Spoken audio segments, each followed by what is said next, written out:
But you guys have a lot of. This is the difference with Girl Scouts is they don't. It's very. So we have a, yeah, we have, there's a sign-in sheet there, so it's different from me, because I've been out scouting for quite a few years. Yeah. Good seeing you, Sal, thanks for coming. Next time I'm gonna say I'm one of the crew, because I had to wait a half hour.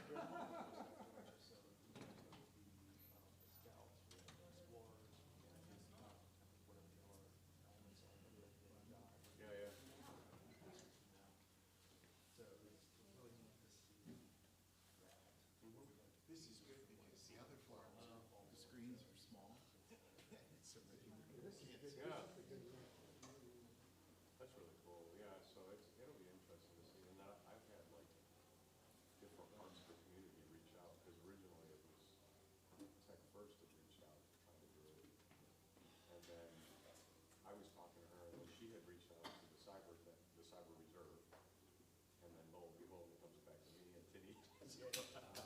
So we've been working on stuff, but I've been finding some people too that with that Tech First community, a couple women trying to go here. So Sally's friend, Saoirse, so she was like, Oh, welcome. she was talking about it, and I'm like, So we got, two Gregs here in reserve. hey, how you doing? Cleveland. Oh, nice. Yeah. Oh, yeah. Right on. They're doing, That makes sense.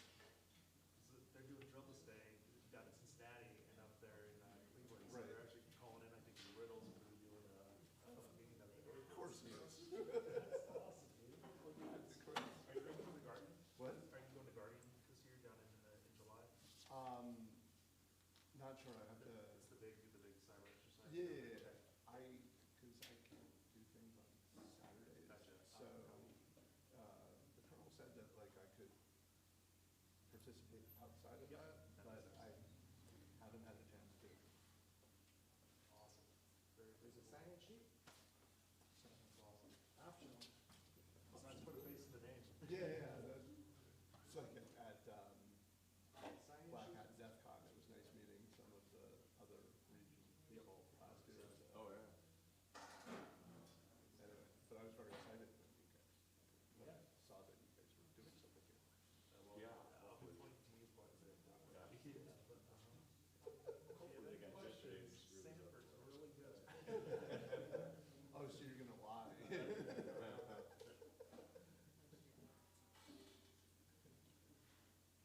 Tactical deception.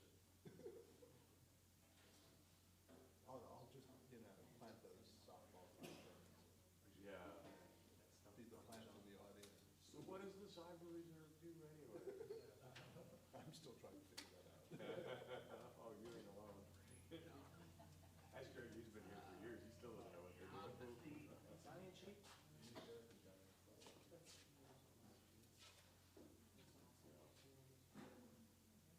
We're just like you and everybody else. We figured that as we go along. That's good. So where are you staying out here? I got an Airbnb that's a few minutes away. Oh, nice. In fact, I walked in this morning. Oh, that's really nice. Somebody shed in their backyard. It's actually this really cute thing. It's their, it's like in the back of their house, but it's like a 2-bedroom place. It's got a nice little kitchen with an island and a living room. Like it's very cute. Yeah, that's really cool. Already reserved it for next week. Oh, really? Wow. Is this your first Hamvention or? No, this is, I was trying to figure that out. It's optional. My first one was in 19, Okay. and then I think this is either. Sign-in sheet? Awesome. How long have you had your tickets? Well, no, this is actually because I was from New York, and then I had a 6 years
Would any of you know if there's a restroom in there? Right out the back door. Thank you. They got to stop right now. Oh, they got to stop right now? Yeah, they got to stop right now.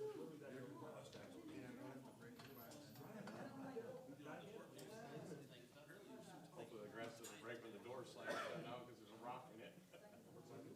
Start talking. We might have to break the glass.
Good morning.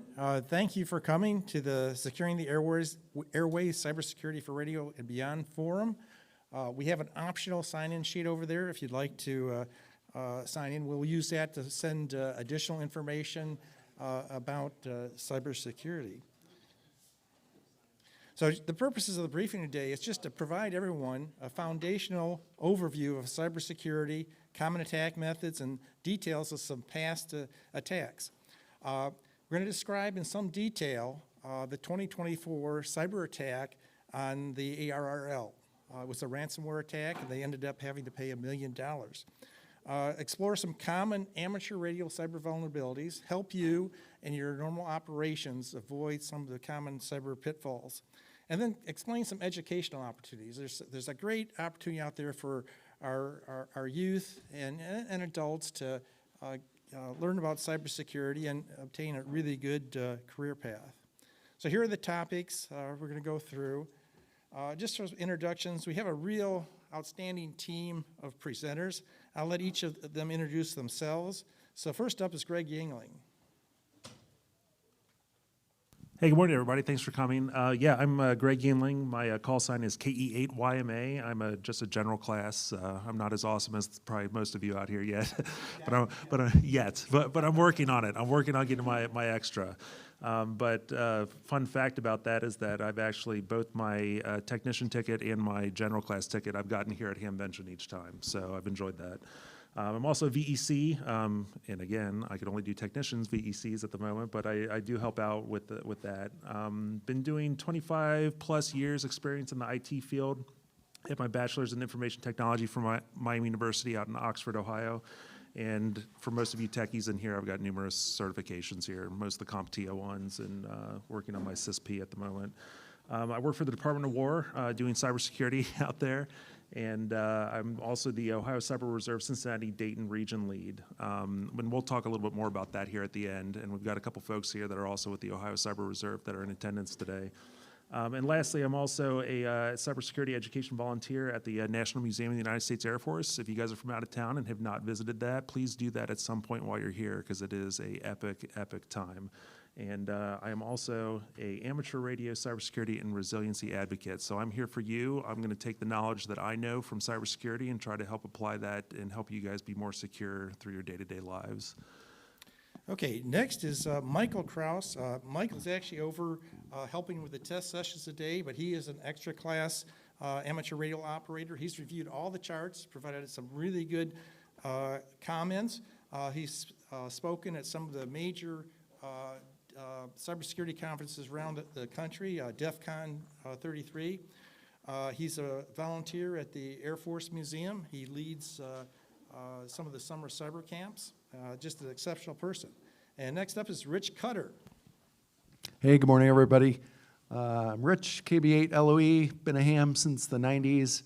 I'm a farm kid from about an hour from here, so I've been a tinkerer all my life, and first got the software bug, if you will, in the mid-'80s in grade school, and then got the RF bug shortly after and became a ham in 1990, I think I already said that, but got bit by the cybersecurity bug in 94 when I was a co-op, so I've been doing cybersecurity ever since then, and my current job is the coolest job I've ever had, because I get to look at cybersecurity software and RF stuff on aircraft and weapons for the Air Force, so that's what I do. Okay, next up is Greg Butler. How you doing? I'm Greg Butler. I'm actually the Chief of Cybersecurity for the City of Dayton. I have been involved with the Cyber Reserve for about a year now, and I'm heavily involved with the education side of it. I'm also a volunteer at the museum, the Air Force Museum. Again, go visit it. It's free, and you'll probably spend a whole day there, so take your time. And then does anybody know what a certified brush monkey is? So I'm a certified brush monkey. I was actually part of the Washington State search and rescue operation. So I would volunteer with the local police and organizations, looking for people and do evidence searches and things like that. So, yep. Okay, next, I'm Brian Cole. I'm an extra class radio operator, K1FFO. KFFO is the four-letter aviation designation for Wright-Patterson. I teach the DARA technician class, license instructor class. Just finished a class a few weeks ago. Of the 6 students, 5 of them passed the first time. I'm the lead cybersecurity education volunteer at the Air Force Museum. We do summer cyber camps and National Cyber League and several others. Ohio has a program where if you do not have an education degree, you can take some online courses and tests and become qualified to teach in Ohio schools. So I've gone through that program, and I'm authorized to teach in Ohio high schools in computer science and mathematics.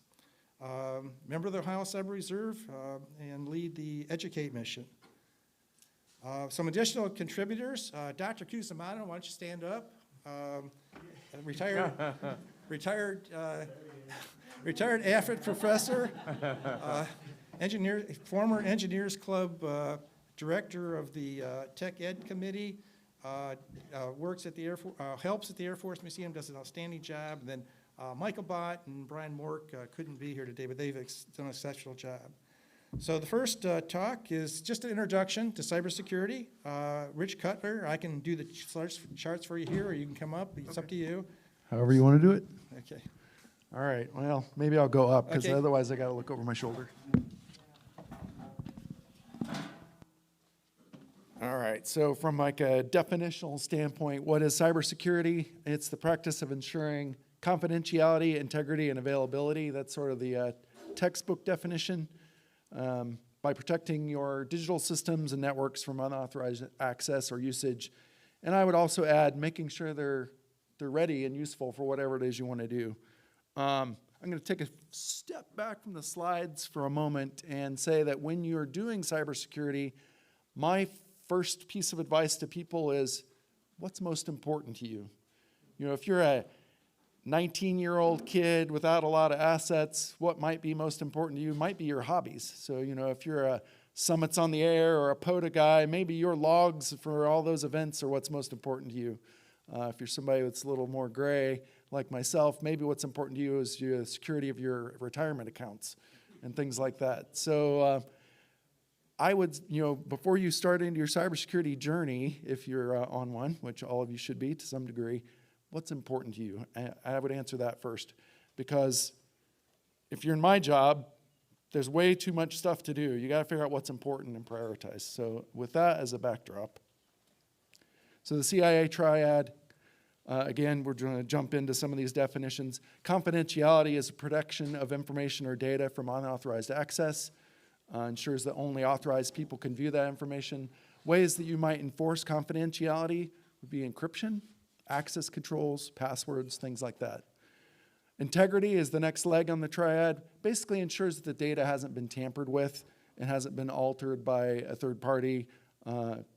And ways that you would protect against that are things like checksums or hashing. Hashing is better. What are you doing to control that configuration baseline? Maybe using version controls, things like that. And the last, and again, depends on what's important to you, is availability. Ensures the systems and data are accessible when you need it.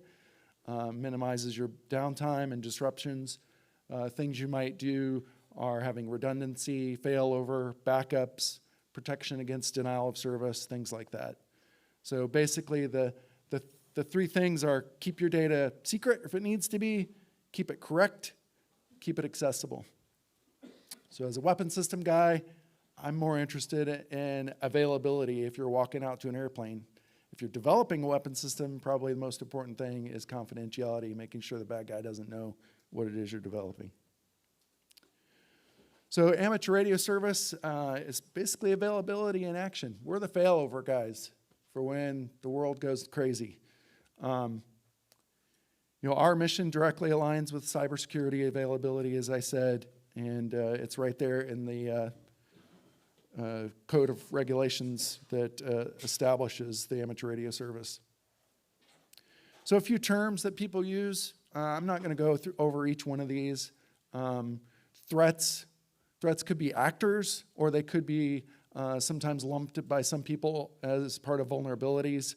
For being a field that is not that new, we have trouble with our vocabulary, and a lot of people use different terms for different things, but these are terms that you may encounter.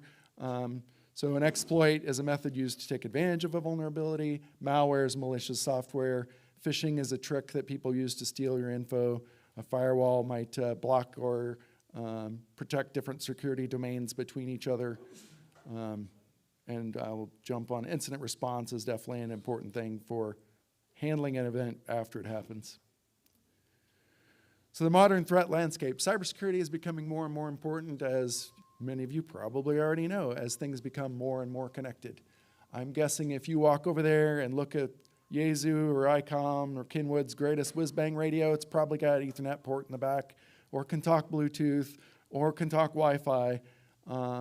So to me, I would find that a little concerning. You know, I have a modern car. It's allowed to be connected to Wi-Fi. I have never connected it. Maybe I haven't got the greatest updates, but my car works just fine. So I'm not connecting it to the world. Attacker goals, most are driven by financial gain or trying to get something over on someone. Another category would be your hacktivists who are hacking for notoriety, or perhaps they have some political aim that they're trying to go toward.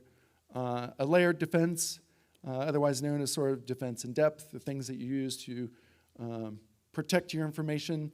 Like for instance, at home, I have 3 separate networks. I have my sort of closest to the public network where I put my devices that I don't care as much about or things that I want to share with other people. My next network is sort of like my Internet of Things network where I have the front door of my house that's controllable over Wi-Fi and things like that. And then my last network is where I keep my stuff. My kids, they live on the outside network. My wife's computer is on the IoT network, and then I have my own place where I keep my things. Malware, malicious software, most of you probably know what this is, basically viruses and things like that. Ransomware is a very sort of, impactful form of malware that will, use a bad guy's encryption software to prevent you from accessing your own files unless you pay the ransom, and we'll talk about that in a bit. Spyware and keyloggers are trying to get your credentials to allow access to your information, and Trojans are very similar, but is malicious code often disguised as legitimate software to trick you into installing it. Another form of malware that's not on here would be things like a supply chain attack, and those are becoming a little more common. If you're in the open source community, the XZ compression software was nearly successful in propagating widely through Linux distributions. So we'll talk a little bit about importance. Just last year, if you're in the local area of Dayton, most of my doctors are in the Kettering Health Network. They suffered a ransomware attack. I'm not sure I heard exactly how the infection happened. I don't know if a person inside the network clicked on a piece of phishing email or what happened, but their entire network with 14 medical centers and 120 plus facilities basically went offline. And the impact was a lot stronger than I would have assumed it would have been, because I would assume they would have had some sort of defense in depth sort of structure, but basically a lot of medical equipment in addition to their administrative things went offline, including phones. I heard x-ray machines and other things were also impacted. As it says here under patient care significance, not just an IT problem, it impacted their ability to basically do medicine. Kettering also warned patients about potential for scams or loss of personal information. I got a letter from them personally saying, here's our offer of a year of credit monitoring, things like that. But bottom line, again, going back to that what's important thing, when your hospital or medical provider loses access to your information, they can no longer really adequately practice medicine for you. If you have a cyber incident, especially if you're a company, you can report those events to the FBI, and they can use your event to gather trends. And if you are a big enough entity, I assume they will actually come in and help you. I've never interacted with the IC3. I'm sure you can Google their website, and they've also published a yearly report on internet crime. Yeah, Greg, go ahead. Yeah, hi. So let me just throw in on that is that working for the city of Dayton, I work directly with the FBI a lot. And really, they do have it open to anybody. Timing's of the importance. If you have an event that have happened where somebody's taken your identity or you've fallen scam to something and you know right away, or your parent or something to that effect, the quicker you get a hold of somebody and report it, the easier it may be to get your money back. So if you hold on to it, wait and try to hide or wait, it's going to be gone. But they actually do help.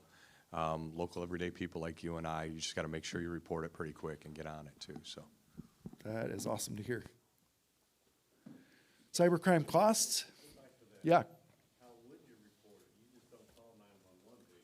No, there's if you just go to FBI.gov, there's stuff on their website, and like I said too, as part of with the sign-in sheet, so we can send out information. Go ahead, in the back in the white. In case of the Kettering attack, did they pay the ransom? How they resolve it?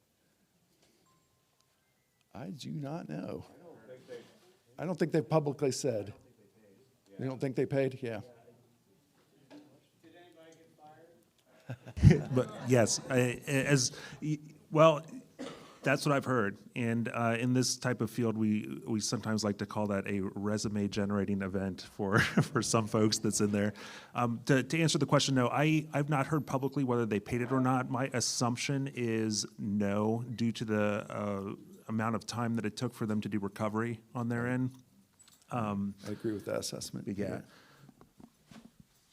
And then I'll also add that when these events happen too, keep in mind that everybody goes pitchforks and ready to go for the cybersecurity person in charge. And a lot of times these aren't decisions we can make. We spend a lot of time, you know, giving our advice and crying over things and trying to get help, and we end up being the victims sometimes. So it's not necessarily that people were making bad decisions. If you look at the response from Kettering, that was a pretty good indication that it was an administration problem, you know, and the way they responded even to the people that were victims. So yeah, just keep that in mind. We're all kind of people in this. Yeah. A good question about the Kettering ransomware. I just asked ChatGPT. And it says they have not publicly confirmed that they paid the ransom, but most likely they did not pay the ransom. And it's lying. Great. All right, so in 2025, at least according to IC3, the amount of losses that they are tracking surpassed the $20 billion mark, which is really kind of mind-blowing to me. I believe that is just in 2025, yes. So by year, this chart. So in 2024, it was 16 billion, and 2025, 20-point-something billion. And that's just what was reported. Yeah, exactly. Absolutely correct. Yeah, I would agree with that. And that's probably just in the United States. So in 2021, the JP Morgan International Council, they concluded that cyber is perhaps the most dangerous weapon in the world. There you can see who some of the names are on that council. Why cyber is important, you know, I feel like we all kind of are getting the idea that it is very important. Here's a few headlines and statistics. Here's a clip from The Economist. You know, North Korean hackers stole a record $1.7 billion of cryptocurrency last year, which is mind-blowing that there's that much cryptocurrency out there that's grabbable, if you will. Here recently, the Fed chair highlighted a number. It's a video. Oh, it's a video. Do you want me to click on this guy? Oh, look at that. Uh-oh. Has it been tested?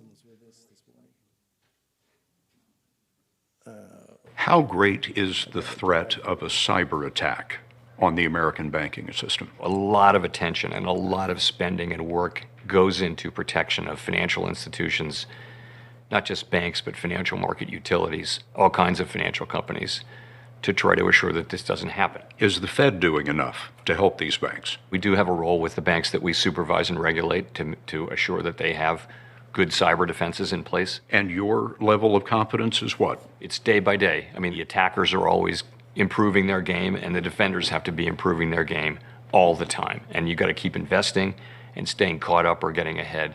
That'll never stop. So there'll never be a moment when you can take a breath and think, yeah, we've got this.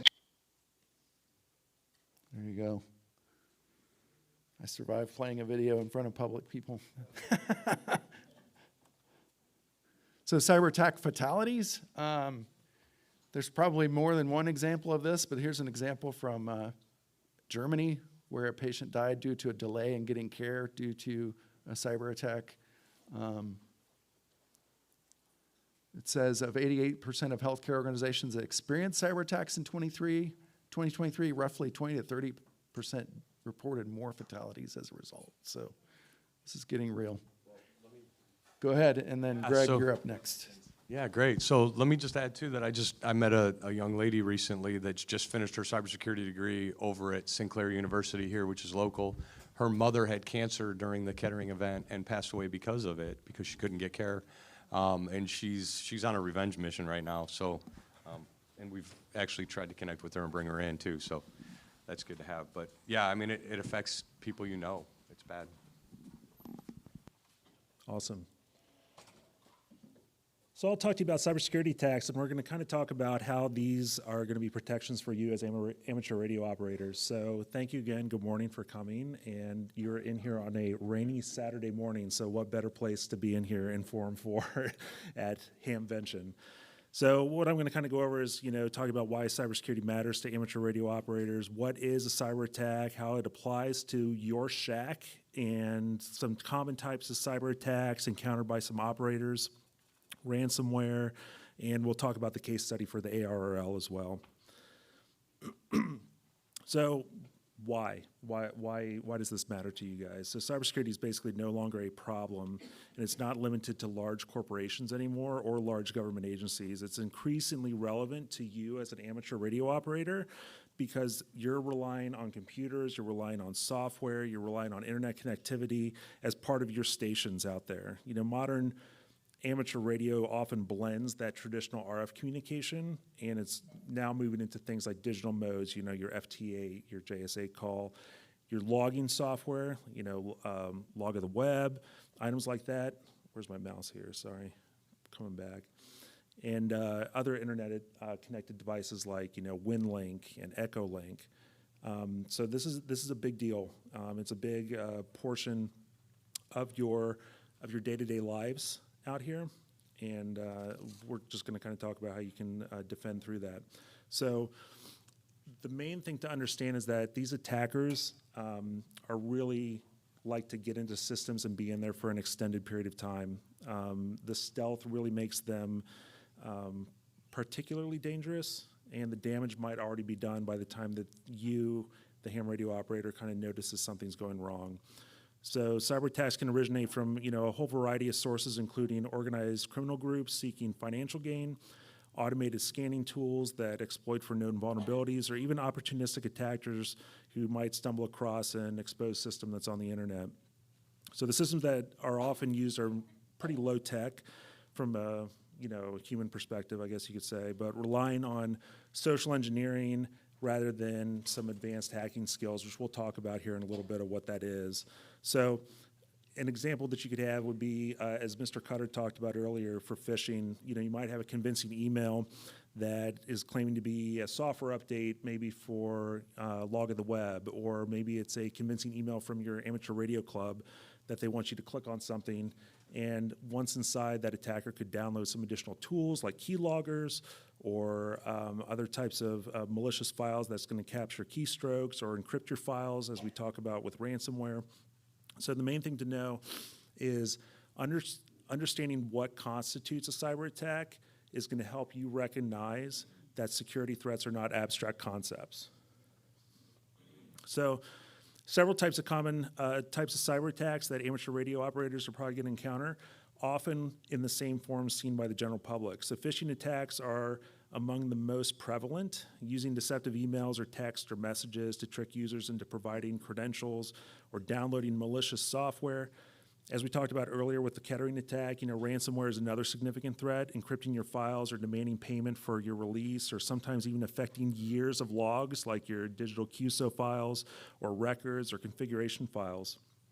Malware, more broadly, is going to include your viruses, your spyware, remote access Trojans that can compromise a system's integrity and privacy. Man-in-the-middle attacks, these intercept communications between two systems, potentially exposing, login credentials or altering your transmitted data, which is especially relevant when you're using unsecured Wi-Fi or unencrypted connections. How many people connected to the Hamvention Wi-Fi when they got here today? Okay, just being wise on that. Yeah, gotcha. Yeah, we got you. Yeah, we got you, brother. But it's just a concern. Just make sure, that when you're out there, that it's a cesspool of the internet that most likely might be going after your stuff. Another attack that sometimes gets used as well, and this is mainly prevalent in our field quite a bit, is called credential stuffing. And credential stuffing, what that is where it's reusing stolen usernames and password combinations from previous breaches to gain access to other services. So don't raise your hand on this, but how many people are using the same password as your banking, as you're using for the library, as you're using for this? Yeah, so if one of those gets compromised, there's potential that you could get into a number of other accounts that you have out there. So again, while these attacks might sound highly technical, many rely on simple mistakes or outdated systems rather than some advanced exploitation.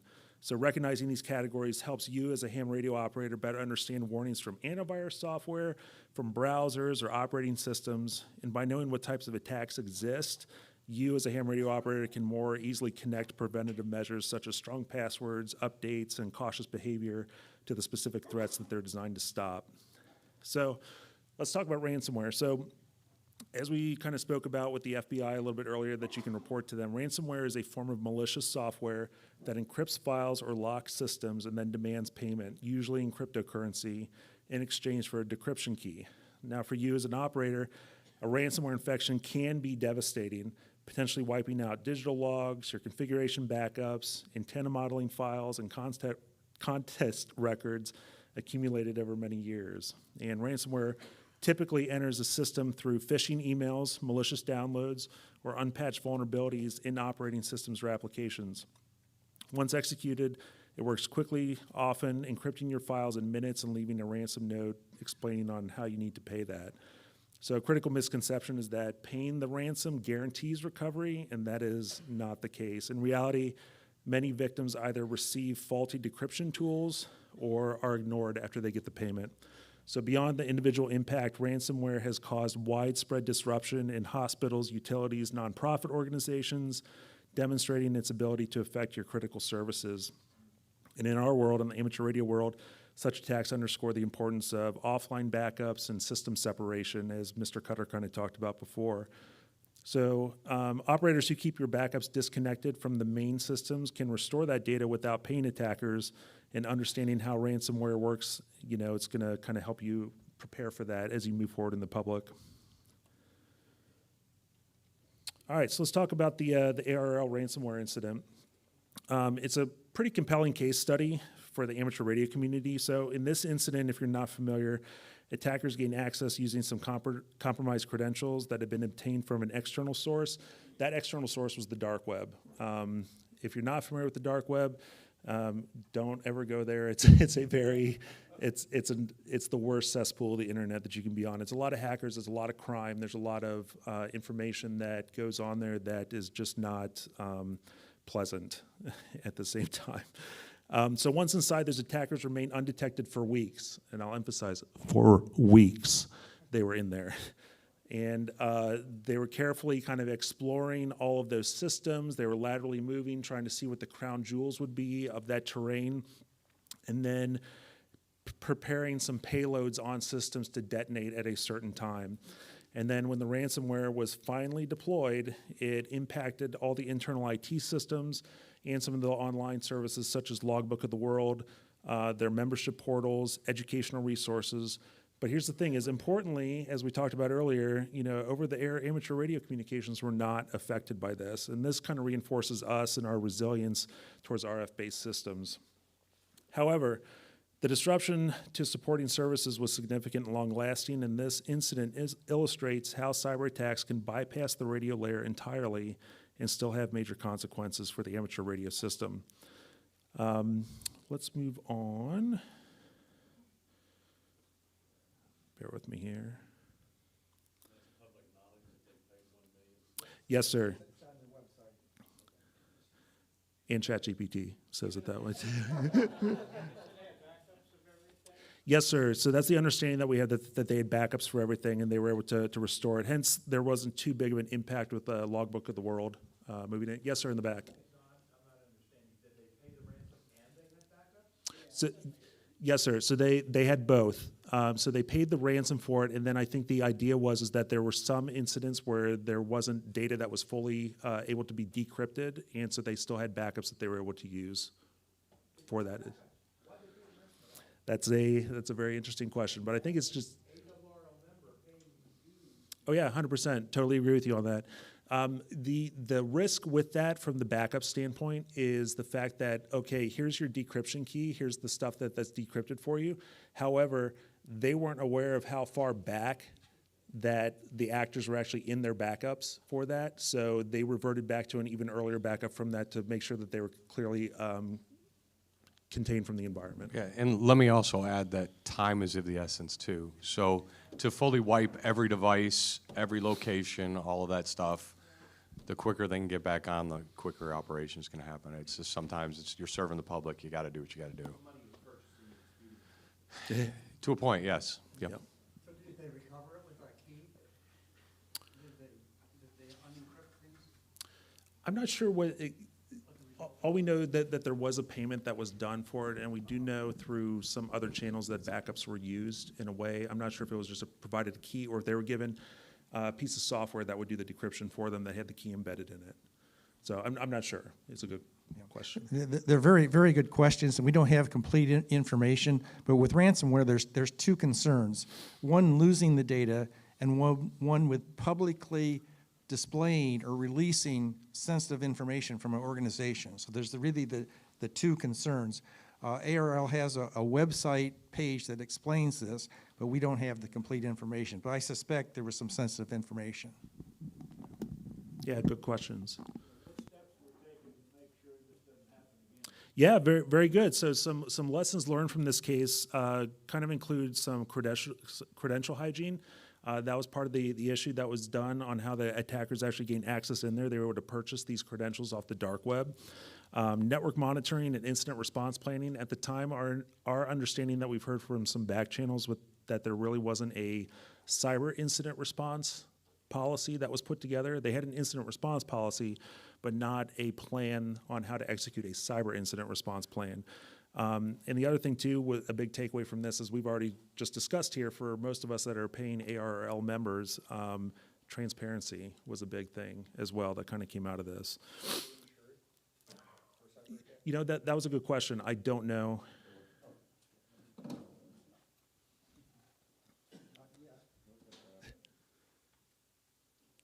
Excellent question. They were definitely insured, and on their website, they indicate that most of the ransom was paid by their insurance. Gotcha. Thanks.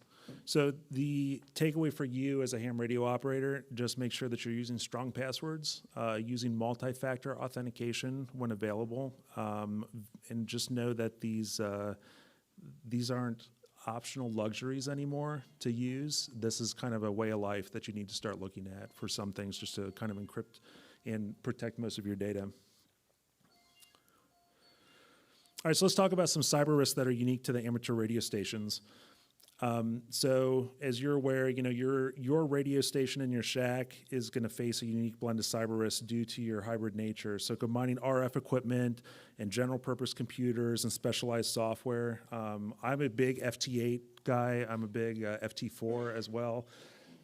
Chastise me if you want for doing the digital modes. However, there is a risk there. I mean, when was the last night, the last time that that JSF call or any of those type of things were updated? Or for the folks that are in here that are P25 or using any of the P25 equipment that's out here on our Miami Valley P25 system and using XTS 5000s, older public safety radios, most of those, that Motorola Astro software and stuff like that, has to have Windows XP. So you got a lot of folks that are still using, you know, older hardware and older operating systems. So that's, and a lot of those aren't receiving updates anymore. Additionally, you got internet linked modes. Again, I'll totally be the one that you can throw popcorn at me, but I'm a huge D-Star fan as well. So internet linked modes and gateways further increase your exposure by creating pathways between your shack and the wider internet. And then you start to get into homebrew. And again, homebrew and experimental setups, you know, this is central to the spirit of the amateur radio. and it might lack security and hardening found in some commercial products. And additionally, your operators might prioritize functionality and reliability over the security, inadvertently leaving default passwords or open services in place. Personal information that's shared through your call sign databases, such as QRZ or even the FCC. Spotting networks and online forums can also be leveraged for targeting phishing attacks. So these risks don't imply that amateur radio is inherently unsafe, but it does highlight the need for awareness and intentional design choices. Any questions as I kind of, yeah, in the back.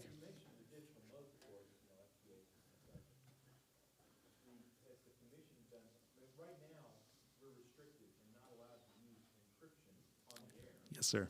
Has the commission softened on that? Do we know? I don't have a good answer on that at the moment. Yeah. Dr. K or any? Yeah. And again, for the people online, it's only, you know, your satellite controls and things like that that are allowed for encryption, but not for the actual passing of data. Encoding is kind of there, but that encoding is not encryption though. Like DMR or D-Star, things like that, you know, obviously you can't just tune in on a regular 2-meter radio and listen to that unless you've got chips. So I'm a huge advocate for it, but I don't know right now kind of what the status is, whether the commission's pushing forward with that. And forgive me, You okay? but as a cybersec professional, I disagree about the dark web. She said don't go there, and for a lot of people, that's important. But Yes. most of us should know what's there. Oh, 100%, yes. And take that as a blanket statement, more of just for the folks that are just turning on the computer, kind of using it for email and things like that. It's something that you might not want to stumble down and going towards. However, absolutely, that is a valid point. Knowing what is on there, there is actually a lot of good stuff that's on there. Dark web in itself is actually, dark web has a bad term for it, but it's usually underneath onion routers. So it's called the onion router. So it's a bunch of different routers and things like that that kind of move the data to help with privacy and anonymity. It's used a lot, especially where you've got countries that aren't as free as us with the First Amendment right or with free speech. And this is how we're getting a lot of data out from a lot of these countries that don't have that freedom that we do. They're using these. So the dark web actually does have some good to it as well. Yes, just be very, very careful with it. If you need kidneys, though. Yeah. I've actually seen it. Yeah, it was famous in the news, before I kind of get into this, it was famous in the news for a few years that you may have heard Silk Road. You may have heard that term that's kind of being used. That's kind of what gave the notoriety towards the dark web, because they were pushing a lot of illegal things that you normally wouldn't do in the clear. So we're talking narcotics, drugs, software, credentials, weapons, lots of different things like that. Yep, money laundering as well. So any of the bad things that you can think about was kind of happening on Silk Road, which kind of gave it this bad connotation to it. Yeah, in the back, sir.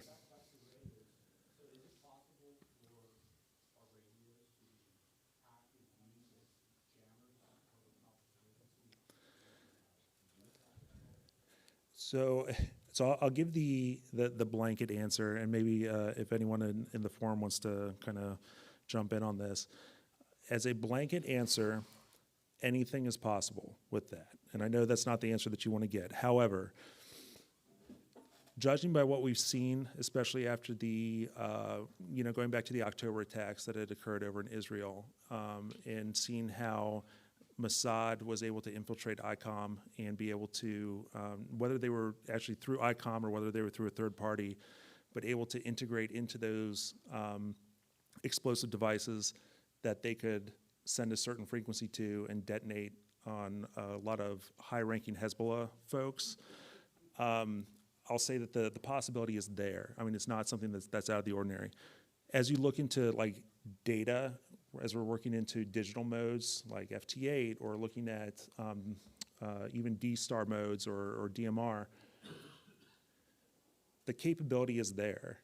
There are ways to do it. If, for instance, like if I wanted to, like for FT8, what is it for me to, instead of doing CQ, CQ, CQ, and then having, the first instance of that, putting in some sort of code that's not validated by that software and having remote code execution on your computer. So that's kind of where the risk could be in there. So I know that's not a really good answer to give to you, but yeah, the possibility's there. I don't see any proof of concepts in the wild though, right now, if that helps. Yes, sir. Just one comment about the pager attack in Lebanon by the Israeli Secret Service. That was years in the planning and execution, anywhere from 5 to 10 years worth of planning, setting it up, execution, getting the radios in place. It wasn't just a spur of the moment thing. So just to put that in perspective. Appreciate that. Yeah, thank you. Yeah, that's a good comment. And this kind of emphasizes the supply chain risk. Like today, many of our chips are produced by foreign countries which are not necessarily friendly to us. So theoretically, your phones could have a back door in them right now that hasn't been used. And we're going to talk a little bit more about the pre-positioning of malware in our critical infrastructure later. I got one in the front and one in the back here. Go ahead, sir. I was just going to add on to the comment back there. It's for the bad guys, they have the same concept that you mentioned earlier. It's what's in it for them as well. So Yep. They have their own process and infrastructure and everything that they work on, and they're only going to go after the things that are really worth the impact and all that. So it's going after a bunch of old user radios really going to make an impact.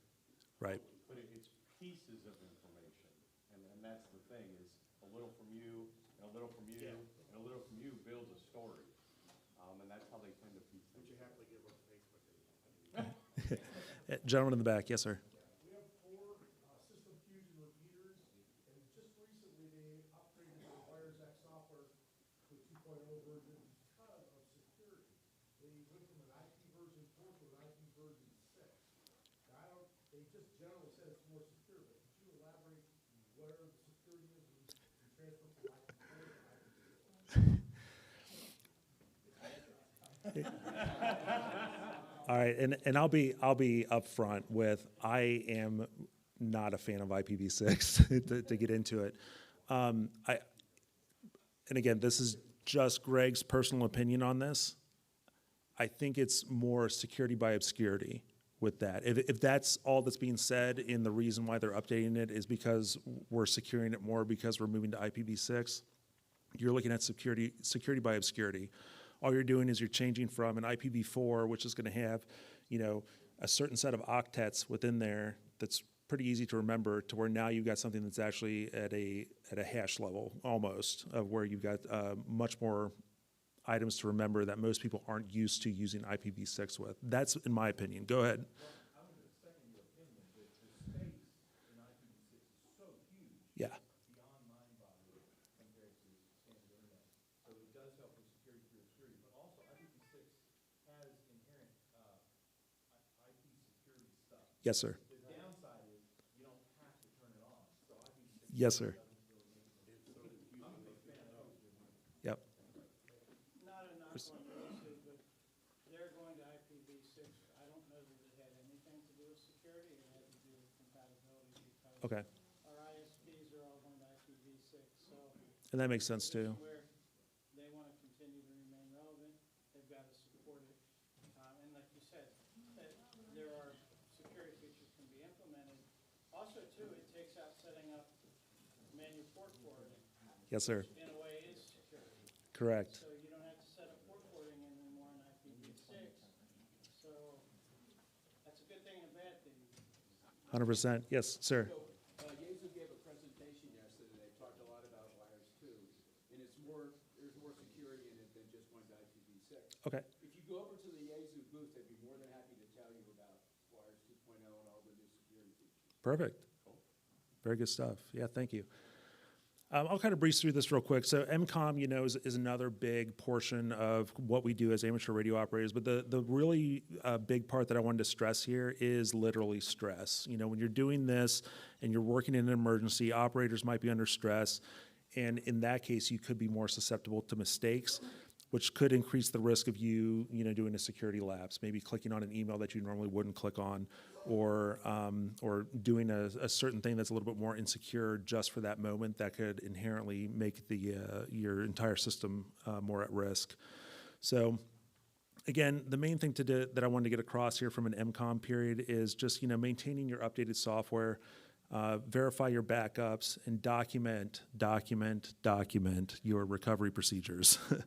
And also, if you're standing up doing MCOM or doing as most of our folks like to do for field day or things like that, it might be worth it talking about some training to recognize phishing attempts or suspicious behavior during high pressure situations like that.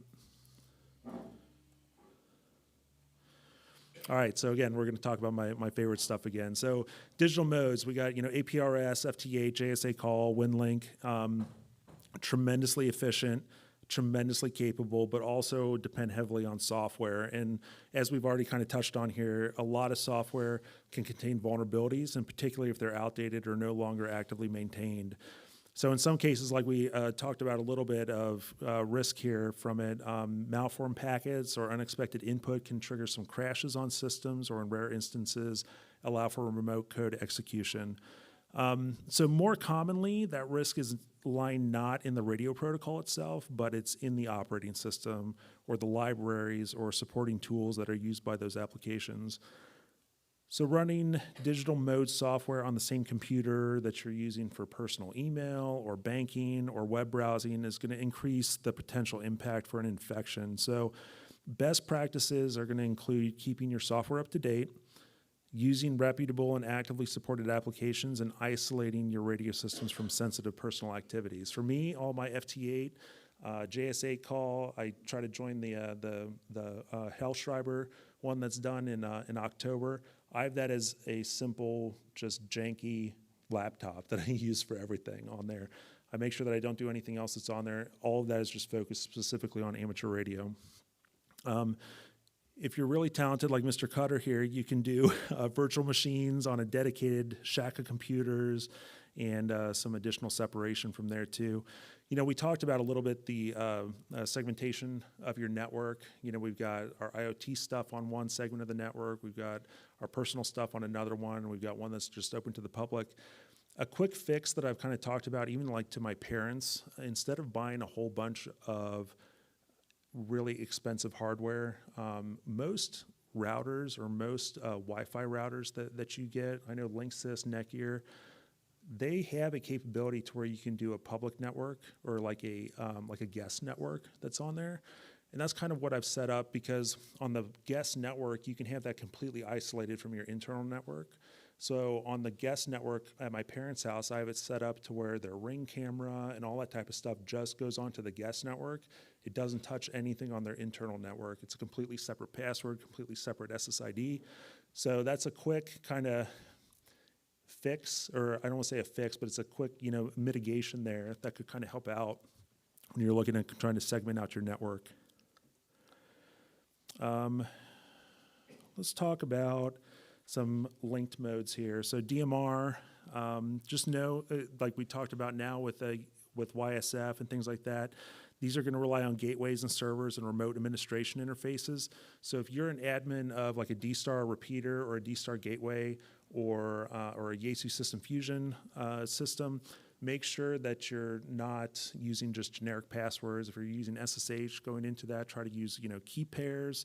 Try to disable any type of default credentials that may be in there. Make sure that those are changed. Disable any type of unneeded protocols on systems and stuff like that. Just try to harden it as best as you can to keep attackers out from disrupting that. So let's talk about some practical methods that you guys can take here. So again, I keep hitting on this, but we'll talk about it some more. Keep your operating systems, your firmware, your applications updated. And what that does is that's going to help close vulnerabilities. Additionally, though, ICOM is notorious for this, and really any of them are, I won't pick on ICOM here, but I'll just say any of the newer radios that are out there, those firmwares a lot of times can come with good updates for you too. I think one of the new ones that was just talked about, there's going to be a firmware update that not only is going to fix some security patches, but it's also going to add KISS TNC into one of their devices that's out there too. So look at it as also that you're getting maybe some additional software or some different or additional capabilities to a device in some case as you're doing that to help kind of influence you to go ahead and do the patching. Make sure that you're using password manager. Don't reuse your passwords. Try to use any type of regular backups that you've got. Make sure that you're storing those backups in a secure location as well. The network segmentation we just talked about as well. This is just going to really help minimize what your risk footprint is and your risk tolerance that you have at your home. All right, now this kind of comes to you for a lot of the folks that are just getting into this. You know, long-term cybersecurity resilience on amateur radio depends not only on the individual actions, but also on the shared culture of awareness and responsibility. Your clubs, your emergency groups, your mentors obviously play an important role on educating the new operators about digital risks alongside your traditional topics such as operating practices and RF safety. So sharing lessons learned from incidents without blame or embarrassment is going to help others avoid similar mistakes. Your regular training sessions, your checklists, your peer reviews can normalize good security habits, and encouraging your operators to ask questions and seek help reduces the stigma often associated with cybersecurity misunderstandings. So this collective approach is going to ensure that your amateur radio remains a resilient, trusted, and valuable resource for communication, experimentation, and public service well into the future. So let's move forward. We've kind of talked about cyber criminals a little bit here. I think we've talked about nation-state actors as well. Your nation-state actors, these are going to be groups that are mainly focused on your more intelligence, targeting government agencies or corporations to steal kind of that IP. And they're also going to employ some advanced techniques within there to counter. And then, yep, so I'll give you Director Ray here, who's going to talk about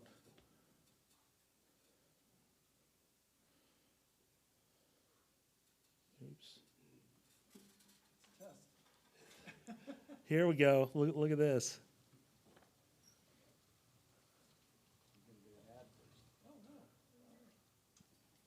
The CCP's dangerous actions, China's multi-pronged assault on our national and economic security, make it the defining threat of our generation. Now, when I described the CCP as a threat to American safety a moment ago, I meant that quite literally. There has been far too little public focus on the fact that PRC hackers are targeting our critical infrastructure, our water treatment plants, our electrical grid, our oil and natural gas pipelines, our transportation systems, and the risk that poses to every American requires our attention now. China's hackers are positioning on American infrastructure in preparation to wreak havoc and cause real-world harm to American citizens and communities if and when China decides the time has come to strike. They're not focused just on political and military targets. We can see from where they position themselves across civilian infrastructure that low blows aren't just a possibility in the event of a conflict. Low blows against civilians are part of China's plan. But the PRC's cyber onslaught goes way beyond pre-positioning for future conflict. Today, and literally every day, they're actively attacking our economic security, engaging in wholesale theft of our innovation and our personal and corporate data. Nor is cyber the only PRC threat we face. The PRC cyber threat is made vastly more dangerous by the way they knit cyber into a whole-of-government campaign against us. They recruit human sources to target our businesses, using insiders to steal the same kinds of innovation and data that their hackers are targeting, while also engaging in corporate deception, hiding Beijing's hand in transactions, joint ventures, and investments to do the same. And they don't just hit our security and economy, they target our freedoms, reaching inside our borders across America to silence, coerce, and threaten some of our citizens and residents. But I can assure you, the FBI is laser focused on the threat posed by Beijing. We've got cyber, counterintelligence, criminal, and WMD experts, just to name a few, defending against it. And we're working in partnership with the private sector, partnership with our allies abroad, and partnership at all levels of the U.S. government, especially the NSA, Cyber Command, CISA, and ONCD, whose leaders I'm honored to be here with today. In fact, just this morning, we announced an operation where we and our partners identified hundreds of routers that had been taken over by the PRC state-sponsored hacking group known as Volt Typhoon. The Volt Typhoon malware enabled China to hide, among other things, pre-operational reconnaissance and network exploitation against critical infrastructure like our communications, energy, transportation, and water sectors, steps China was taking, in other words, to find and prepare to destroy or degrade the civilian critical infrastructure that keeps us safe and prosperous. And let's be clear, cyber threats to our critical infrastructure represent real-world threats to our physical safety. So, working with our partners, the FBI ran a court-authorized on-network operation to shut down Volt Typhoon and the access it enabled. Now, this operation was an important step, but there's a whole lot more to do, and we need your help to do it. To quantify what we're up against, the PRC has a bigger hacking program than that of every major nation combined. In fact, if you took every single one of the FBI's cyber agents and intelligence analysts and focused them exclusively on the China threat, China's hackers would still outnumber FBI cyber personnel by at least 50-1. So as we sit here, while important budget discussions are underway, I will note that this is a time to be keeping ahead of the threat by investing in our capabilities rather than cutting them. We need to ensure that we sustain and build on the gains that we've made that have enabled us to take actions like the Volt Typhoon operation I just mentioned. The budgets that emerge from discussions underway now will dictate what kind of resources we have ready in 2027, a year that, as this committee knows all too well, the CCP has circled on its calendar. And that year will be on us before you know it. As I've described, the PRC is already, today, putting their pieces in place. I do not want those watching today to think we can't protect ourselves. But I do want the American people to know that we cannot afford to sleep on this danger. As a government and a society, we've got to remain vigilant and actively defend against the threat that Beijing poses. Otherwise, China has shown it will make us pay. Thank you, and look forward to today's discussion. Drinking warm water before bed improves eyesight almost overnight. Does everybody do that? Do you drink warm water before bed? Okay. Yeah, I know, right? I think restless legs, I think, is one of them that helps. But yeah, as Director Ray had said, the China threat's real. China is there's a reason why they're known as APT-1 in a way.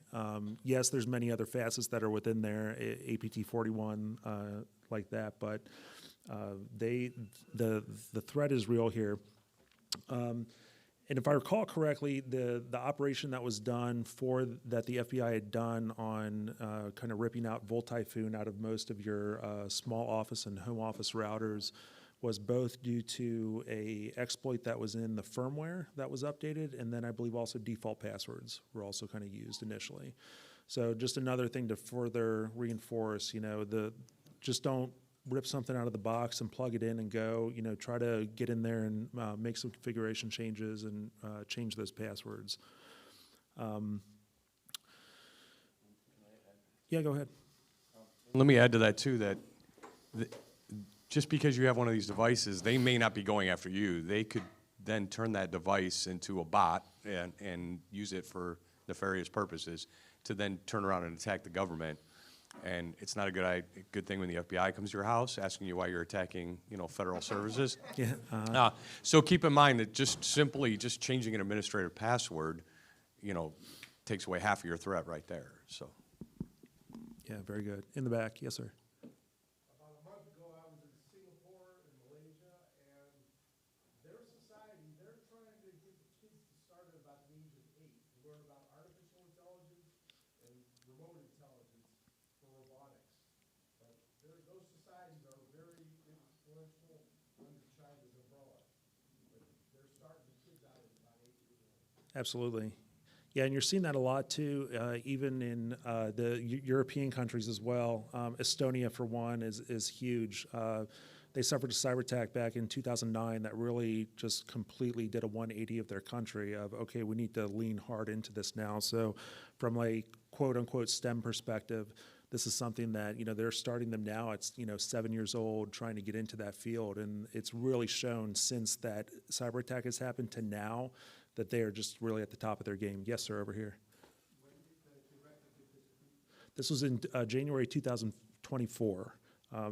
It was both him, General Nakasone at the time from U.S. Cybercom, and the director of CISA had done this. And it was mainly talking about this threat, Volt Typhoon, and the Chinese threat that is starting to happen. Yes, sir.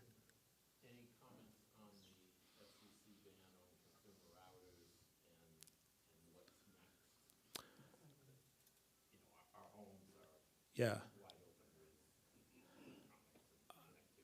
I don't, Dr. K, or? No, I see this, the TP-Link routers directly, which come out of China. They're telling people don't use them. I mean, to a point, the FBI has actually admitted that they've gone into your home router and updated it. So there's some other things going on right now. And aside from that, supply chain, I mean, even a lot of you are probably drone enthusiasts. So DJI drones, any drone made out of China has been put on a banned list. They're not supported anymore, and you're not supposed to be able to update them too. So it's not just your home router, it's a lot of things you touch at home that have this. Yeah, yes, sir. No worries. So I use road access like Google Remote and Real VNC. And they do have some username and password security, but how vulnerable are those to be hacked? I will tell you that yes, as much as I can, I'll take my real world hat off for a moment and kind of talk about it from a different perspective. It's very vulnerable. I can tell you that in the kill chain, in the cyber kill chain, when an actor is attempting to gain access into a network the first time, the first ports that they're usually looking for are 5989, which is your remote VNC, 3389 for your remote desktop, port 22 to try to get in for SSH, port 21 for FTP because they can get that as clear credentials. So it is a huge target. So I would be, you might want to maybe look at your logs too at some point, because you would be surprised to see how many attempts, not of them maliciously trying to get in, but more of a access broker that's looking to see if something is open that's on there and selling that access on the dark web for a nefarious actor to try to get into. So that's a long way to answer that. Remote VNC and stuff like that is inherently, it just has been very insecure because it's targeted. However, from what I've heard with the Google Remote desktop capabilities that's on there, that has a lot of security that's layered into it. It's using your Google account. It's going over port 443, which is encrypted. So there's a lot more layered security in that, but your traditional VNC, RDP, stuff like that is a huge target. Go ahead, Mr. Cutter. Yeah, I have a few friends that use that feature for doing FT8 when they're on the road and things like that. So yeah, as long as you're not using your primary Google account and it's on a segmented network, you can make it secure. But I would definitely I'd have my eyes open as I went into that. I'll just put it that way. Yep. And I'll just really quick hit on this slide a little bit more too. You know, Director Ray just talked about, you know, for every FBI cyber analyst, it's 1 in 50 that they're outmatched by the Chinese. When it comes to U.S. Cybercom, for every one of our U.S. Cybercom operators that we have out there, that increases to 1 in 80 out there. The Chinese equivalent of U.S. Cybercom is almost 8 to 10 times bigger from a footprint standpoint than what we have here. So it's just a numbers game at this point too. So I'll just hit these real quick. You know, political espionage is kind of in stuff that the MSS, the Ministry of State Security, is really big into. 2024, they breached at least 9 American phone companies, giving them access to calls and messages of important officials. The PLA, as you start to work into the Army out there for China, they pre-install malware on American infrastructure. This was some of the stuff that we had just talked about, that Director Ray talked about on some of the TP-Link routers, even in some of our critical infrastructure. PLA is also big into intellectual property theft. I think everybody is aware of the big political statement that was made back in at the 2012 Chinese Air Show, when they released basically their equivalent of the F-22 and F-35, when President Obama at the time was in attendance.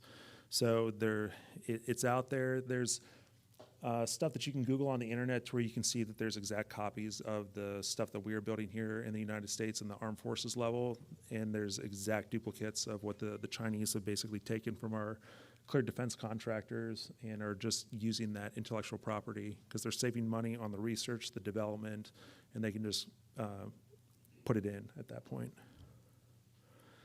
Hacktivists, as we kind of talked about, it's hacktivism. It's supposed to sound like activism.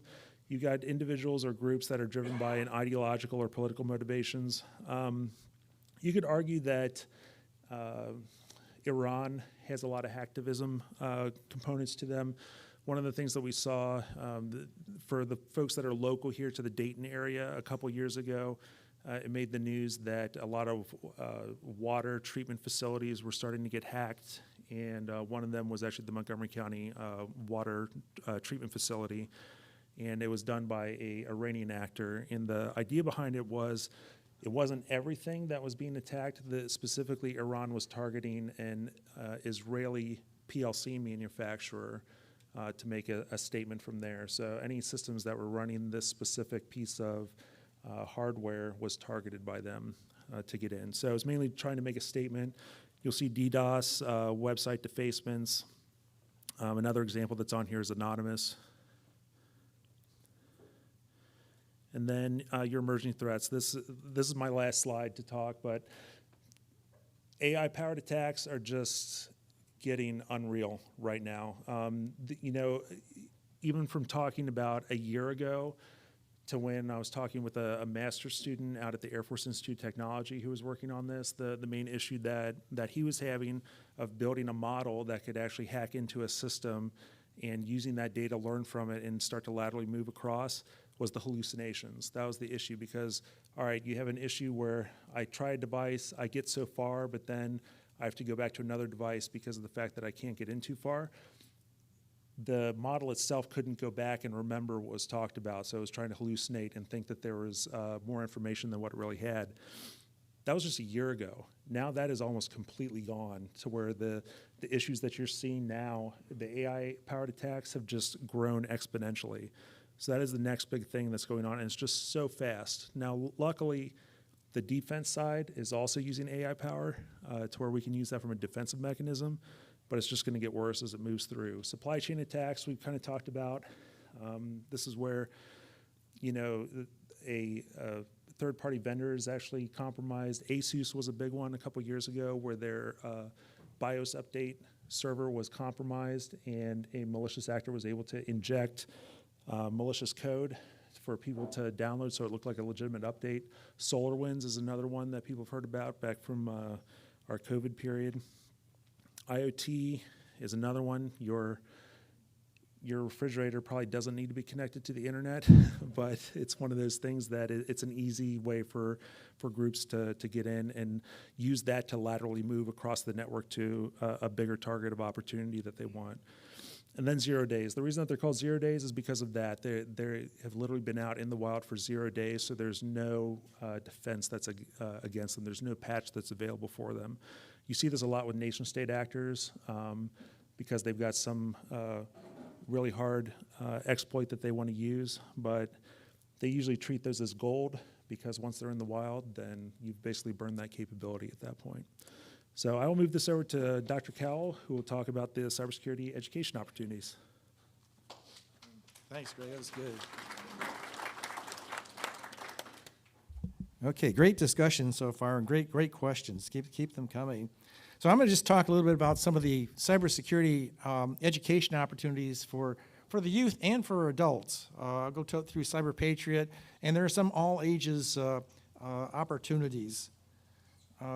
The Air and Space Forces Association has sponsored for many years a program called Cyber Patriot. The original goal, and it's expanded quite a bit since then, is to inspire K through 12 students towards careers in cybersecurity and other STEM activities. And the program elements for Cyber Patriot, they've grown quite a bit. They sponsor every year a National Youth Cyber Defense Competition, which is actually an international cyber security competition.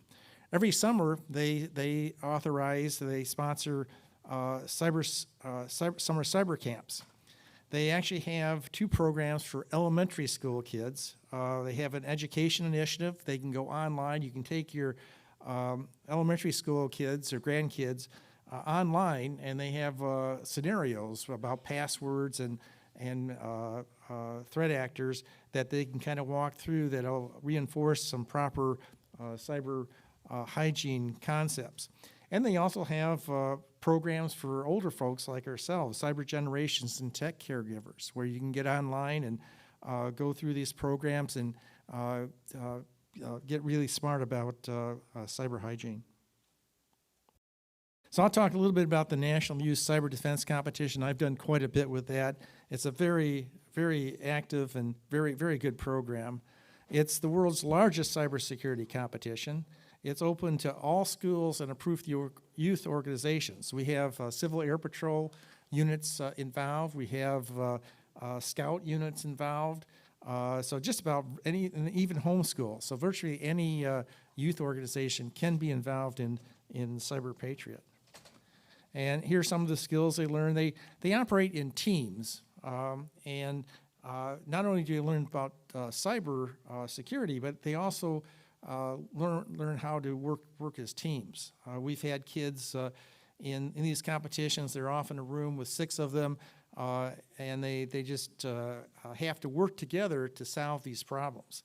And so it's, cybersecurity is kind of the main focus, but they also take advantage of these team building skills. So here's a video, if I can get this one to work. Let's see if we can do that.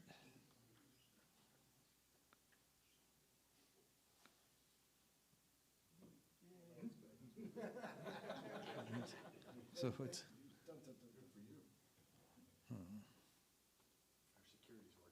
yeah.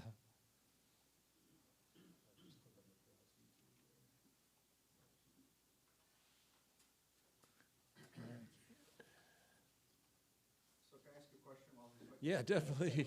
So I've been involved with supporting public safety systems for the last 30 years of my career. And we've always had a battle, and I'll talk right to the CISO here, between the CISO and air gapping the air gaps and the usable system. And it's always kind of been a battle to try to find that sweet spot between what's usable in a world powered by tech. What's usable and what's secure to the level that they want secure. And sometimes their security makes things unusable. So could you just speak to that? How do you reach that balance? In my world, I'm a little bit different, and I think the position's evolved, and I meet with a lot of CISOs now, and we can't stop you anymore. There's 2 things that are very important in what I do. One of them is to make sure that you are doing what you need to do, but securely. So that's just being open and having those conversations, and trying to figure out what you're trying to do. There's really, if it's logical, right? It's a logical system. There's always a better way to do it, and I end up to a point, making you more efficient in that process. And the other one's just honesty, because if I'm not honest with you, if we don't work together and find a solution, the biggest threat I have right now is shadow IT. And shadow IT is not really anything nefarious. It tends to be users just going around my stuff, right? So if we don't have those conversations, and if I don't find those shadow IT links, then those are the threats that I don't know about. That's what I can't protect. But again, yeah, it's hard, right? So I'm always trying to find that way to make you more efficient, to help you, yeah. And to your point about the shadow ITs, right, so they do it because they feel that they need to get the job done, right? That Well, CISO isn't supporting them? if I tell you your password needs to be 40 characters, you're gonna write it down, right? And a perfect example is I was listening to somebody speak, and he's like, okay, so who wouldn't want a zero trust environment with no security threats?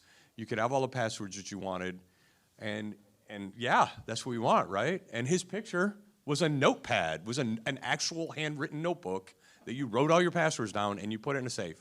And it is more secure than all of the things we come up with, because you're trying to remember these things. So it just doesn't make any sense, you know what I mean? It has to be a level a user can use. I can't expect, and if you're not cyber professionals, I can't expect to know what you do. Nor can you expect to know what, for me to know what you do. So there's a fine balance in there. It's just a lot of communication nowadays.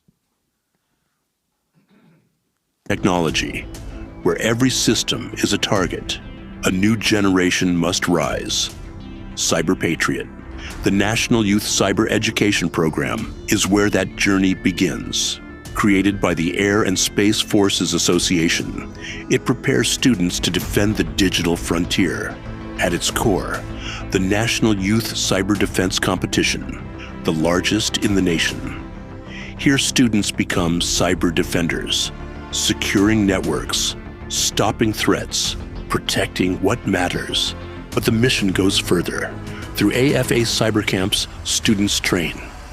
Through a growing network, they connect and lead.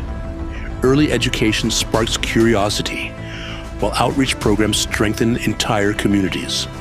From students to seniors to volunteers, Cyber Patriot empowers all to stay secure in a connected world.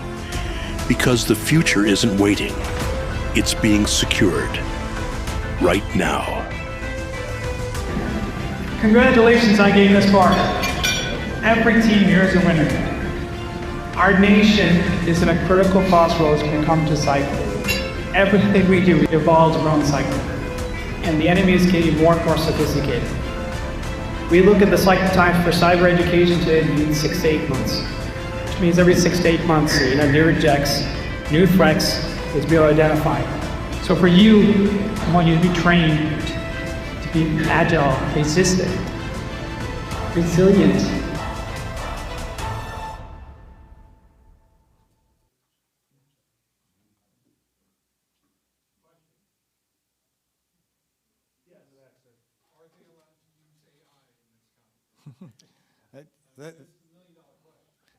That's a real good question. In fact, that's exactly the question I asked them before the beginning of the season. The answer is yes, to a limited extent.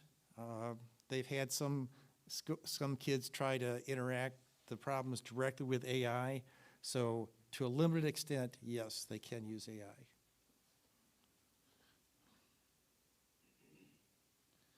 Okay, summer cyber camps designed for high school and middle school students who are just getting into cybersecurity, or they have advanced camps also. They're half-day camps, with the 5th day being a competition.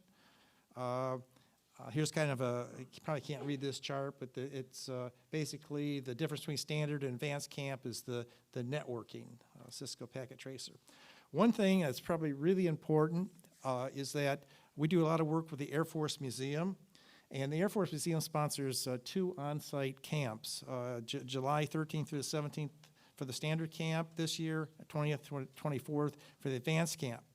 The Air and Space Forces Association allows a organization, once they funded an on-site camp, to host as many remote sites as they would like at no additional registration fees. So if you have any school organization, scout unit, or anything any place in the country that would like to host a remote site, we can do that with no registration fee. All you need is the facility, chaperones, and some laptops. And we pipe the instruction in from Wright-Patterson. We have some really good instructors, Greg Yingling, Greg Butler, Rich Cutter, and Michael Kraus. And it's just a tremendous opportunity for some free cyber camp instruction this summer or any summer. And like I say, the Air Force Museum is really enthusiastic about doing this. Here's some other elements of the Cyber Patriot program. I think I've talked about the elementary school and the seniors, so I won't spend any time on that. Another program we have is the National Cyber League. It's a defensive and offensive based capture the flag style competition. It's based on a lot of the real world certifications. So the kids that get into this get a leg up on earning some actual certifications that will help them in their future. Here's kind of the training domains. I'm going to go through this pretty quick because we're a little bit short on time. National Cyber League, it's nationwide. Purdue University participates, Cedarville University participates, Air Force Academy, University. So it's a nationwide opportunity for the kids. One real positive of the National Cyber League is each participant receives what's called a scouting report. These scouting reports are nationally recognized, and they document the kids' abilities in the different cybersecurity areas. And they can use these scouting reports, since they're nationally recognized, as part of college, internship, or employment applications. And we've had several kids that have gotten full ride scholarships, I think in large part because of how well we've done in this National Cyber League. So this is another opportunity for kids. The National Museum of the United States Air Force, we do a lot of work with, and they sponsor teams for all of these competitions. They do cyber camps, they do National Cyber League. In fact, for the spring competition, the National Cyber League, they had 2 high school teams. Those 2 high school teams scored in the top 15% of all teams, which are mostly college teams. So these kids did exceptionally well. And we had one girl, Brooke Geringer, who in the individual game was in the top 30% of mainly, like 7,000 mainly college kids. So the Air Force Museum has a lot of opportunity. They pay for all of this. I mean, they've very aggressively moved out on cybersecurity. Tina Harris is the lead there. Mike Brimmer, he just retired, but he was a very, very strong advocate.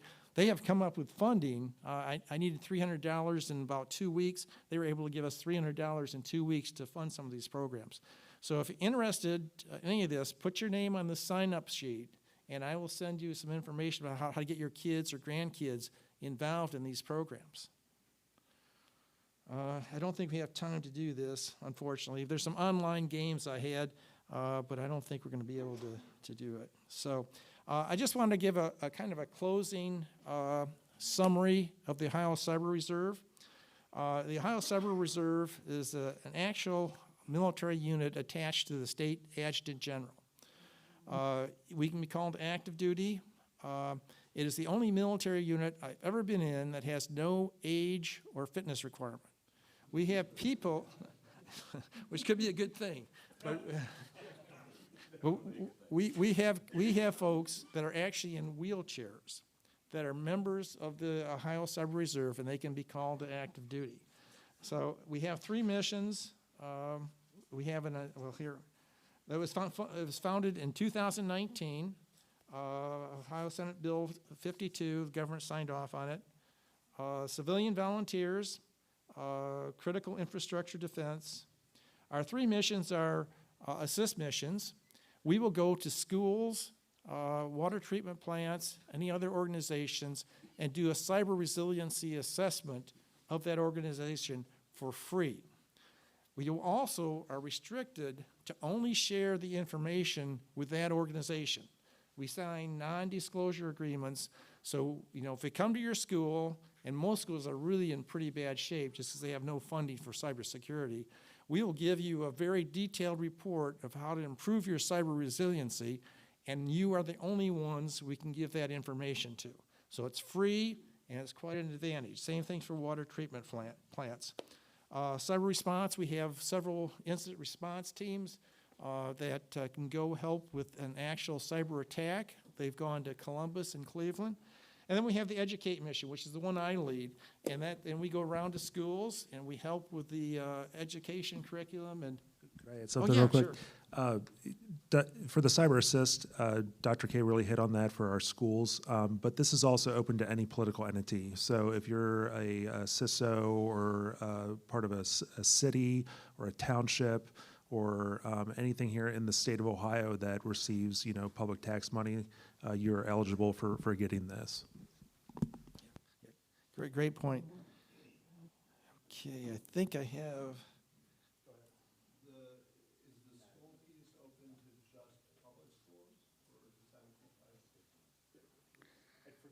The ruling behind that. I think you have to be state funded in a way, is my understanding. Sir? How can we help you, right? Are you looking for adults to help you? Well, that's my last slide. No, but and that is an excellent point, and that's one of the reasons we wanted to do this. I mean, amateur radar operators are really smart people. They really have a lot of interest in this sort of thing, and they can really help improve the cybersecurity posture of the country. And so that's really one of the main reasons we set this up, is to come to you and to try to get you folks to kind of assist. I'll see if I can get this video to run real quick. Yeah. Yeah, I can't.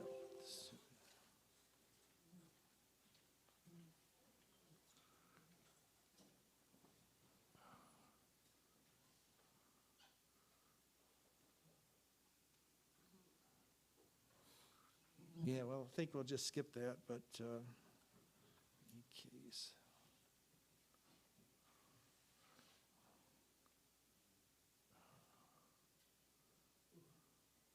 Okay.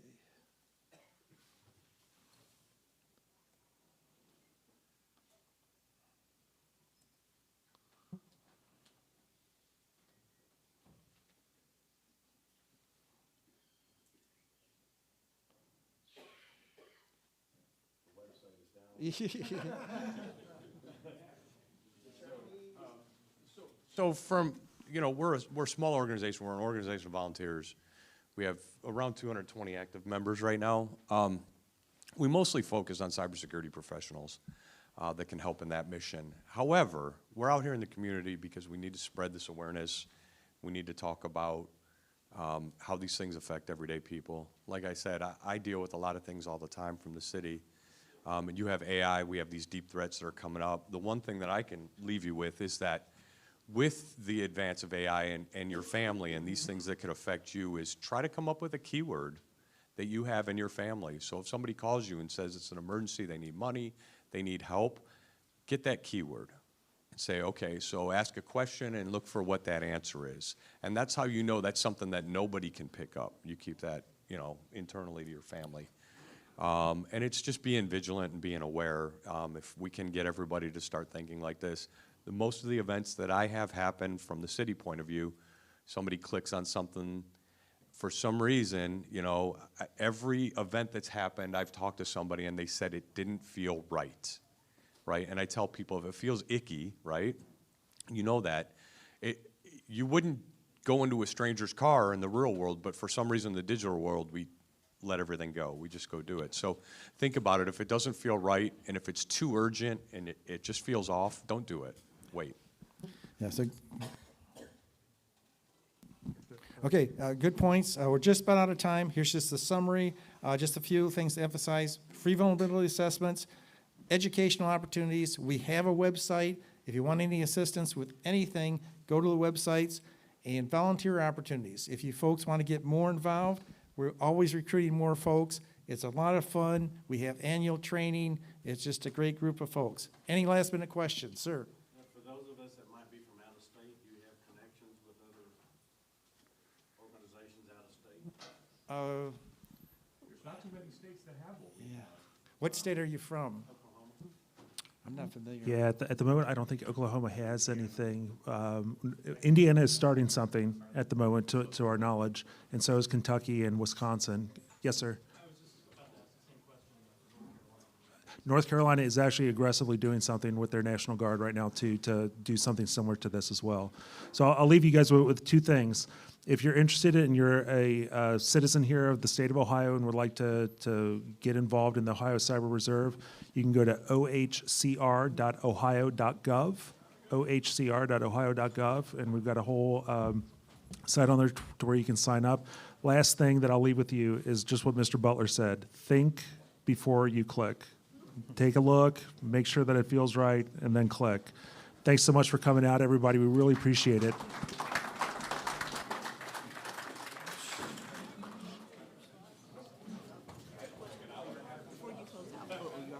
I wanted to get a picture of that slide where you talked about her name was Tina. Okay. So is that something, I noticed on one of the slides when you talked about the connections, Auburn University and the University of Alabama are listed on there. Right, okay. And I'm from Alabama, and I was curious about some things that we can get started with there. I'll just take a picture of that slide. Just turn it in.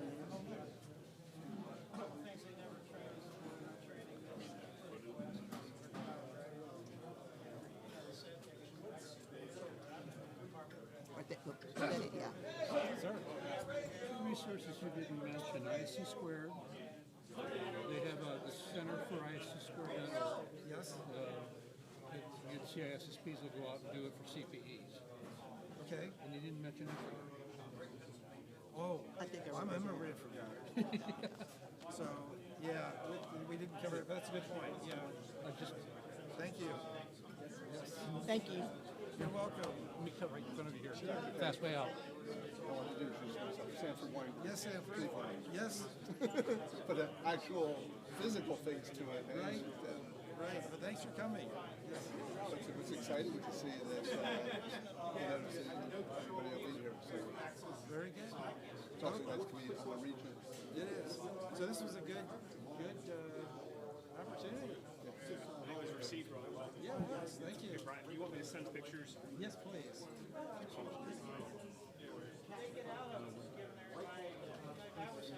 Put something similar on at Oklahoma Hands Fair, or yes.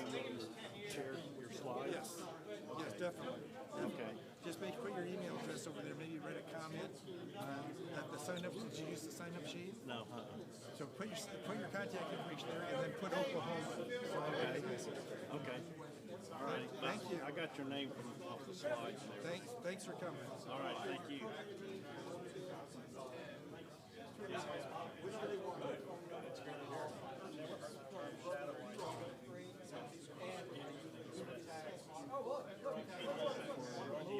Yes. Thank you. That way I'll have your email address too.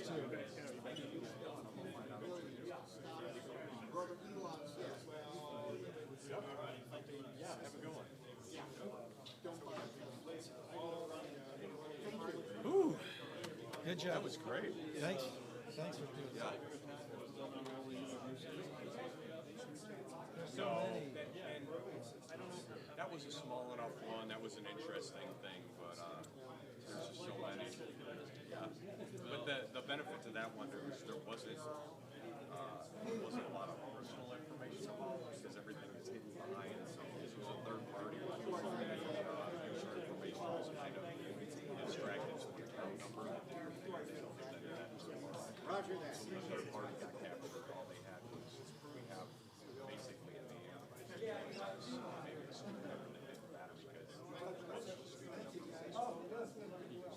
So it was, in a way, it was pretty good.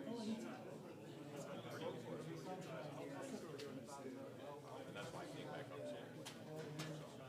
Don't forget your phone, Dr. Oh, thank you. Yeah.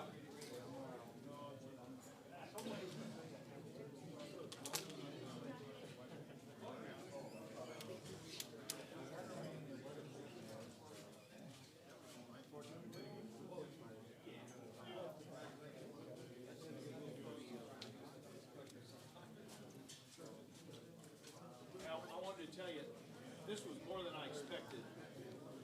Good. There's a dongle. Where do we plug the dongle in now? Right here, I think. See what connector the thing has on it. Maybe it's on that side.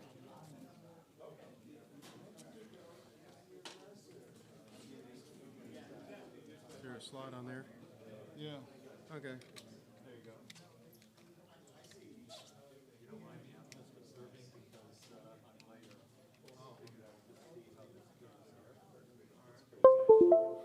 There you go. And it comes up, and then you just pick up your file. Do the probably the welcome. Well, you're going to do the Darko stuff, and then for me, just the welcome to. Yeah, ATV I just got to figure out where all this stuff is. That's your little clicker right there.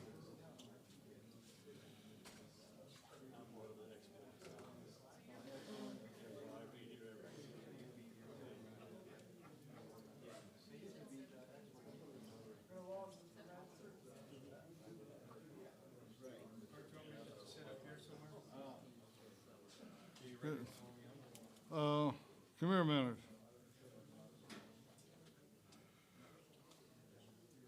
I hate these touchpads.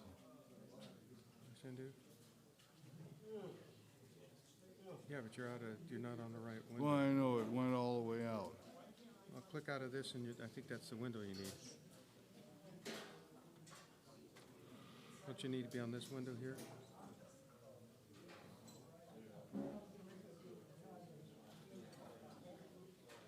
You want me to get that for you? There you go. Just click on, left click on that, and that should bring you up. Is that? That should bring you up. Should load anyway.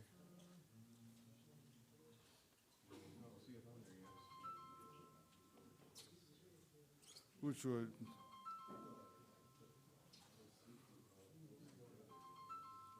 Is that the computer doing that? No. I don't know how the, I'll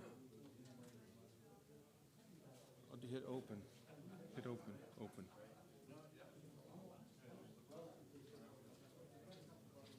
Right there. There you go. Now it's opening. let's see, just, No, wait. you don't want to try it.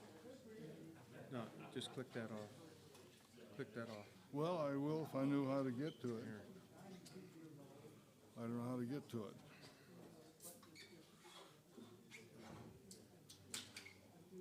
There you go.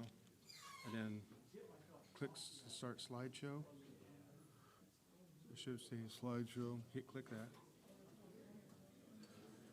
from beginning, right? Yeah, from the beginning. There you go. How they click it. Yep, Gentlemen. it's there. I'm the volunteer, so if y'all need anything during the presentation, I'll be in the back. Okay, thank you so much. Yeah, you can do the presentation for me. It's all you. I think we just figured it out here. Okay.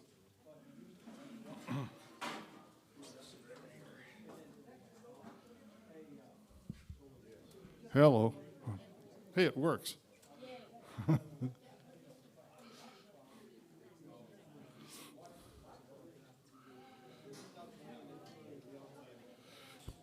Good morning, everybody.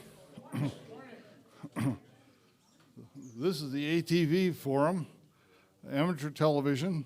Do we have any active ATVers in the crowd? Ooh. The rest of you all interested in ATV but haven't gotten there yet, right? How many of you are in the audience that don't know what the heck this is all about? We got the right program now. Okay, my name is Art Towsley. I'm WA8RMC. They say I'm the moderator, so here we go. I live in Columbus, Ohio. I'm an active ATV on a number of different bands, but we didn't come here to talk to me. Well, I would like to see what everybody else has got to say. What I'd like to do is that I will introduce, where is Darko? There he is, okay. I'm gonna introduce a friend of mine from Austria, that came all the way just to see the ATV forum. And that then I have a little slide presentation to just a few minutes. And then finally, we're going to have Mike Collis, WA6 SVT, talk a little bit about digital TV and his adventures on Pitcairn Island in the South Pacific. And that and they've got a digital TV station there that he built from ground up, and that it'd be interesting to listen to that. But let's first, for Darko, he doesn't speak a lot of English, so he asked whether I would summarize a little bit of what he wanted to say, and then I'll let him make some comments afterwards. So that this is just a little bio that he had prepared. And that basically he said he passed his amateur radio exam in April 1976 in Yugoslavia. He's been involved with electronics since the 5th grade of elementary school and with amateur television since 1982 with call sign YU2RZN.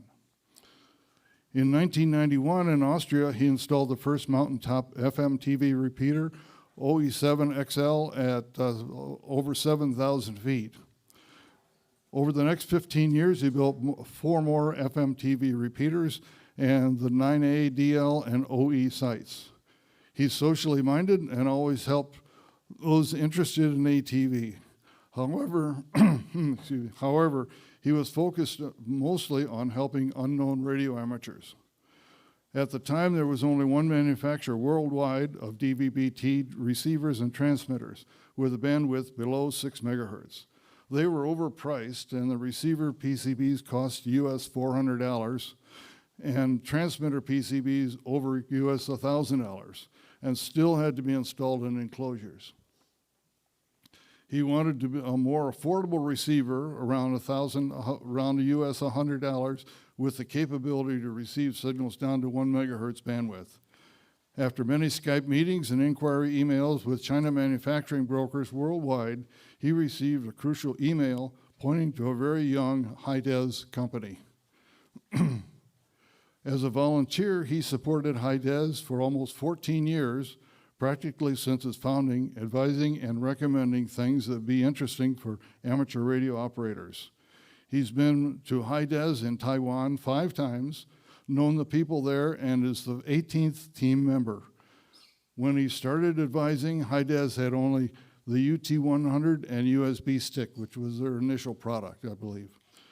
At HiDes, his recommendations for DVB projects include development of standalone devices and bandwidths less than 6 megahertz. Years later, development and support for a 2.4 gigahertz up converter, BU500, and development of a 10 gigahertz down converter. Last year, he provided development support for 23 and 13 centimeter multipliers and 10 gigahertz power amplifiers. This year, latest small project is a video level regulator to provide 1 volt peak-to-peak output to allow old FM TV satellite receivers to be compatible with the new ICOM IC905 receiver transceivers. Future plans include a 7-band standalone 900 megahertz to 24 gigahertz FM TV transmitter compatible with the IC905 FM TV transceiver. Okay, the facts. 6 years ago, ATV was only about 15% of the HiDes business. Currently, ATV accounts for less than 1% of HiDes business, so it's diminishing quite a bit. Therefore, they are no longer very interested in the amateur radio business. Only through Darko's good contact with HiDes management, they are still able to produce any ATV equipment. So Darko's heading that ball game for us. If we can't find some interesting products for HiDes that will generate larger scales, we won't be able to get new products from them. So Darko asked if you have any new ideas for new products, please let him know. So Darko, is that good? Yeah. Okay. Thank you. Goodbye.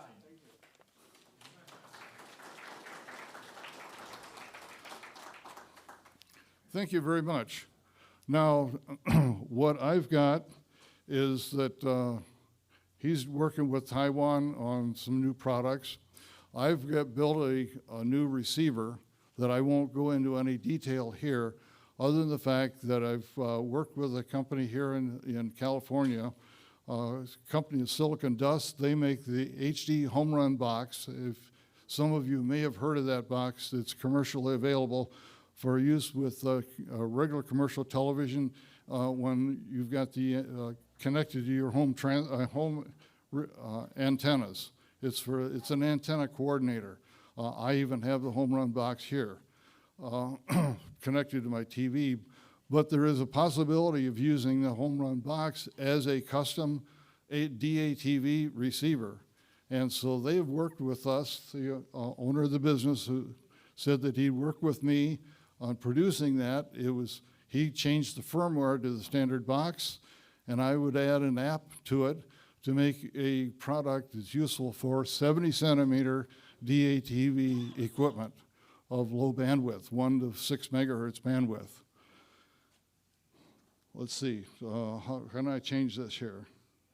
You'd have to pull out of that. But the picture of it's in this one. If you want to put it on a slide, you'd have to drop it. Well, the slide's in there. Yeah, we'll get to it when I do that. It'll show if you want. Okay. You can scan down. Yeah, I just wanted to go to. Just hit the clicker and go down the slides till you get it. You might have to use your clicker for that. Just click down. Yeah. Just keep advance on the slides, you'll get to it. Yeah, keep going. Keep going.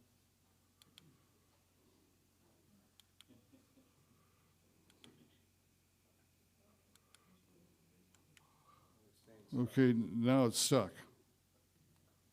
There you go. There you go. Go one more, I think, is yours. Okay. Sorry about that, guys. That's a picture of the home run box. I brought one with me, and the bad news is it's still sitting on my desk at home. So, but that's what the box looks like. And basically what you connect that box to, your antenna, and the output of the box is an Ethernet that connects to the standard router or to your home Wi-Fi network. Most people have a Wi-Fi network. I can talk about other arrangements. If you don't have a network, it's easy enough to buy a router and create one or whatever. But it's a simple network. On the output of it is that you can connect it to your home network and watch everything on your standard TV or on the computer monitor.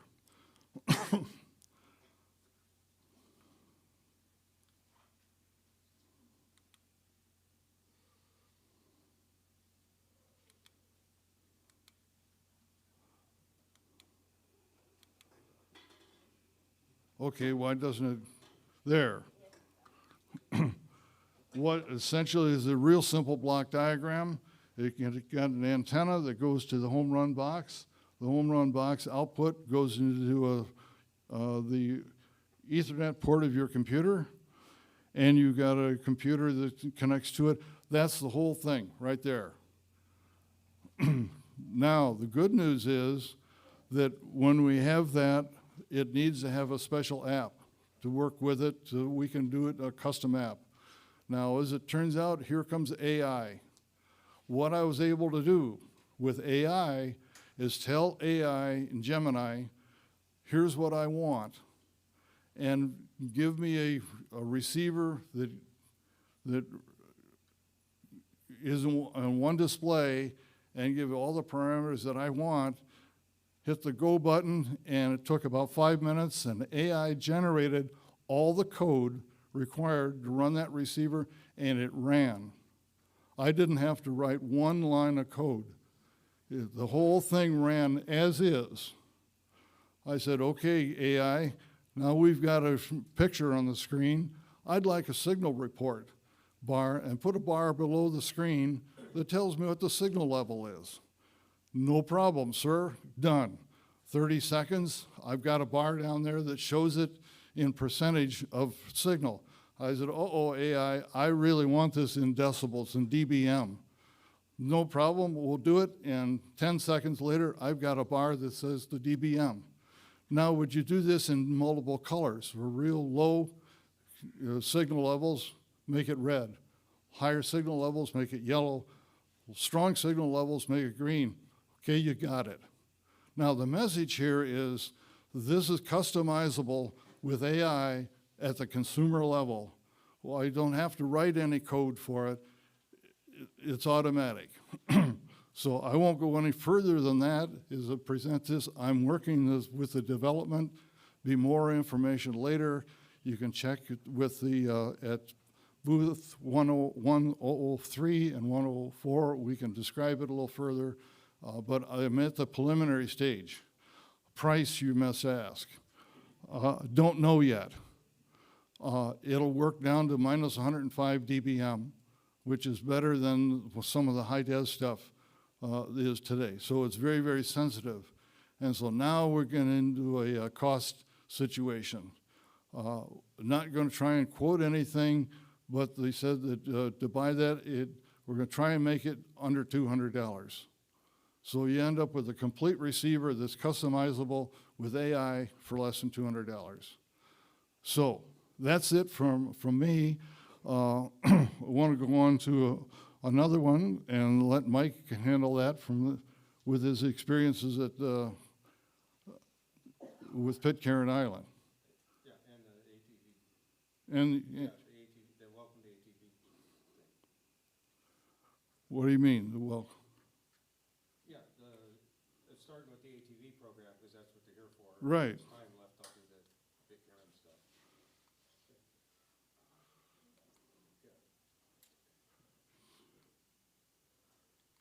is that where you want to start? At the beginning. Keep going. Right there? Yep. Okay. You want me to click it, huh? Oh, I can, where's the up and down on the clicker? There. Okay, I can. I have it. found it. All right. Sorry for the informal part of it. Okay, I'm Mike WA6SVT when I'm in the U.S. and VP6MC when I'm down on Pitcairn Island. So we'll start with the amateur television because that's what everybody's here for. And you know this guy here, Art, on the front there? This is some, there's older ATV equipment. Some may remember the old PC electronics equipment, but I wanted to show what's available today new. On the upper left is a DVB-T receiver from high-des, and it's multiple bandwidth. It's digital. On the right is a little power amplifier, and to the right is another modulator that high-des has, and just a typical camcorder. It doesn't matter if it's Sony or any of the other brands. And then below is the new ICOM IC905. On the left is in the ATV mode, that's on 2 gigahertz, which is an input frequency to some of our linked repeaters in California. We also have a 70 centimeter input, both analog and digital there. And to the right is the little RF head unit and the tripod. This was set up at a Hamvention in Big Bear, California a couple years ago. This is the receiver that Art already showed you. It does have it's a European model of the box he's talking about, so it has what's called a PAL connector, and you can only buy the adapter to F connector. They don't even sell PAL connectors in the US, but you can get them overseas if you want to put it on your coax. And then Art already showed you the block diagram with the HD box in the upper left and in your home router and computers, because it's designed to work in a network. And you can have the US box and get all your US channels and have the ATV go anywhere in the house and get it. So it's saw it at his house. He had it set up that way. It was pretty cool. Well, I forgot Yeah. to tell him that Yeah. that's a quad display. Yeah, it's also a quad display. You know, with SDR type stuff, you can make it do almost anything except wash the dishes. Question. Yeah. So you say there's a European version, American version. Does the American version do ATSC? Yeah, the American version is set up for ATSC 1.0 and 3.0. The European version has DVB-T and Darko, what's the later DVB-T, the enhanced one? 2, DVB-T2, and it might have 3.0, but I'm not sure if it, but anyway, you need a 2 separate hardware, so your US box can't be reprogrammed to do it because the chipset inside has circuits designed for DVB-T, which is a different type of modulation, because US is 8 VSB modulation, European is OFDM. So the home run box that he talked about was the US version? No. The US version works on over-the-air television in the US, Canada, Mexico. You need the European version, which is used in Australia, New Zealand, and the EU countries, and Great Britain. Right, I don't live there, I'm here. Yeah, but you can order stuff. Art's going to import those here, so you'd be able to order them from him if everything works out right. But I want to be able to transmit to US TVs. We don't use 8 VSB. It's a really cruddy system. I was a broadcast engineer for KCBS Channel 2 in LA before I retired, and it does not work mobile, and that's why they did ATC 3.0. It is so bad that they switched to 3.0, which is OFDM like DVB-T, but it has a layered I don't want to get into all the broadcasts. We're kind of out of time. You can come to the booth. We can talk details there or after here. Don't mean to be rude, just trying to get everything through. Okay, this is a basic block diagram for DVB-T where you have the camcorder, your modulator, which is also an exciter, and then an RF power amplifier. I just wanted to answer your question, is the box that I'm going to be selling, is the European version of that box, because of the frequency coverage. They're going to modify it in firmware just for our application. So it's going to be just for DATV on the 70 centimeters. Yeah, so the European box has a special part, so even if you bought one from Europe, it may or may not tune directly. Okay, down the bottom here for your receiver, optional preamplifier antenna, the receiver like I showed in the other slide, and then some sort of TV or monitor. Okay, here's some pictures of some different ham shacks showing an ATVer. We got K0PFX over in the St. Louis area. He runs DVB-T, and he's got more gear than most hams have in their shack. Down the lower left is W6KVC, and that's in his RV, and he takes that portable. And then we've got KH6HTV in Boulder, Colorado to the right. And next we have WB6HYH. He's the president of the California ATN chapter. He's running FM video on 2.4 gigahertz with about 30 watts to hit the repeater. And we get the next slide. Antenna systems. Well, do I use omni or directional? Obviously, directional is better. If you're close to another station, omni will still work. And you could get started with omni. You're going to be a lot happier with antennas. And it's just in the case of 70 centimeters, which I showed here on the left, which is my antenna array in California with the tower that's up in a tree about 126 feet. To the right is K0PFX. This is a zoomed-in shot on his big tower. And he's got the 70 centimeter antenna on the top, and below is his 2 meter Yagi. Here's another antenna, the microwave dish from a remote truck, which we have out in California, which is set up for ATV. To the right is a VHF antenna, VHF-UHF antenna system, and it shows the 434 megahertz dual Yagis he uses there. And then his dish for, that's the same guy, Tom, that had the 2.4 gigahertz, and that's his dish that he aims into the repeater. Here's a picture of a little more detail on the ATV van. It's an old ABC News truck that we converted to ATV, new paint job. And then we did a dual band feed on the dish and then a little 5 gig dish above, but it's set up to work our repeaters in California. And we take it out to ham clubs to do demos and stuff for ATV. Here's some other stations. This is up at the DARA, the ATV booth that's up here. This was from a couple years ago. And we have a station set up there, and you want to see it live, come to the booth, and you'll see it in detail, and just pick up truck and a couple of poles, and we're able to get to the repeater up in Huber Heights that belongs to the DARA group. What else can you use ATV for besides showing your shack, bragging your home videos to your friends? You can use it for emergency operations. This is the EOC in Boulder, Colorado. And then in the video screen, it's in there they're showing, I think that's the Sunshine Fire just above Boulder. And if you noticed, everybody's looking at what the hams are doing because they're giving them the video of how the progress of the fire is.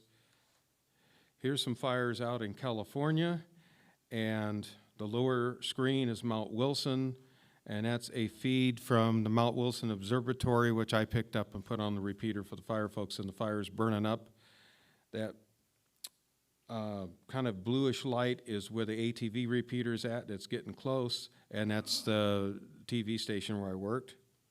And I was up there when this picture was taken. The upper right is Snow Peak. It's about an 8,000-foot site, and that's looking up on Mount San Gorgonio, which goes up to 10,000 feet. And this is with an infrared camera at night, which is at our repeater site, and we're giving this information the California OES, which deals with the fire. And that worked out pretty good. Okay, you probably have, how far can you talk on ATV or send pictures on ATV? Well, the record is from KH6HME. This is before he passed away, and this is from, and then you see the picture of it's a shed that belongs to Channel 2 over on Hilo, but it's up on the side of the Mauna Loa volcano. This is where his weak signal beacons are at. And so when the band conditions was good, he flipped the 432 beacon off, plugged in the ATV transmitter, which was an old PC Electronics and 100-watt amplifier running it down, reduced down to 50 watts so it didn't distort. And that's a picture picked up by Gordon West in Costa Mesa, California, 2,500 miles away. Next slide. And then here, sometimes you get tropospheric openings. You can work a couple 100 miles, 300 miles sometimes here too. What else can you do to extend the range of ATV? You can use a repeater. This is the big hub in California. This is Santiago Peak. It's a 220 duplexer because we've got a voice repeater there, and then the ATV repeater stuff's to the left. You can see the monitors. And that plate, the big plate up at the top is a 600-watt amplifier for 1.2 gigahertz. We're on a 400 watts peak sync and a 12 dBd antenna, so we're multiple kilowatt ERP, so we're almost as strong as a broadcast station. If you have a, compared to, you've got really good receive, the house. There's a picture from Santiago Peak, what it looks like, and you notice on our output, we have 5910, so we're running 25 watts on 5910 into an Omni, and then vestigial sideband analog on 1253.25, and then the input 434, which is an analog input and a digital DVB-T. It'll take either one. And then the FM video on 2441.5, which allows the IC905 or any of the old video senders that you put a frequency board to get it right on 2441.5, add your amplifier, or just buy the IC905 and you can access the repeater. And there's other repeaters in California, Nevada, and Arizona that uses the same input scheme. This is the local repeater at Dayton. Picture of their antennas up at the top of the tower with the receive and transmit and their W8BI camera insignia that just shows up on the repeater. And you can see more test patterns and stuff if you come to the booth. And that's at that slideshow. And then, let's see, how much time do we have, Art? We got about 20 minutes. Okay. Any questions on ATV before we jump into building a television station for Pitcairn Island? Boy, okay, I guess we did pretty good, or let's see.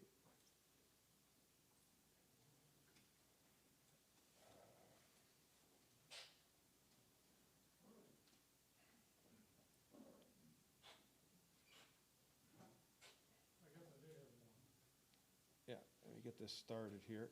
Yeah, go ahead. What are you using for 1.2 gig for? In California, we're using them for outputs. Here in the Midwest, a lot of the repeaters are using it for inputs because they traditionally had 70-centimeter repeater outputs.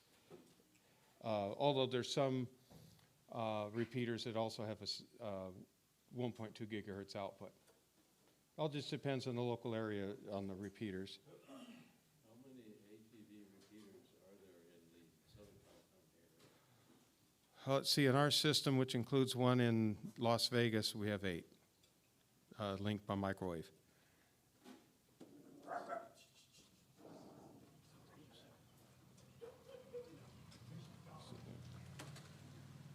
Okay, this is, oh, I don't have it started yet.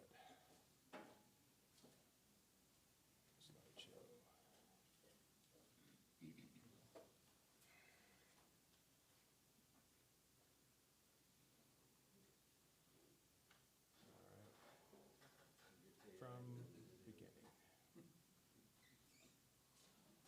Yep. Okay, here's Pitcairn Island. And even though it's VP6 for amateur, the prefix by ITU rules is ZB for Pitcairn Island. So they used to have an old shortwave station, ZBP, P for Pitcairn. So it's a TV station. And since they don't have an FCC, I'm kind of their FCC over there because I'm the head of IT and telecom. Well, we'll call it ZBTV. So, and since most of the people bought smart flat screen TVs from New Zealand because our supplies come from New Zealand, I went with the New Zealand channel plan, went to the Island Council, said I need 506 megahertz approved, which is channel 25, 8 megahertz bandwidth, basically rubber stamp, here you go. And so we'll get this started.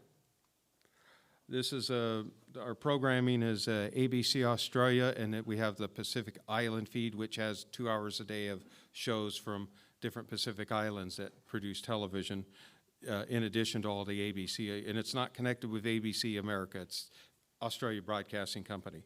So even though Australia is a long ways away from the island, but it's on C-band satellite, Intelsat 18, parked at 180 degrees.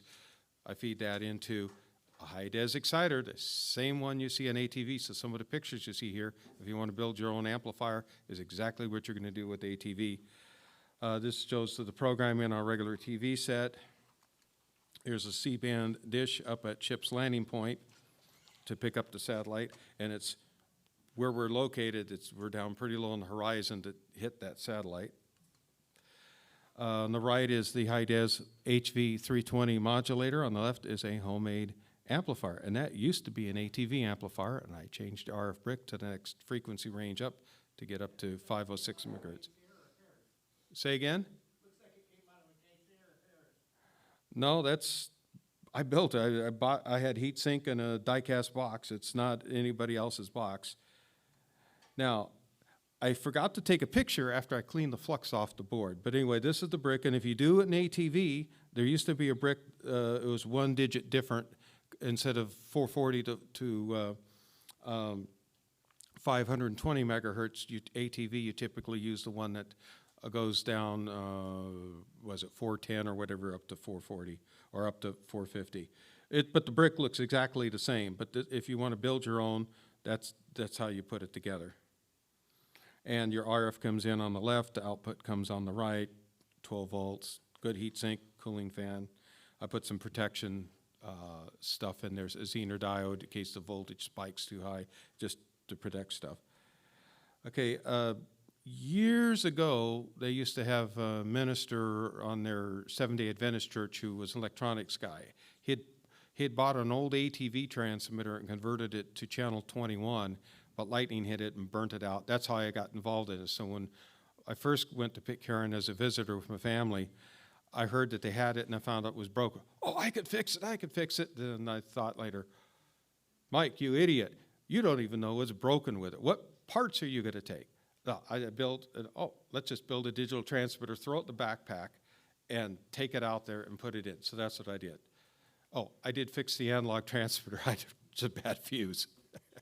But the antenna had fallen over. It was on guy wires and stuff. So I took it all apart, every little part, cleaned it all up, repainted the radome and everything and the metal parts. And this is an old, I have a better VNA now. That the SWR is really low, covers the low end of the UHF and 1.12 across the whole lower UHF band, and then 1.1 to 1 when I tweaked everything right at channel 25's frequency.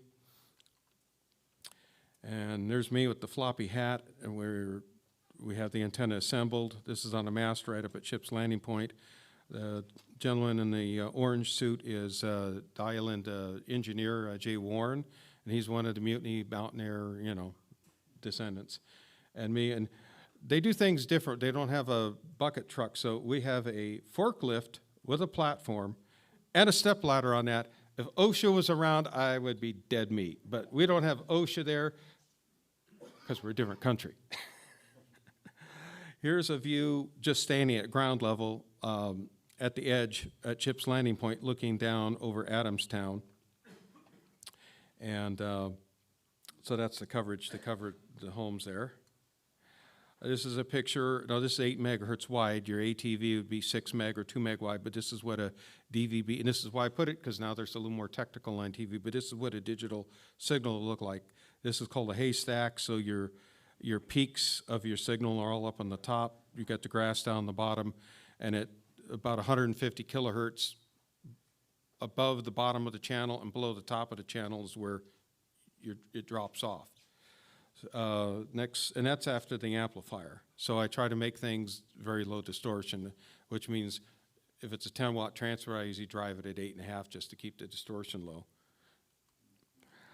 This is the this rack here. The U.S. government has, USGS has an earthquake monitor, and that's all the equipment below. But the black unit is the satellite receiver, and then you see the little box, the heatsink fin, that's the transmitter. And in the high-des box, you sit. I've since added another rack shelf since this picture was taken to clean that gear up a little bit, but that's where the gear's at. There's the average power. You can see where it's 10 watts, and I'm about 8 1/3, 8.5 watts average power. And letter of thanks from the mayor when we installed that. We did that when we were on vacation, so, All right. This is a not sunset, but sunrise, looking roughly towards North America from Pitcairn Island. And so this is what I see in the morning from the rental house. And I'm building a house here pretty soon. And this is the property that I now own up on the island. I've already cleared it. I was down in the middle. There's more land behind. It goes up even higher, but that's the view of the water. And I've got a 260-degree view of the water. So I think that's it on the slideshow. Any questions about the TV station on Pitcairn Island or about any of the technical aspects? Because the TV transmitter is exactly the same as your ATV transmitter. Yes? What's the population being served? How many people are watching? Take a guess. 35. Pretty close. We've got 40. Anywhere between 37 and about 45 on the island, depending who's off visiting different people. What kind of follow-up? Are they all seeing the same quality, or is it? Well, DVB, digital is you either have it or you don't. Just like your cell phone, digital cell phones, it works and then it starts to chop out. Well, the TV, same thing. It starts to block up, boom, gone. So it's not like analog where you gracefully have from snow-free to like just barely an analog TV. If you hear somebody say P0, you just see sync bars. P1, you got a locked up picture and you can see some blocked call letters. You get P2, and that's what you saw with that Hawaii picture. P3, you start and get color. P4 is 5 or 10% snow. P5 is snow-free. Yes? How much range are you getting, from that, 8-watt signal? How far away can people? Oh, the range? Well, the island's only 2.2 miles long, so we covered the town. The ship, the Silver Supporter, doesn't have a marine antenna, but I took a piece of coax, plugged it in the TV, and threw it over the side of the ship, and I saw it. As long as the ship could see the ship's landing point, it worked. Yes? So where does the island get its power from? Do you have a generator? We have a combination of solar power with lithium battery banks. We got 3 of those units, 2 100-kilowatt brand new generators now, and we use the solar for the mains power. When the batteries get down, it calls for generator start, starts the generator, warms it, synchronizes it, boom, you get a little ding in the lights, and now you're on generator. And then when the sun comes out, it'll charge the batteries up. Normally, we make it all through the night on the battery banks. If it's been overcast or overcast part of the day, the generator might kick in at 2 or 3 in the morning. And what do people do for work Well, there's some government jobs. I do IT and also general manager of shared services. We have people that maintain the roads. We have somebody that does the treasury that's open 3 days, 2 hours, 2 to 3 hours a day, 3 days a week. Same with the grocery store, you have workers there, and that's the Pitcairn Island Public Service. A lot of people have like businesses that they'll do honey, basket weaving, wood carvings, yeah, that stuff, and then and other items that they make for sale. When we have the cruise ship season, and a cruise ship goes out, those locals at times will be out on that ship for 3 hours and have $8,000 American cash in their pocket. Some euros, but mostly American cash because that's what most of the ships tend to use. And there's no taxes, no property tax, sales tax, or income tax. That $8,000 is in their pocket, other than what it costs them to make the stuff. And if they use the local Merle wood, a few pieces of sandpaper, some lacquer for, and they make good money on that. Yes. Question about the transmitter. So it takes HDMI in. The 320 will take either HDMI or analog video, either PAL or NTSC, and 3.5 millimeter jack for left and right channel audio on that modulator. Yes. What's the latitude, south latitude? How far south is it? We're about, Pitcairn's about 120, 150 miles south of the tropic at Capricorn, so we're technically semi-tropical, or we're not, it seems more like the tropics, but we're not as humid and not as hot as Tahiti. Like 65 degrees south or something? No. I think we're 23, 25, 20, no, 20, 24, 20, somewhere in there. We're about as far down south as if you were about halfway down Baja California on the north. Yes.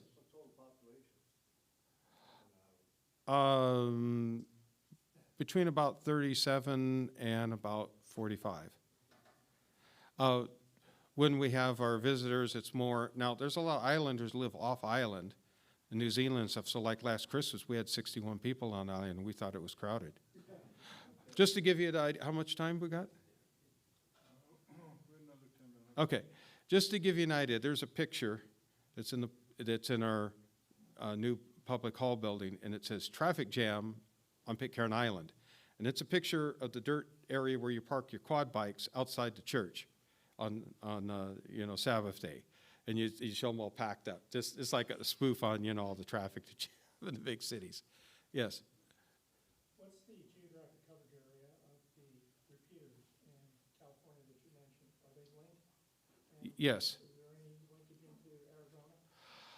We were getting ready to link into Arizona. Two things happened. The one thing is site rent is getting more expensive. A lot of the mom and pop shop, individual radio shops that own sites is getting less, and the big corporates are buying in.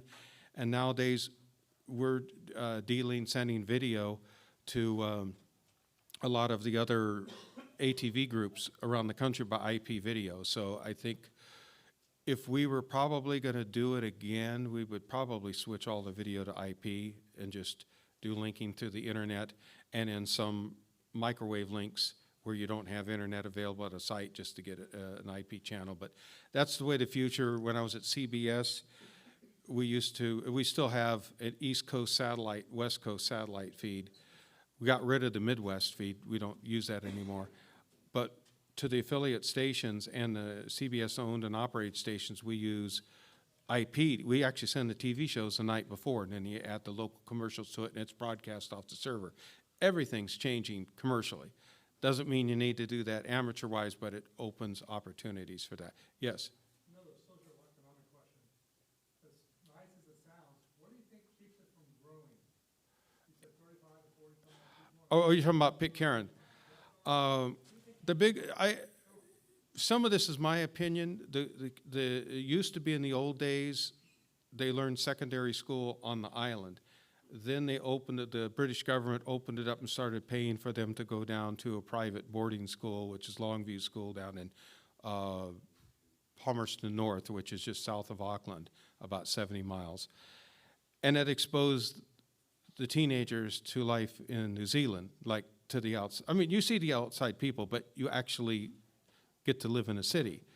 Some of them get hooked in the city. Some of them found employment while they were in high school to make some extra money, or decided to go to college, maybe met a boyfriend, girlfriend, and they didn't want to go to the island. So that, I think that was one factor that thinned people out. Just because it was easier to get on and off the island. I think that's the biggest factor. Yes? So is there an airport there? And how do you get internet in that? Is that over satellite? Starlink, just like you have Starlink here. In fact, we did with Elon Musk, when the Starlink first came in, you had an individual satellite that you reached, and you had to be, and the satellite could reach out up to about 300 miles at that altitude. It had to also be able to reach a base station to get into the fiber optic connections to the servers. You didn't have that on Pitcairn. So we got 3 terminals. We set one up at the medical clinic, one at the administrator's office, and one at the police station. And so we tested, and we could talk amongst ourselves, but nobody else.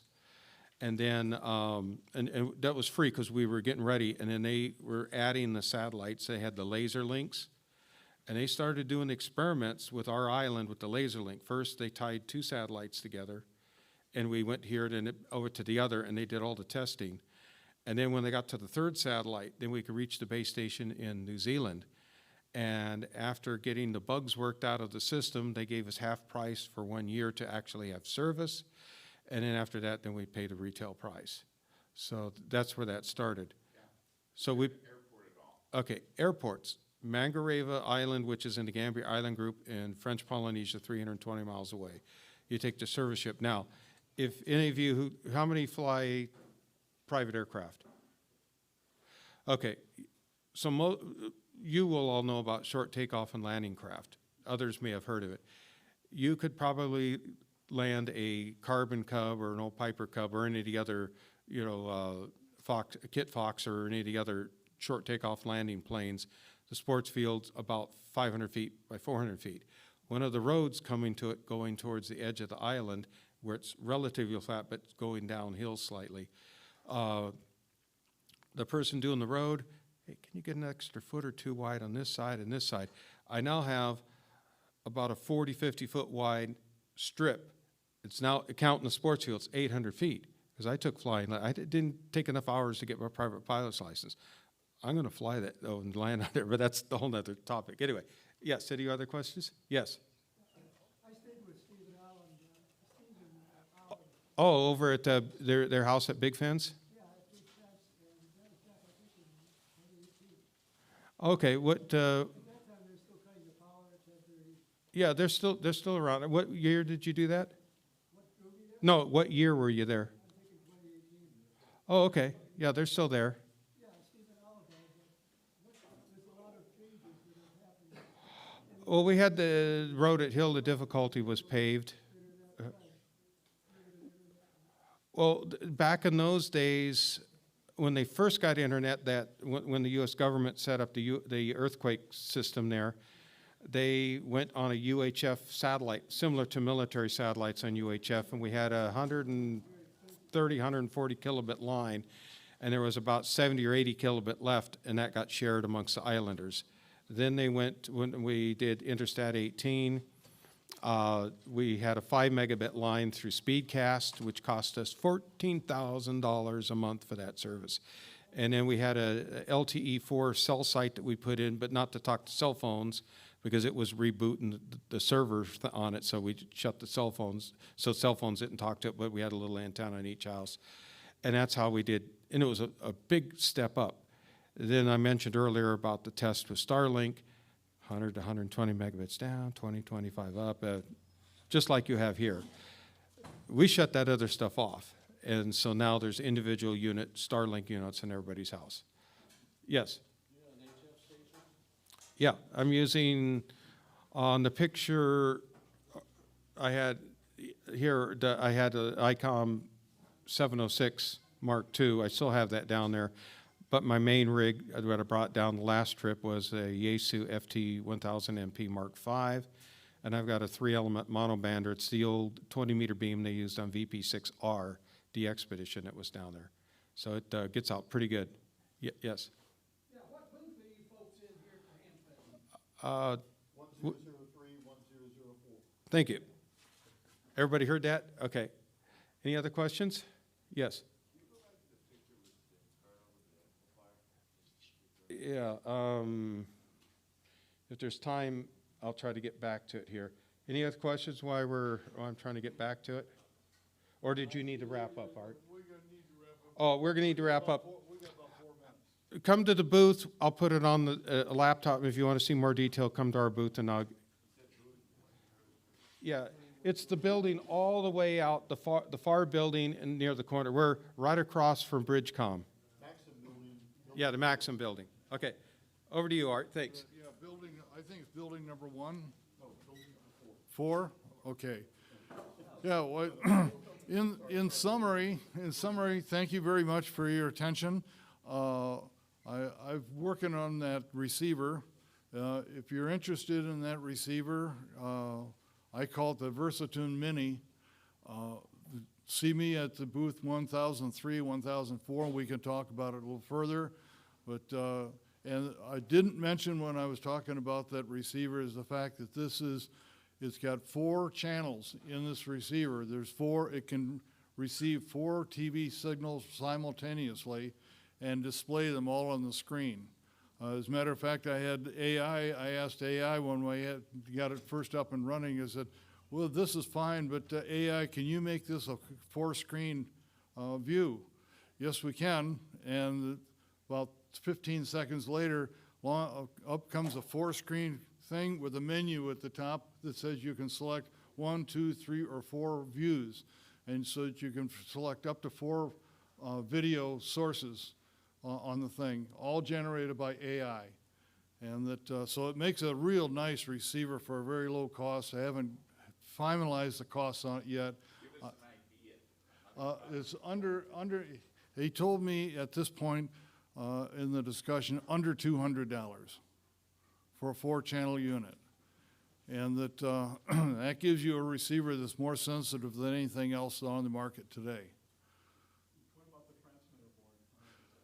Transmitter board, I've got a transmitter board that I did 10, 12 years ago, called the DATV Express board. I think we got $350 for it originally, and we lowered the price to a point where the Pluto board and the Lime board was introduced at a much lower price, really cut us out of the market, and the volume went down, so we just said, we're not going to build this anymore.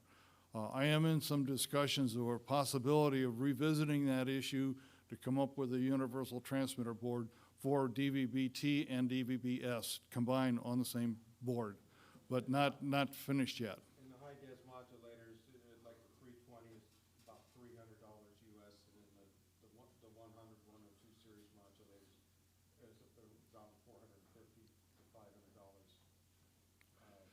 And it's all it's plug and play. Anybody doing any analog ATV yet? We still got analog. I'm still maintaining the analog transmitter at our repeater in Columbus, Ohio. And Dayton has got their analog also. So analog is simple, it's inexpensive, and if that's the way you'd like to go to get a picture, great. We support it. What's that? Do the present TVs that you can buy decode analog? I believe so. The last time I checked, they did. I haven't bought a TV in the last 3 years, but at the time I bought the last TV. Yeah. If you put it in the CATV mode, right? Yeah. Plug an external antenna, and they ask you digital or analog. You're going to be DVB-C for cable for digital, but analog it will be analog. And where you get the snow on the screen or a blue screen. NTSC then? Yes, yes. And when you're in the cable TV mode, allows you to tune to 70 centimeters. Right. Not 1.2, but 70 centimeters. Okay. Hey, Art, make the announcement of building 1, Maxim building, where we're at. We're in building 1. Yeah, that's what I said originally. I called out building 4. Okay, no, it's building 1. It's the far westmost building, large building. As soon as you enter the garage door, we're the second booth on the left. I think we're out of time. Sure, go ahead. What language was your AI coding in? Language? What computer language was your AI coding in? Python. The AI developed everything in Python. I don't think I had a choice in that. They just did it in Python and gave me the Python code. And what I had to do with that code is put it in. There's another Visual Studio, Visual something, I forget which it is, that compiles it and gives you reproducible code. But it was something that I am not a coder, and I couldn't do anything other than follow the instructions, and it comes out and everything worked. Now, the advantage here is somebody that has absolutely no software experience. On the consumer level, you can make your own custom version very easily. Okay, thank you very much.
Hello, radio.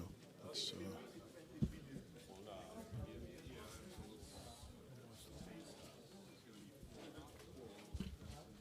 there microphones? You guys don't mind if I watch this, do you? I'm gonna have to set up later and, okay, just wanna see what's going on here, thanks.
Somebody stopped and was talking to me. Had some friend of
We're going to get, let's see here, got to turn it on. Hello, test. Well, let me do this one. Hello, test, okay. We're going to get started in just a few minutes here.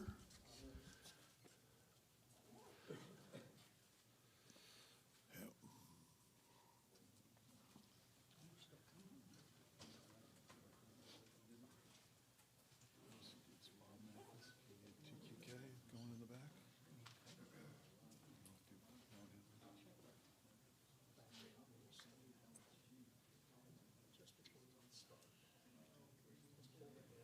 A little bit longer. Okay. You can use this if you'd like. It's up to you. That way you can walk around, yeah. Get this out of the way so I don't hit it. Yeah.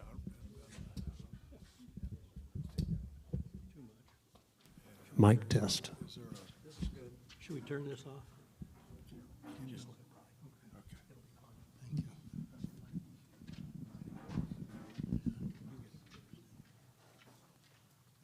What time do we have?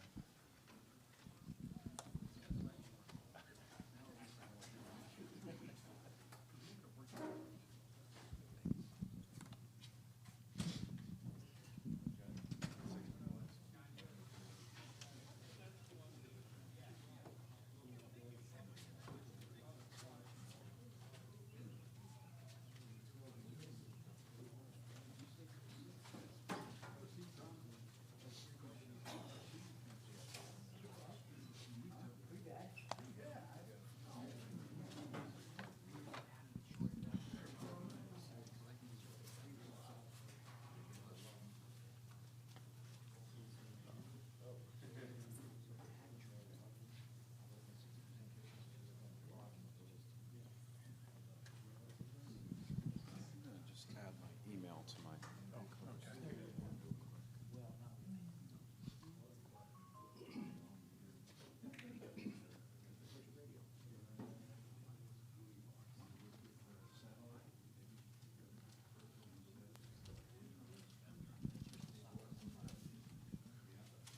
Good afternoon, everyone, and welcome to the VHF UHF Microwave Forum.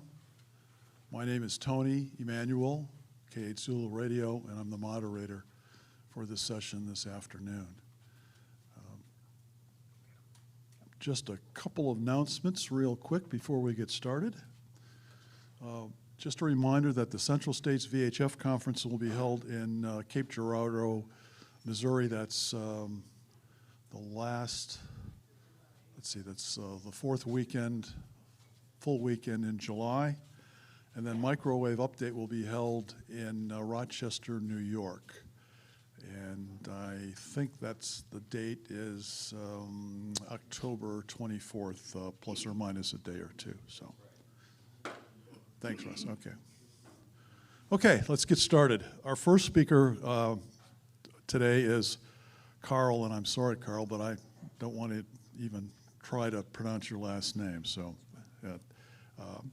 K9LA, and Carl was first licensed as WN9 AVT in 1961 and upgraded to WA9 AVT shortly thereafter. Of course, in those days, as old-timers, we had to update. You had a year that the novice license was good for. So in the mid-1970s, he became K9LA, and Carl received his bachelor's and master's degree in double E from Purdue University. Shout out to the Boilermakers. And he was the editor of the National Contest Journal, NCJ editor, for 5 years. And in 2013, he won the Bill Orr W6 SAI Technical Writing Award. So with that, I'd like to introduce Carl, K9LA. Well, thank you, Tony, and good afternoon to everyone. Hopefully the rain will hold off for a while. That'd be nice. Oh, wow, okay. How about that? Okay, I'm Carl, K9LA from Fort Wayne, Indiana. It's about a 2.5-hour drive, so it's very convenient to get to Dayton. And I'm going to talk about cycle 25 and also what that means for 6-meter operation. There's my 6-meter rig. Okay, not really. I do have a 10-tech Omni 7. It covers 7. So let's get into it here. Well, let's see here. Page down, nope, page up. Well, let's try this.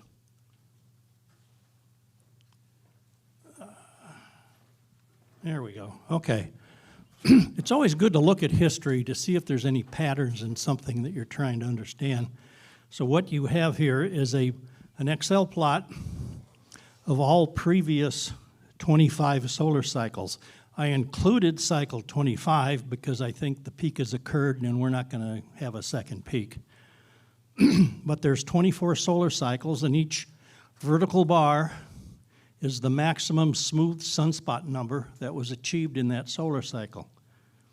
And what you can see is the data is kind of cyclic. There have been 3 periods of bigger solar cycles. For example, 1, 2, 3, 4, and then some more a little bit later. And then a lot of the solar cycles in our lifetimes have been pretty big. That also means there have been 2 periods of smaller solar cycles. You can see that cycle 5, 6, and 7 were quite small. Cycle 6 was the smallest in recorded history. And the good question to ask is, did cycle 24, which was the smallest in our lifetimes and the 4th smallest in recorded history, did it usher us into that 3rd period of smaller solar cycles? 25 wasn't exactly big, but it wasn't small. So maybe we'll have to wait till cycle 20 to see what's going on.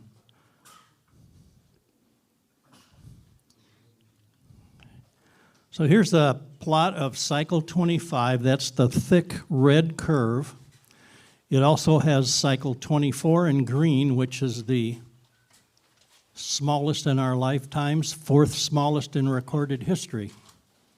And it has cycle 23, the blue curve, which is pretty much an average cycle if you average all 25 solar cycles.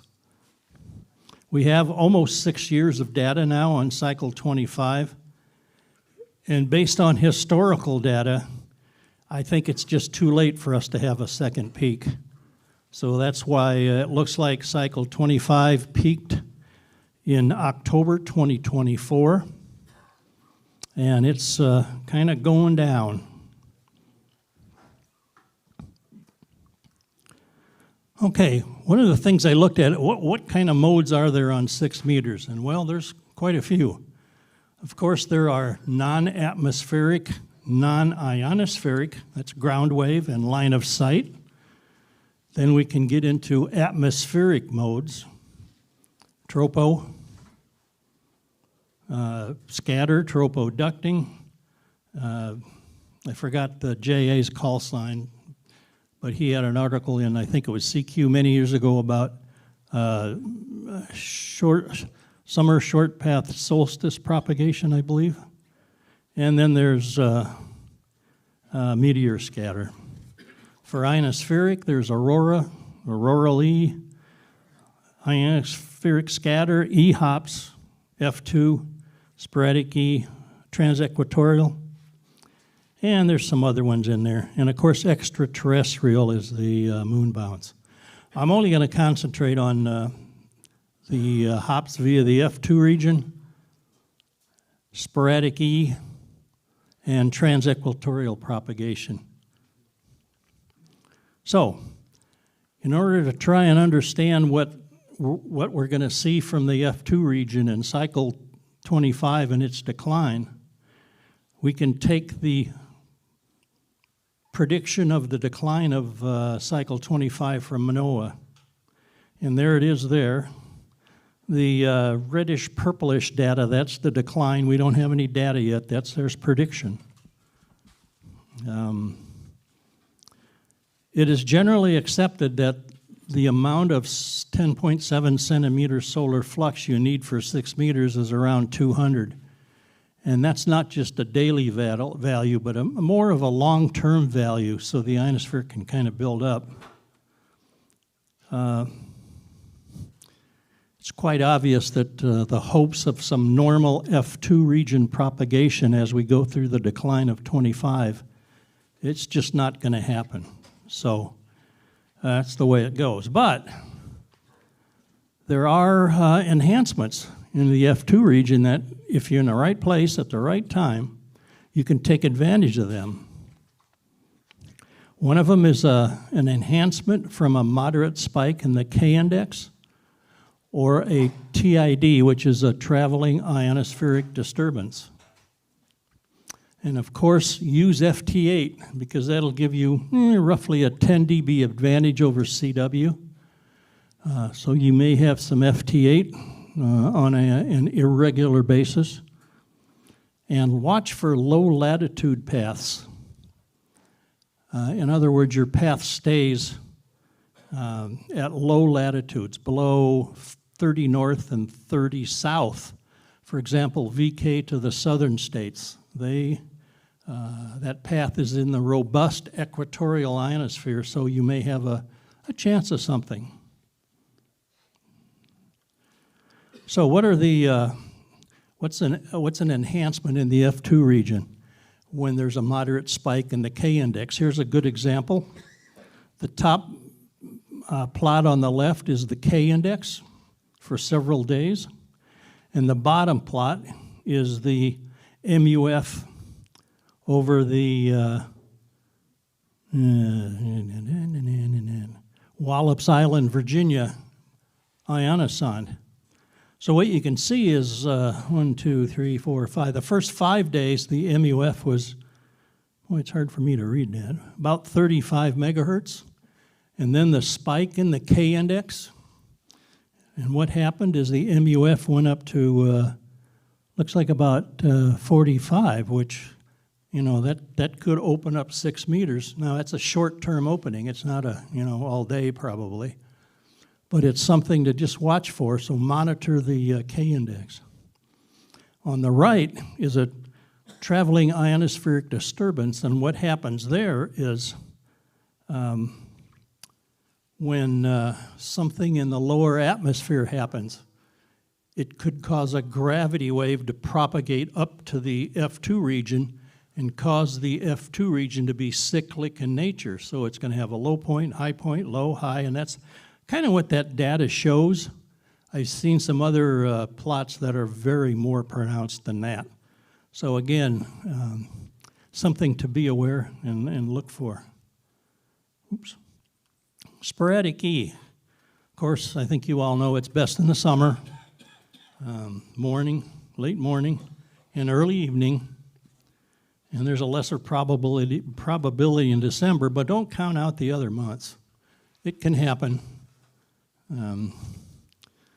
The Earth-Sun system is very dynamic and all kinds of good stuff happens. The bimodal summer probabilities allow multi-hop sporadic E. And there's been some good examples, and you can even use the probabilities in the chart to show when the peak probability is on a double hop or triple or 5 hop path. It's pretty interesting to see that. Now there are several hams studying the effect of tropospheric events on sporadic E, like something major happening up there that triggers sporadic E. Jim G3YLA over in the United Kingdom has a website. It predicts sporadic E based on what's going on in the atmosphere, you know, like the jet stream and all kinds of other stuff. I think he's reworking his website now, so maybe check it a little bit later. Joe K1YOW, he's done some work too for winter type sporadic E. And I'm sure there's some other ones working on this too. If anyone's aware, I'd love to know. Okay, what about the dependence of cycle or of sporadic E on the solar cycle? Well, there aren't many long-term looks at sporadic E, but one of the best ones happened in '92 when EML W3EP and WA5IYX listened to FM broadcast 88 to 108 megahertz for from 76 through 1990. They listened every day. And that really did give us a good plot of what's going on over a solar cycle. Now that data there, the columns are the minutes per year of sporadic E. That's what the vertical columns are.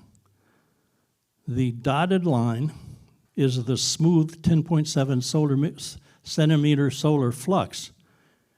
And you can see that it's hard to correlate sporadic E to a solar cycle. So as of right now, I think we believe that the solar cycle doesn't have a major impact. Maybe it does at a lesser degree, but right now it's going to happen just wherever we are in a solar cycle.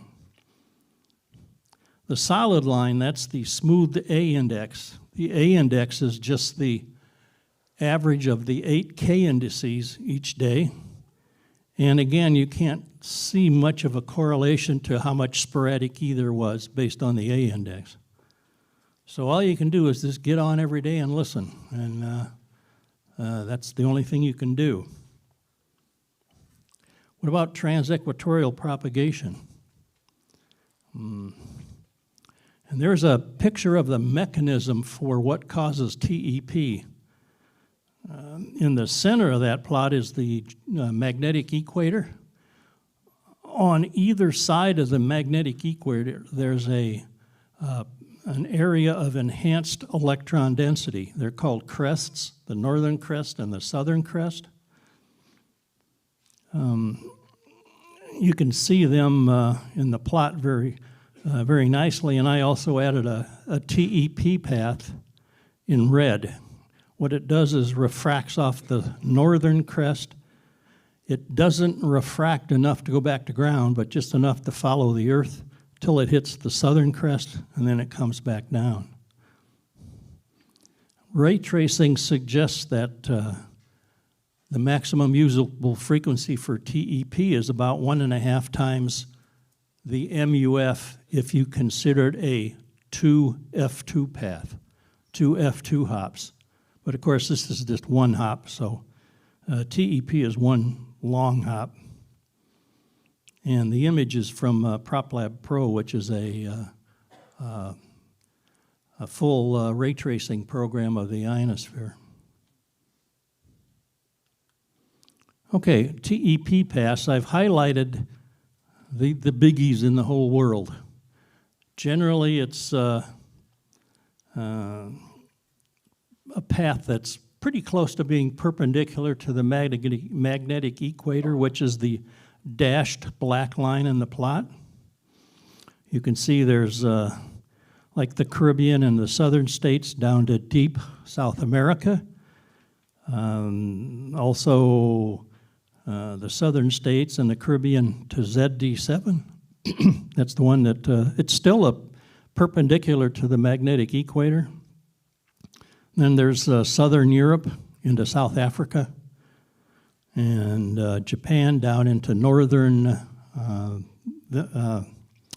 Australia.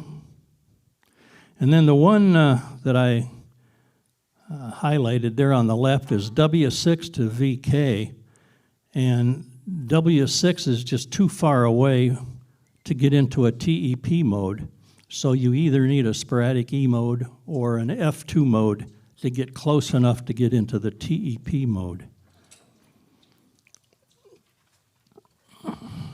And TEP was one of the modes that was discovered by ham radio operators. That was back in August of '47.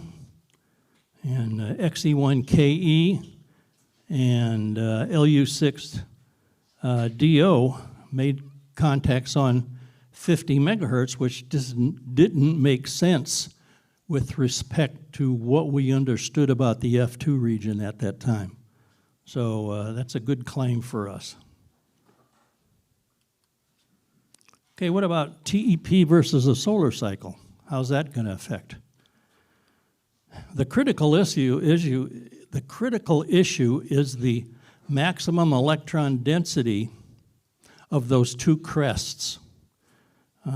When they're very high, that makes it very good for transequatorial propagation. And of course, those high electron densities occur around solar maximum. And there's a plot there that shows shows the electron densities during a solar maximum on the left, and you can see the red data around the magnetic equator. Then way on the right is the magnitude of those crests at solar minimum. So right now we're headed towards a solar minimum, so I think transequatorial propagation will probably be not as good as it was last October, et cetera. But don't count it out. Just, got to get on the radio, sit in the chair and see what's going on. Less 6-meter TEP for the rest of the year. So, and it probably will go into 2027 too, unfortunately. So just take, if anybody would like a copy of this, I could send it to Tony and he can distribute it, or if you could just send me an email at k9la@arrl.net and I'll send it to you if you'd like it. So that's all I had. How much time do I have, Tony? k9la@arrl.net. Yeah, arrl.net. I got 5 minutes, Tony says, so if there are any questions about the solar cycle or 6-meter propagation. Oh, yes. Yep. No, the hat. So 6 meters from where I live in Cincinnati, there's like 2 strong paths to Texas and Florida, like a lot. What causes those strong paths? Well, just where the clouds get put together. And yes, Texas and also down into Florida is a good, like Fort Wayne is pretty close, close enough to you. And it's just how all the electrons get compressed into that very thin layer and what does it. We don't fully understand it yet, so I don't think I can get any deeper. Yes, sir. So I'd like to make a couple of comments as an active 6-meter operator about some other modes of propagation you didn't mention. Okay. Long distance propagation. One is oblique TEP. Yep. And oblique TEP is very similar to what you described, except it allows several times a year propagation between many places at mid-latitudes in the United States and the South Pacific. And the best way to discover this kind of propagation is not by listening, it's by using PSK Reporter. PSK Reporter has, at any moment in time, thousands of receivers reporting into it. You can't break it. Just go on the web and look for PSK Reporter, click on it, and it'll ask you what page you want, and you want the map page. And it'll show you what's going on. It's also very helpful because in the case of sporadic heat, it tends to drift slowly along magnetic field lines towards the northwest. So if you observe that sporadic heat propagation is occurring somewhat to your southeast, wait a while, and there's a good chance if the ionization lasts long enough that it may drift into your area. So those are both very important. And I'll make a comment about long-distance sporadic heat.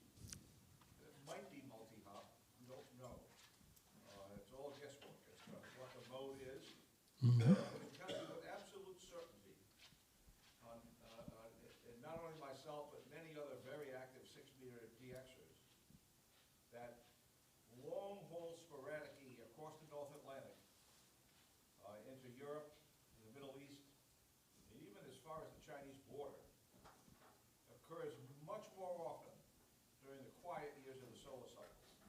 And I think it might have to do with the probability of these, because many things have to align up in order to get this long-haul sporadic E. And how far can you work? I've worked as far as Rodriguez Island. That's like 11,000 miles. I've worked as far as Taiwan. Worked into Australia and New Zealand many times. And the best way to detect all of this stuff is with PSK reporter. Right. Rather than predictions. Right. For that as now testing. Yep. Yeah, our predictions are kind of slim. Thank you, Frank, very much. And another thing you can look at pretty easy is dxmaps.com. Just pick 6 meters, and it'll show what's happening too, real time. One more, maybe. Yeah, sometimes there is E linking to TEP. Yep. Are there particular angles that has to be, or, connections to make that work? Well, I think the TEP path looks like it is close to perpendicular to the magnetic equator. So that just means you got to get from your location to that entry point. Frank, do you have any comments on that? Yeah, that's a very good question. TEP in the Western Hemisphere, north-south TEP, not the oblique TEP. North-south TEP normally extends no further north than South Georgia, and more commonly South Florida. So then the question is, okay, how do the rest of us in the United States work it? Yep. And now that we're in the declining part of the sunspot cycle, well, the only answer to that is sporadic E. And unfortunately, the peak sporadic E season and the peak TEP season don't align very well. Peak TEP season is kind of coming to an end just about now, and peak sporadic E season is just beginning. Right. So this is a good time to catch maybe a sporadic E hop from where you are and link into TEP, usually in the late afternoon or early evening. Okay, thank you very much. I think, next guy's up. Yep, we're ready. All right. Thank you, Carl. Excellent presentation. Thank you. Use it. Our next speaker is Russ Healy, K2UA. And oh, by the way, Russ has got some dual band 10 and 24 gig feeds. If anybody's interested, they can see either one of us after his presentation. Russ was first licensed in 1981 as KA9MAN at right, and at 15 years old, became NJ2L from 1983 to 1997.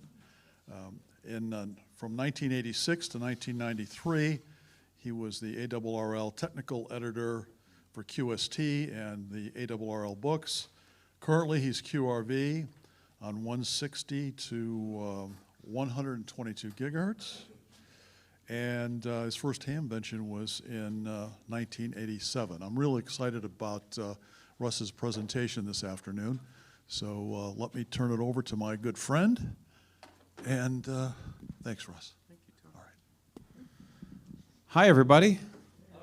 All right, good group. The room's filling up as the afternoon goes on. I think it's because of the bad weather, but I'll give credit to Carl for filling the room up.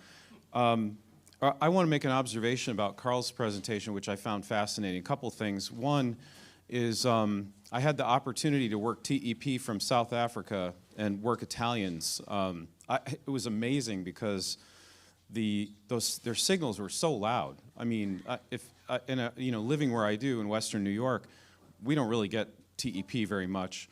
but it was fabulous. I was at ZS6EZ's house, and the Italians were they're just booming in. And that's really far, you know, so TEP is really cool. And I'm going to come back to that in this presentation. The other thing is, for those of you who haven't read it, I realize now it's a really long time ago, but WA5IYX's research that led to W3EP's QST article in 1992 is just fascinating. He monitored 6 meters continuously for 15, 16 years, continuously, and he took all that data manually. There was no automatic recording of that data. And Emil was a college professor. He was very rigorous about making sure that there was good data integrity before he wrote that article. He worked with Pat extensively. For those of you who haven't read that article, it is really seminal work in sporadic research. And I had the privilege of editing that article for QST. You all should really read that. I know it was, you know, yeah, it's from QST from, I think it was March 1992, written by W3EP.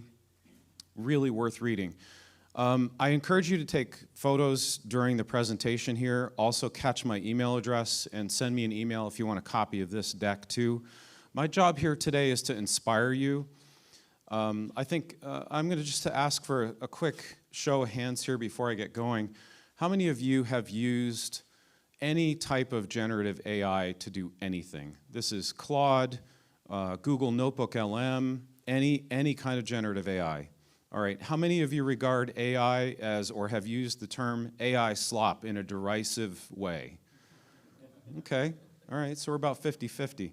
So my job is to inspire you to grab the other end of AI, grab the handle of the tool, not the sharp end, so you don't cut yourself with it, right? And use it to your advantage, right? I'm going to show you a few ways that I've done that in a ham radio context. And the first thing I'm going to do is just kind of talk about what the opportunity is.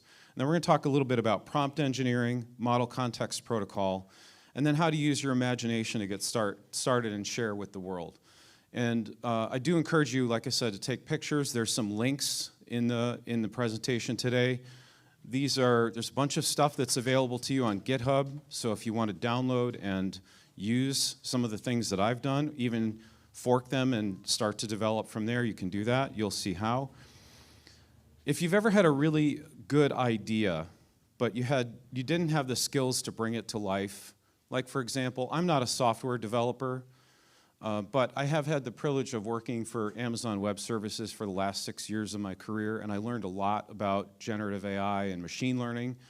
I have a technical certification in that area, and as a guy who doesn't have a coding background, I had the opportunity to work with a lot of those services and build stuff for customers, and I learned a lot of stuff about how to apply that to ham radios. So there's a lot of things that are inspiring about that, and I want to share that with you. This is how I came at it.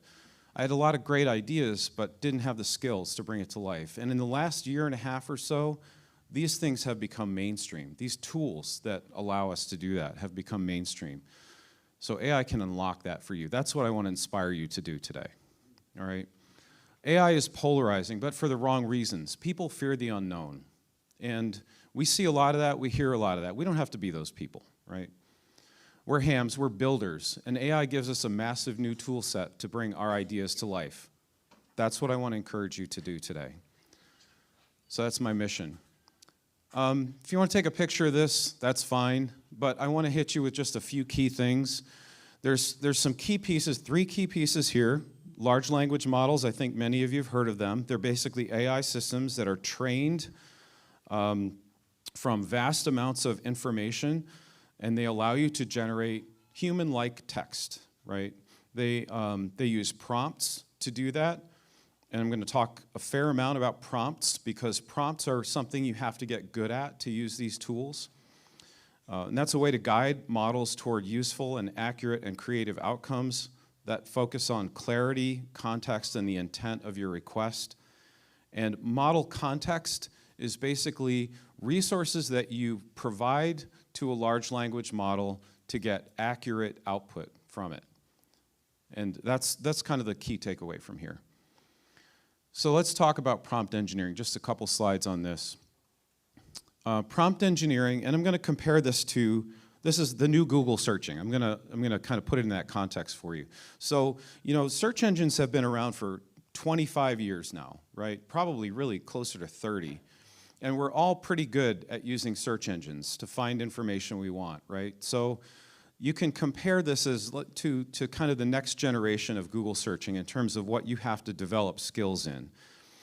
So conceptually, you know, your goal with a search engine is to retrieve existing information. Your goal with prompt engineering, which is just, you know, prompting is writing a search, right? Is to generate entirely new content or code or reasoning. A concept with an approach is to focus on fragmented keywords. With prompt engineering, it's using full sentences, specific constraints, guided instructions. If you're, for example, with required thinking, what do I want to find? With prompt engineering, it's what do I want to do or create? And an example of that would be, for a search engine, you might just put in what are the best hiking trails in Utah. With prompt engineering, you might put in, create a 3-day hiking itinerary for Utah with scenic trails and easy terrain, right? This is kind of the contrast between the two approaches. So here's some specific things you can, you know, that you can put into, you know, into practice, right? For the task goal for writing a program, a weak prompt would be write a Python script. And a strong prompt would be write a Python script that asks for a user's name, saves it to a text file, prints a friendly greeting, include clear comments. Debugging code, a weak prompt is fix this code. A strong prompt is review this Python function that returns the wrong total for my contest log. Explain what causes this bug and show a corrected version with a short explanation. There's a few other examples on here. The point is, you can be explicit and clear about what you want, right? To explain why what you're getting is not what you want and ask for, in clear context, what you do want. And you'll get better output from that. So prompt engineering is really about learning how to be explicit and clear with a model. One key thing I want to put at the end there, or point out at the end, is when you ask for improvements in something, and you know, this can be in the context of debugging code or improving anything really, you can say, and I recommend you do this, you know, you can write a long prompt with a lot of detail, but at the end of it, I highly recommend you include ask up to 3 clarifying questions before you begin.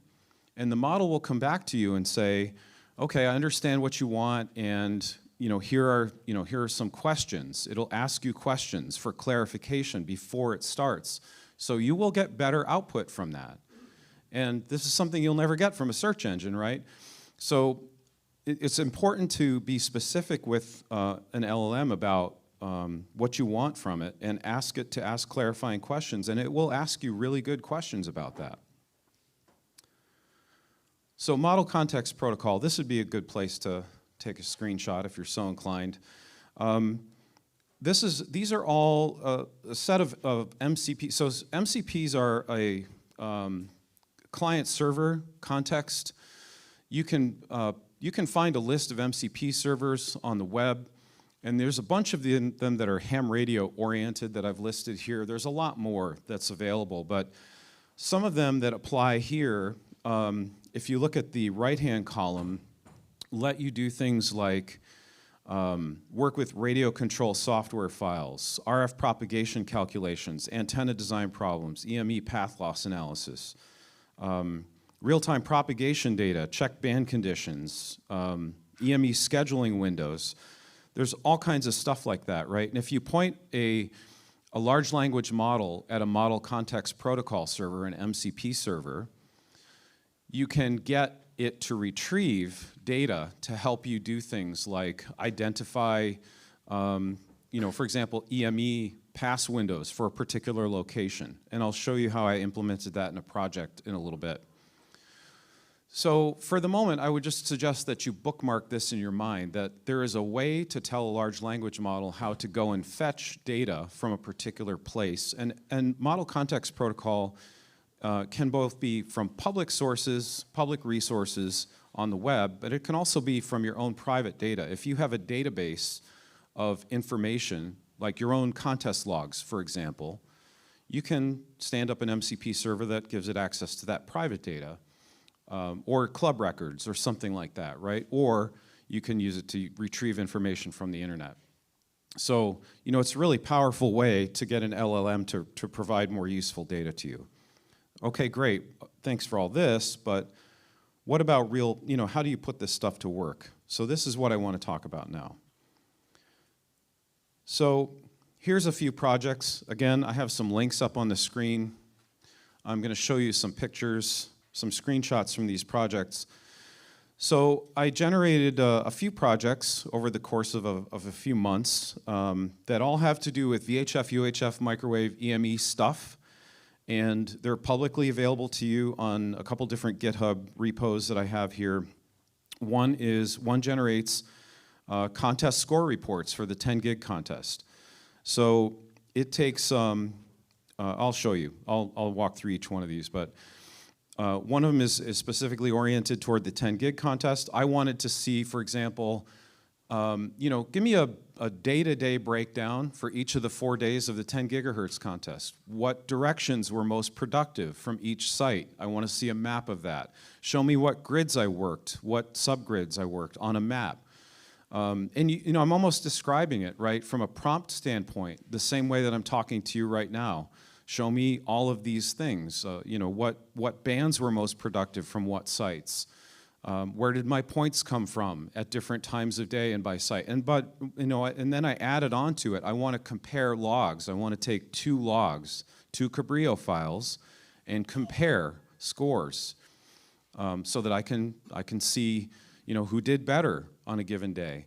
And also, you know, similar things with other ideas. So, for example, I'll talk about these now. We'll just get right into it. So, speaking of transequatorial propagation, K1TO said to me after the September contest that his TEP results in the September contest were really good. And I said, do you have a map of your grids? And he said, no, I just have my Cabrillo file. And I said, well, send it to me. And so he did. And I took, in my particular case, it was the Amazon Q CLI, the command line interface, and I basically said, ingest a Cabrillo file for the September VHF contest and create a map that shows all of the grid squares that this, you know, that the station worked, and you know, show in with different color density based on the number of contacts in each grid square that was worked, you know, all of those grids. And so this is what I got to. This took about 20 minutes, by the way, to create with a few iterations of code. This is publicly available on GitHub. The link is on that previous page. So you can just go and use this. It's just a Python function. You can run it locally on a laptop. It just has like one dependency, so you can just go run it from your CLI and use it. And I actually have another one too. A friend of mine in Europe, HA1AG, used this too, and the link's at the bottom of this page as well. And he sent me his log for the 2-meter band for one of the contests that he operated, and it produced this map here. So it supports, you know, every continent, and it does let you choose if you submit a log that has lots of continents. So for example, it supports the Stu Perry contest. If you're, you know, operating a worldwide contest, you just dump your Cabrillo file in there and it'll let you choose what continents you want to plot. It does a lot of cool things. All of this, I didn't write a line of code. This was all done by generative AI. So this is what I mean by, you know, taking your ideas and putting them into practice. I don't have any coding skills. I just prompted the model to create this. And you can do the same thing. So John N2NC, who writes the CQ-VHF contest results, I didn't know he was going to do this, but he used this tool to generate all of the maps that are in the CQ-VHF results. So if you've seen those results, or if you, you know, if you have a chance to take a look at them, all those maps come, you know, he used my little tool here to generate them. And that's exactly the kind of thing, I mean, you know, it's inspiring. You can use it to help other people, you know, to visualize their own data. Here's another one. This is from that 10 gigahertz log analyzer that I mentioned before. And this is an example of one of the sites that I operated from in the different grids that I worked on 10 gig from that site. And then on the right side, it shows where the points came from. So it's just a polar diagram that shows the most productive directions. This happens to be for 10 gigahertz. And it shows, you can actually see, like, from where we worked, the stations farther west, and then also over toward the islands, Block Island and or Martha's Vineyard in that particular case. And these are both outputs of that. And if you want to read more about this, it also puts out a lot of written information. It writes a detailed score summary as well for that contest. And if you read my 3830 scores report from last year's 10 gig contest on 3830 scores, you'll see the written information that this tool also puts out. You can run this too. It's also on GitHub. And I think it's finally, I wrote a EME dish siting calculator. Similar thing, where in my case, I have, at my house, I have a kind of a deep lot. It's about 1,200 feet deep. And to the east of my house is about 400 feet of open front yard, and then I have woods to the west. And what I wanted to figure out is what's the best place for me to put my 1296 EME dish with respect to the house so that I can take advantage of the passes that I have opportunities for, right?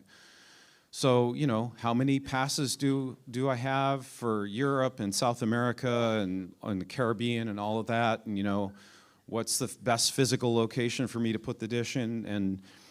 And I came up with, if you read through the features here, it calculates the moon position throughout the year, optimal azimuth range for different target regions, wind loading considerations. I told it how tall the trees are and where they're located, and it wrote the code for me. And it'll give me different bands. You specify the band you want. You specify the target regions that are important to you, the trees, the wind speed, the operating schedule, whether you're more oriented toward moonrise or moonset. It does have a web interface, and it runs on AWS serverless infrastructure. So here's a little bit more. And the example case study at the bottom there is for my particular location. And it just shows, I have 80-foot trees west of the house, 30 to 50 mile an hour winds, 2.4 meter dish. And it tells me, hey, you should put that 150 to 200 feet east of your house, which anecdotally, I would say that's exactly the right spot. So anyway, these are some of the projects that I've done. And here's some of the tools that I recommend you explore. So for web-based zero setup tools, Claude.ai is great. Google Notebook LM is very useful as well. There's also dedicated AI browsers like Comet, and Perplexity.ai is where you can download that. Note that I haven't recommended ChatGPT because I don't recommend it, period. It's, I won't say anymore. There's tools that have some setup, but I think are very useful, and these are plugins for tools like VS Code for development environments like VS Code, or Klein and Amazon Q. It's actually called Kiro CLI. That's my favorite. It's a standalone tool. It runs in your terminal. You can run it on Mac and Linux. But if you have, or if you want to explore Visual Studio Code, which is an installable thing that runs on any platform, you can use Klein or Amazon Q, and they're just plugins for that platform. You can get started with this today. It's very easy to get started. But the web-based tools are even easier. You can just go to Claude.ai. You can go to Google Notebook LM. If you have a Gmail account, you already have an account. You can get started. It's so much fun. It just lets you, let your imagination get going and start building. You will be amazed at what you can create. And I also encourage you to take these projects that I've shown here and download them and, you know, fork them. If you want to start developing in parallel, you can do that. You can say, take this project and add this feature. So highly recommend you do that. If it's a good starting point for you, but it doesn't do exactly what you want it to do, make it do that, you know, and then put that up on your own GitHub repo. The accounts are free, and then share it with the world and tell us about it. Because, you know, this stuff is so cool. It lets you do anything you want to do. So I think that's the end of what I wanted to share. Well, this is a summary, but, you know, I would recommend that you stop bashing AI, for those of you who do, and just, you know, it's like any other tool. It has a sharp end. Don't grab it by that end. Learn how to use it, right, and put it to work for you.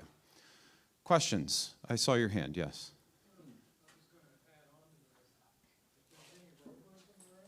Yep.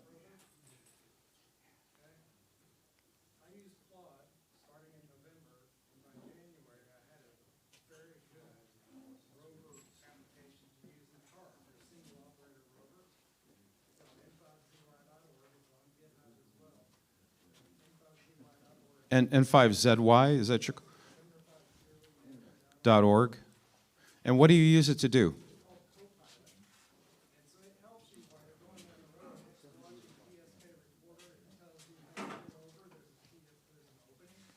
Oh, okay, cool.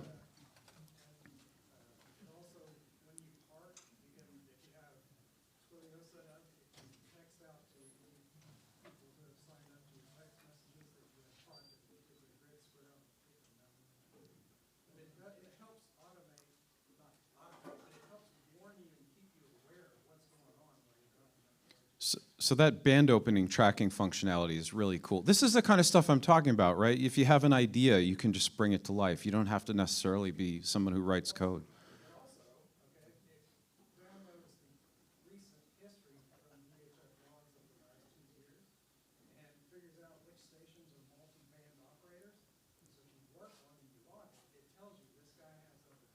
Oh, that's great.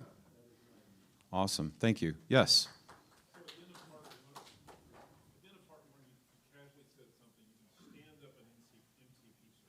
Yeah. Oh, so, okay. Yeah, you can actually create your own MCP server. It's kind of outside the scope of this talk today. But if you are interested in more information about that, just send me a note and I'll send you some resources about it. Yeah. You can even run it locally on a laptop. Yes? It's also outside the scope of today, but yeah. Did you have a specific question about that, or?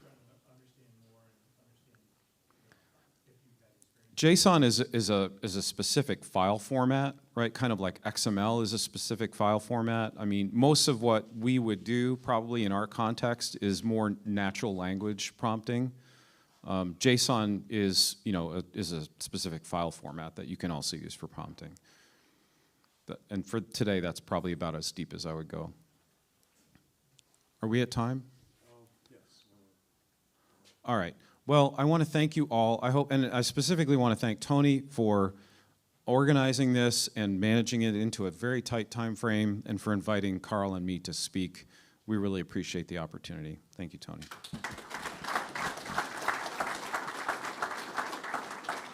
One final comment. KM5PO and W5ISP of the North Texas Microwave Society have been using a AI engine, and over the last 3 months, they're developing and have developed a propagation prediction tool.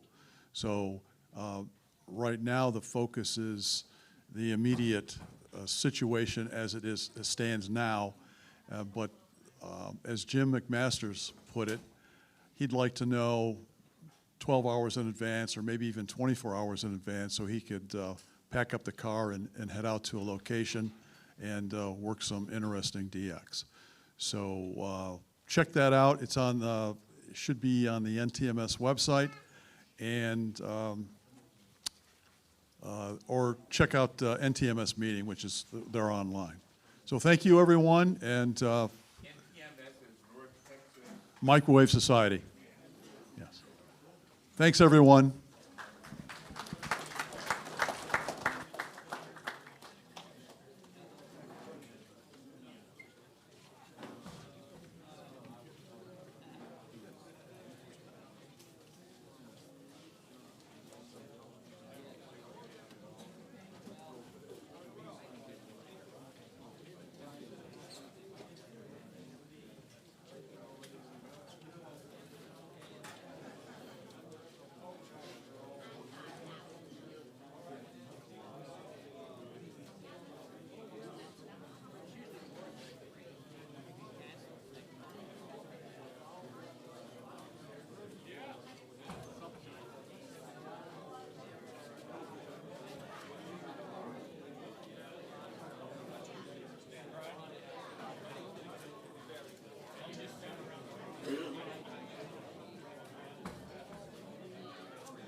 Hello?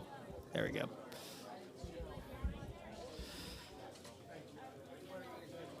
Hey, Bob. He was going back that way. No clue. Okay, all right. I guess he said people are having trouble finding 404. It's a bit in the sticks. Yeah, but it's marked on the map for years. So this is always, like I was at the Flex one here last year, and it was full house. So maybe people are just trained because it was in a different place last year for the youth forum. I don't know where Steve is headed, though. No, me either.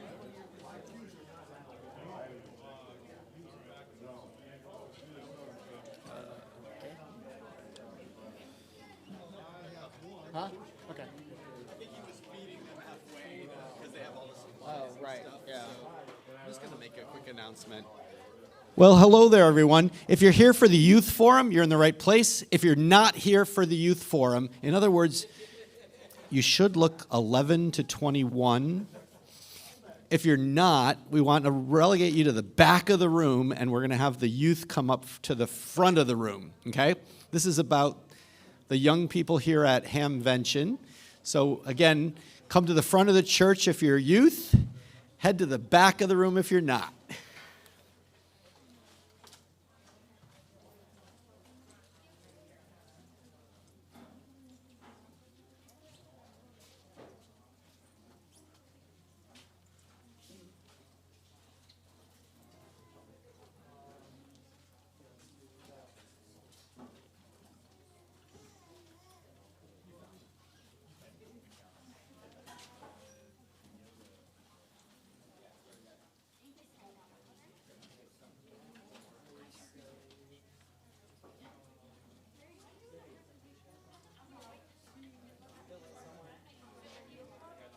I think we have all the kiddos here, or most of us.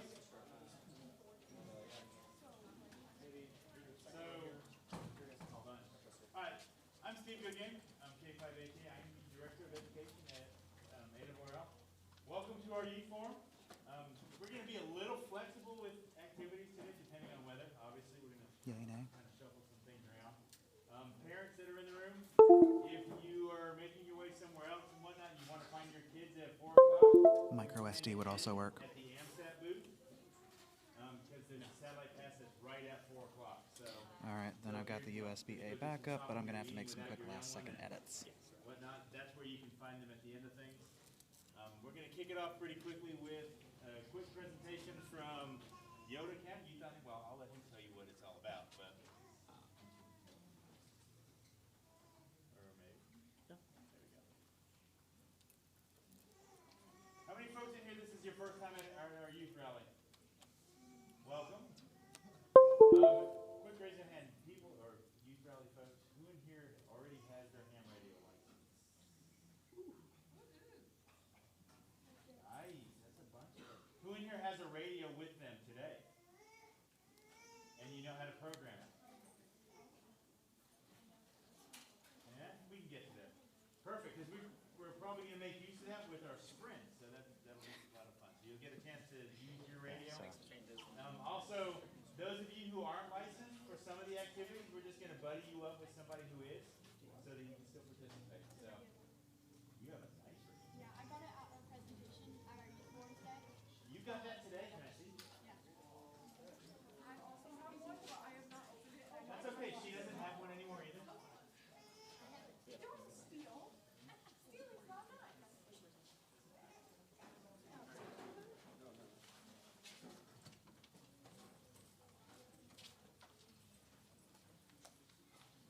You good?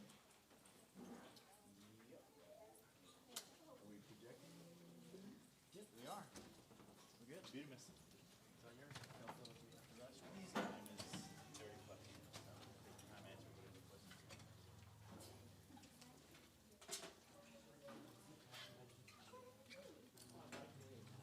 Test, test. Cool.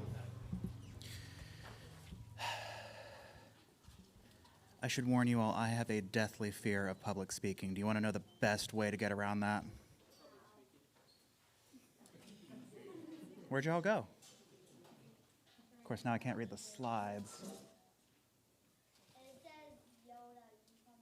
Oh, thank you. Very helpful. So, I'm Taylor, KE8KWZ. I've been licensed for 8 years now. I'm here with Youth on the Air. Raise your hand if you've heard of Youth on the Air before. Okay, cool. So I don't have to do too much of a spiel. Long story short, it is a summer camp for amateur radio operators. The main camp is for age 15 to 25. I attended the first year at the age of 25. It was very weird for me. But I learned a lot of fun things. I learned how to solder. It's really fun. Yeah, if you smell chicken, you're doing it wrong. So, I didn't prepare for this at all. I didn't even make this presentation. A friend of mine did. So, we're going to wing it a little bit. So, summer camp for young amateur radio operators. It is very common, very, very common to get your license and wonder, cool, what do I do with this? What's next? What can I do with this license? Did I just do all that studying and pass a test so that I can talk to some old people on a repeater? No, you did not. There's all sorts of other things you can do. Our camp is in the summer. We alternate between June and July, and we kind of move around. The idea is we know that not everybody can travel halfway across the country or the world. Ideally, we want people coming in from anywhere in Region 2. You guys know where the 3 IARU regions are? Yeah. Okay, so we are Region 2. We are North, Central, and South America. So the first couple years, we went to Cincinnati. After that, we went to Canada. I've never been to Canada before, so that was a lot of fun. See this picture here is us in Halifax. Very lovely place, by the way. And don't worry, if you are under the age of 15, we have a camp for you too. It's called Yoda Junior. So,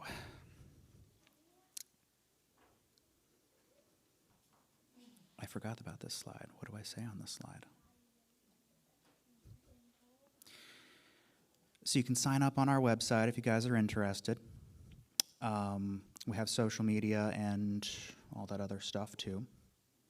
If you would like to see what our previous camps were like, we have all kinds of YouTube videos up on our YouTube channel. Highly recommend. If you see me, just pretend you didn't. It was weird for me to be in the videos. That's Renko. He's fun. So, we started out with the camp for the 15 to 25 year age range. We kept getting a lot of questions about under age 15, so we decided to do it for the first time just this last summer. Call it Yoda Junior. The main camp for the 15 to 25 range is for a week, a whole week long. This is a little easier to get into. It's just the weekend. We understand it's hard to get out of school for a whole week or two. Well, it's in the summer. You can tell I didn't prepare for this. Hi, yes. Cool. We're all on the same page.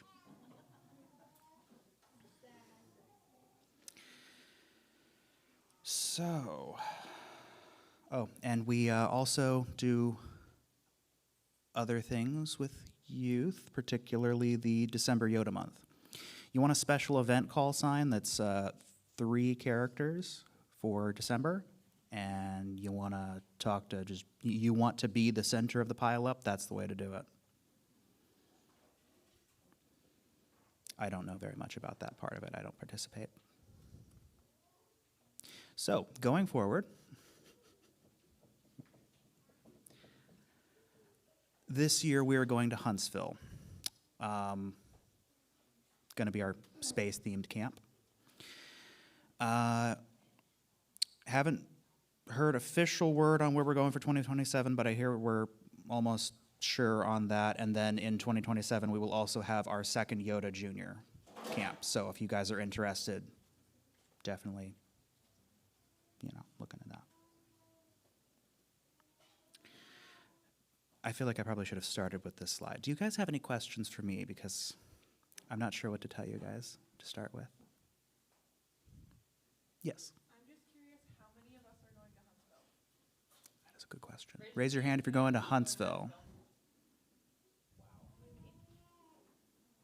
Really? They're on the top side of the United States. So as I've traveled around to the different regions and whatnot, they tend to be regional, the kids that are in the area. So it's a long way to travel for different places. So if you do get a chance to go to the different ones, kids, Huntsville's the other big one with a lot of kids.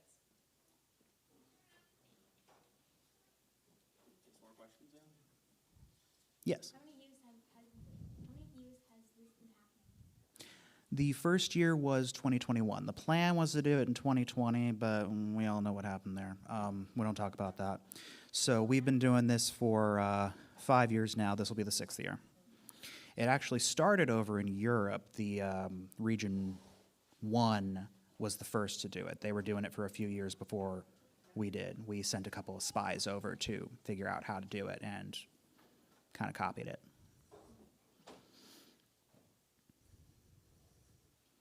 Anybody else? Oh, yes. I also just want to take a poll. How many of us are under the age of 15 and is waiting for the 2027 one? Raise your hand if you're under 15. Okay, cool. Cool. Yep, definitely sign up for 2027. Will the current rain interfere with the activities with Yoda today? The youth rally, we're going to play it by ear. Actually, that's a good transition. Any other questions related to Yoda?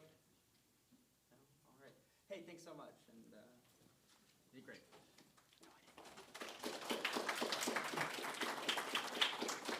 Yoda is a great program. They have a lot of cool stuff going on, as you guys saw in the presentation.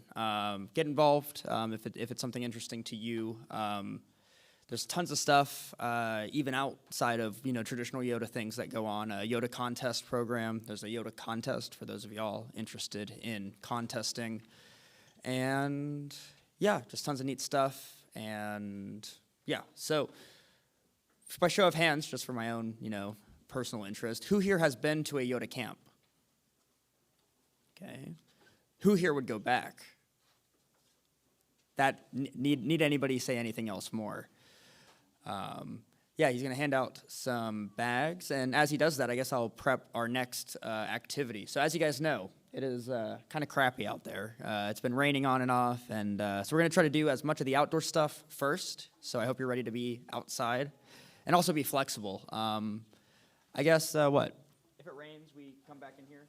If in the middle of one of the outdoor events, all of a sudden sacrifice the wall, just come back. But if you're afraid you will, then make our way back to this building. Yep. And some of the events will be dispersed to different areas. Yeah. So speaking of being dispersed, I think the first youth rally event we're going to get started with is the Youth Rally Sprint. Cindy and some of our great volunteers are going to be passing out some youth rally paper information. And while they do that, I'll prep what exactly the sprint is. So who here, by show of hands, has done an amateur radio contest before? Okay, good amount of people. Now, who here has played a competitive video game? A good way to think about amateur radio contesting is an on-the-air competitive video game. Because that's effectively what you're doing. You're getting on a radio of some sort, VHF or HF, or there's some microwave stuff, and then you're trying to compete against a bunch of other people in a given area. That could be the world, that could be your state, that could be the continent of North America, whatever it is. And so over a given set of rules, right, something like, oh, you have to work only people outside of the US, or you must work people over a certain distance and over a certain time period, 6, 12, 24, or 48 hours, you try to compete and win a contest, or just have fun. So the Youth Rally Sprint is sort of a nice, very geographically condensed version of an amateur radio contest. We have a couple of predefined areas all around Forum Room 4 and into Hamvention where you guys will be. And as you read in the rules, you'll basically move around from each location and make a contact. Let's see.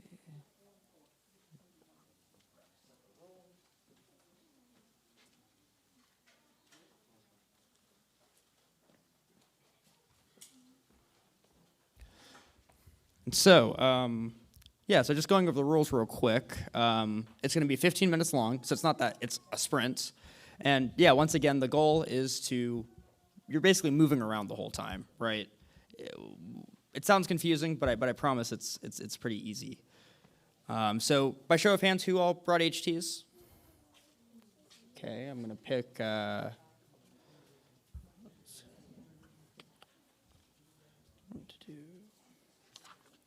Steve, how many teams do you want? That's what we're looking at now, with 3 candidates. How many do we have total? Should be in the 30-ish.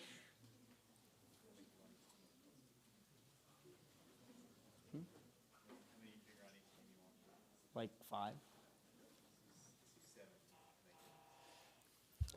All right, so the first 7 of you guys that have radios that walk up here will be team captains for the sprint. That's 1, 2, 3, 4, 5, 6, 7. 1, 2, 3, 4, 5, 6. That doesn't look like 7 to me. We have 8. Thank you. And so now, all the youth, I guess, so you guys spread out.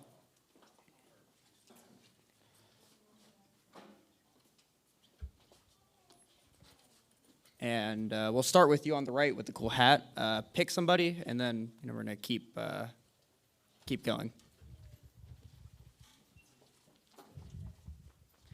our collegiate folks, each one of y'all would go with each of these groups. Yeah, if y'all would divide up and go stand with each group, start the games and stuff. Are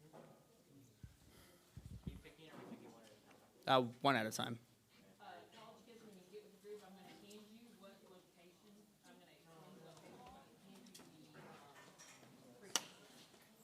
hand you the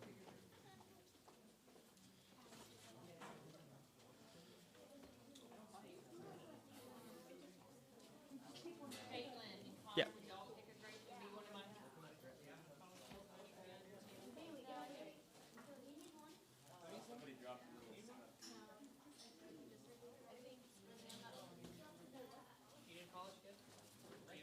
Divide your groups a little better so I can see what group is what.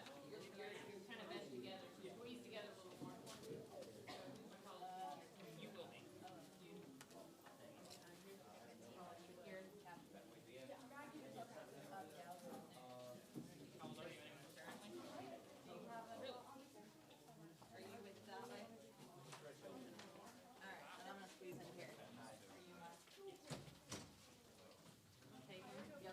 All right, is there any group that doesn't have a adult age person with them?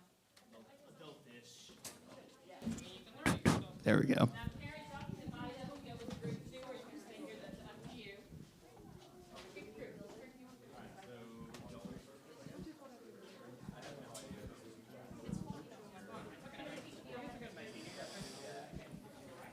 At the beginning of my second group. You go the second group? Really? Okay, has every youth been put on a team?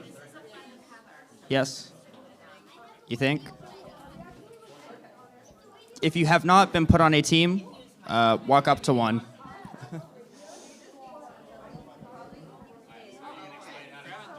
Yep. All right, so now that you guys know what teams you're on, we're gonna go.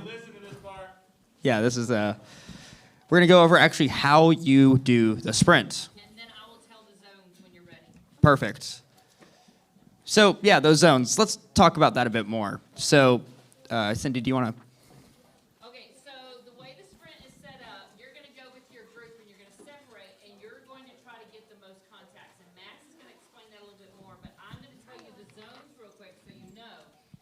the first zone is the coffee stand, right? So talk with your group and just make sure once I tell them so you know where they are. The coffee stand is in the very middle of where all the food trucks are.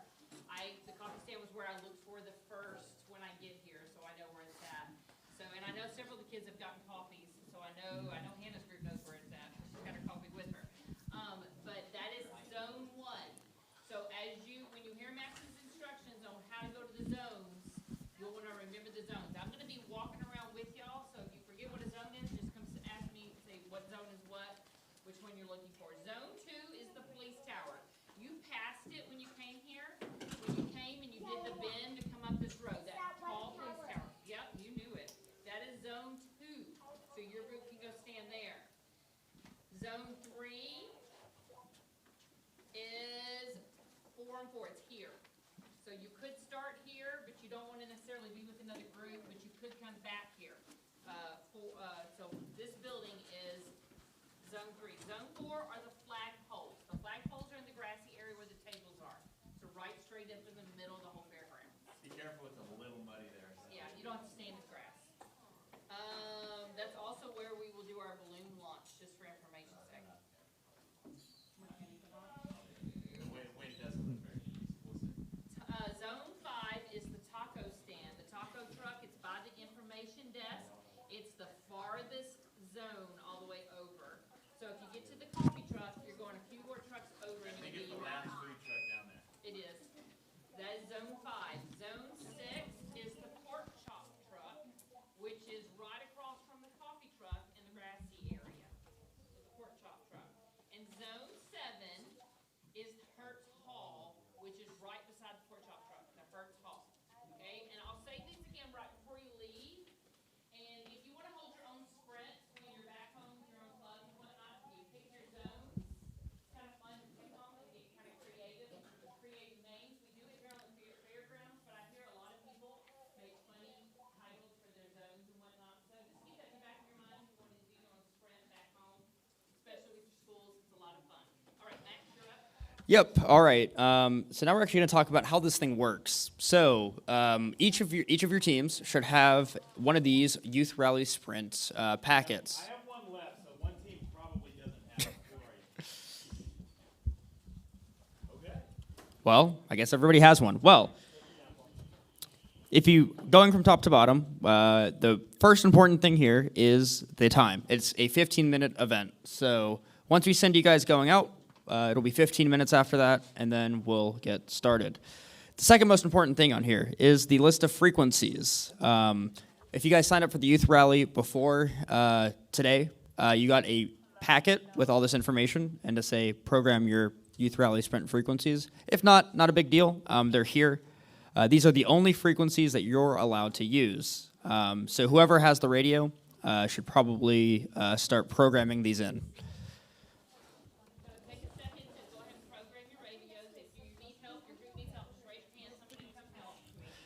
Yep.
Oh, and just a note, it's one radio per team, so. Yeah, you only need one radio per team, so.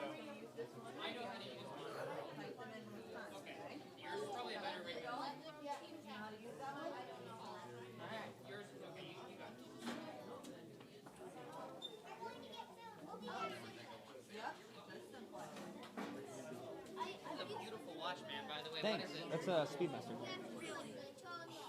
That's gorgeous. I can see it from across the pens or pencils? I think Cindy has some. Yeah. They should be over.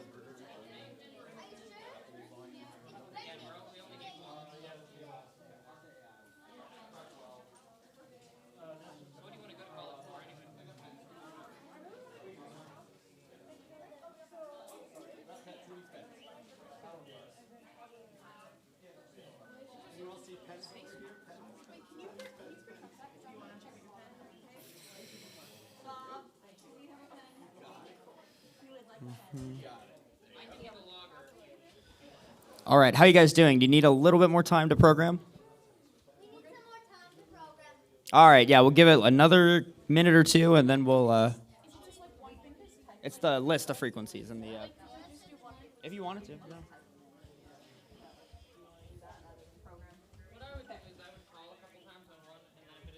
Yeah. Yeah, and yeah, and.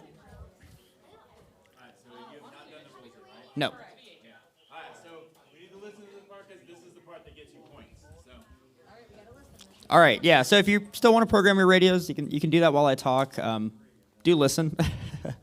Yeah. So we're actually going to get into the rules of the sprint itself. So every contest has a couple of things. It has the frequencies, which you guys know from the sheets. It has a time period. It's 15 minutes, and then it has what you actually do. And so in the sprint, you make contacts and you exchange a certain amount of information. In this contest, you're exchanging your call sign, zone number, and the operator's first name. Because you guys are in teams, I encourage you to pass the radio around and give everybody a chance to operate. So an example contact, if it was me working Connor, KD9LSV, would be something along the lines of CQ Sprint N4ML, and then Connor would call me back and say, yeah, KD9LSV, N4ML, Zone 4, Max.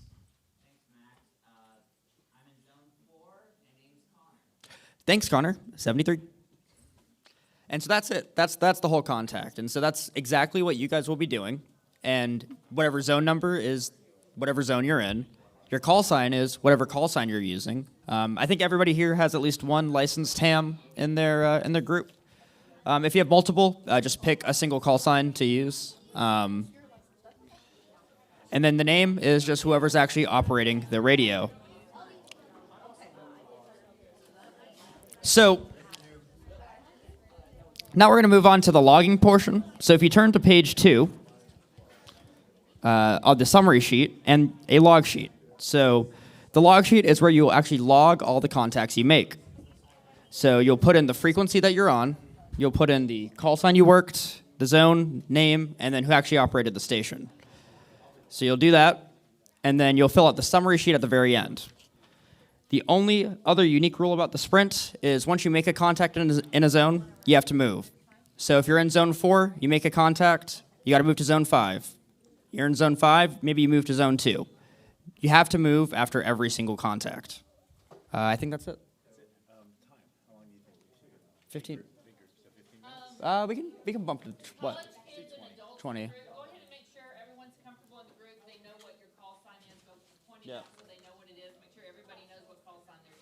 Yeah, and any questions? So let's say, we'll have them back here. Yeah. Because by the time they get going. We are going to set a timer.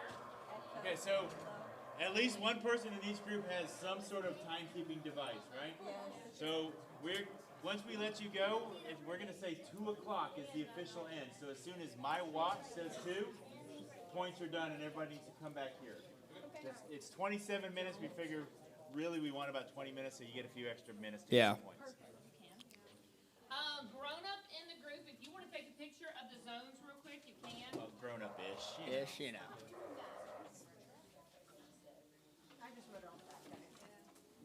Because you're kind of epic like that. Sorry. Do we have a second fox? It appears to be dead. Wayne said he thinks the fox is dead. We heard it on the walk over. You heard it? Okay. Yeah. Wayne didn't hear it. So. 146565? I think we should go back and see the shop truck and her mom because they're right there. So I think like the meta is why are we wasting our time in transit?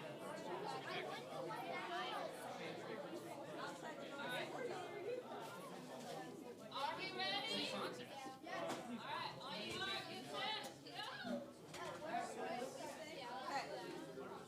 Okay, so where are we going?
booth just at that path. What about a bathroom? Huh? What about a bathroom? A bathroom, the closest one I know is your building, where the ARRL is a big of a room. I think there's a, like another.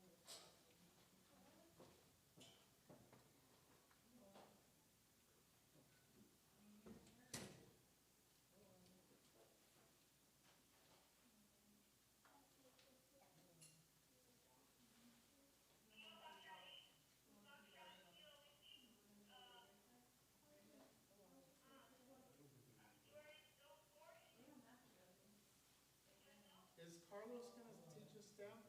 2:30. 2:30? Yeah, he'll be in. Because he's apparently not gonna jump. No, he can't jump today. He's probably gonna jump tomorrow morning. Um, Hey there, y'all here for the youth rally? We're here for, field day. They moved it. Oh, it's labeled in here, but they moved it. We're here till 4. What, do you know what room it's in? Oh, I wish I could tell y'all. There's an information booth Go to that the way. information booth. Go to the information booth. Are you talking about the one by the taco stand, or is there another one?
Kilo Romeo 4 again.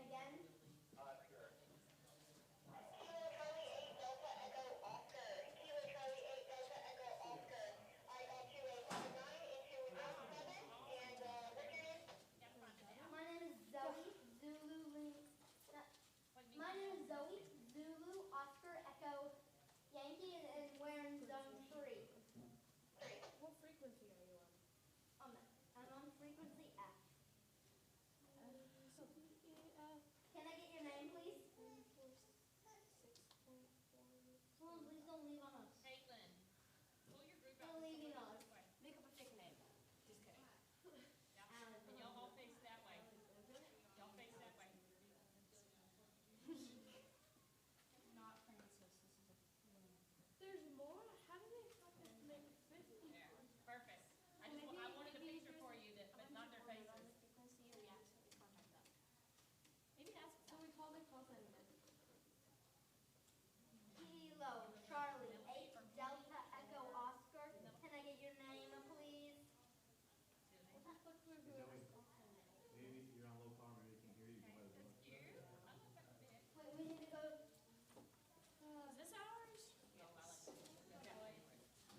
All right, while we wait for people to come in, if you have your sheets, you can keep the front page. I just need the, actually, I guess, yeah, just give me your packets filled out. If it's not filled out, fill out that summary sheets side. So that's this guy. And then when you're done, drop it up on the table here. Thank you.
Field day has been moved. It is in either building 2, room 2 or room 3, but it's on the athletic.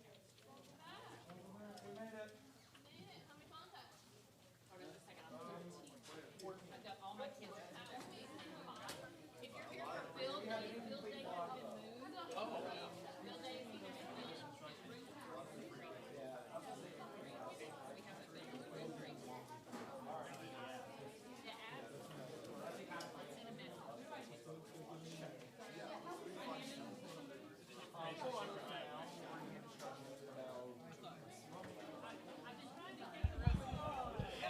All right, as you guys are filing in, okay, cool, thanks. As you guys are filing in, page 2 of the sheet is a summary of all the contacts you made in your log. So you'll check off each zone that you worked, all your team members. There's 4 lines, so you can just make extra. A team name, if you want to make a team name, the call sign you used, the zones you operated from, and then calculate your score. I didn't get into that during the event because the score is only one part of doing a contest. The actual act of doing it is kind of the fun part. The score is just kind of a nice addition. So you'll take your total number of QSOs, the total number of zones, and then you'll multiply them together to get your final score. Then when you have this summary sheet filled out, you'll drop your packets up here on the table, and that'll be that. And I'll need 7 of them. If you were in my team, come over here. We're going to do the math over here. Oh, do you hate that part? Excellent. Spend a minute after you get them. That's one advantage of having a short call. Yep. Like, now or? No, like after you get the sheets before we leave for it's going to be to say, there are other contests. And just give a couple examples that are kid-friendly. Yeah. SCR is one. Yeah. You can say, you can Yeah. Let them know there. More and more contests are getting categories or overlays. Oh, he left his useless stick here. Go ahead. I'll give it to Tyler.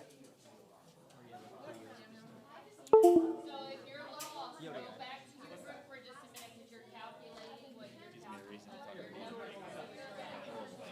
Yeah. Wait, I tried to save it at the end.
I have 2 out of 7 logs. So if you have yours done, just up here on the right side of the table. Is it in our packet? Yep. Okay.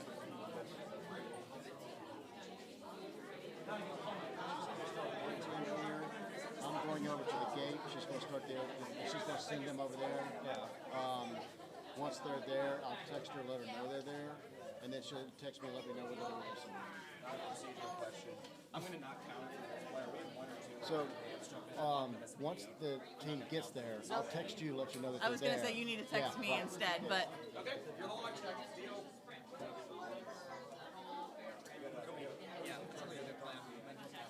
So.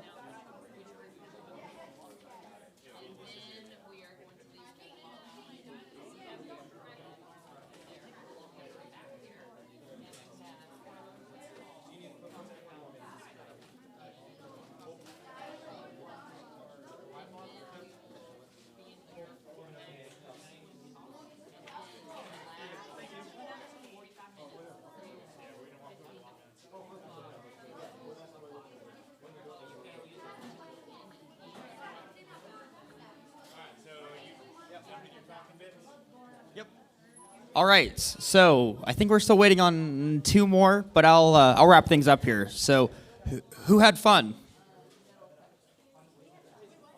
Well, that's good. That's the point of all of this. So, yay. But yeah, no, if you like that, amateur radio contesting is a very real thing that you can do. Now, you might say, well, Max, I'm 16 or 12, or I think we have an 8-year-old or somewhere around there in here. 10, there we go. I don't have a station at my house. And I don't have a job, so I can't buy one. Well, that's actually not a big deal.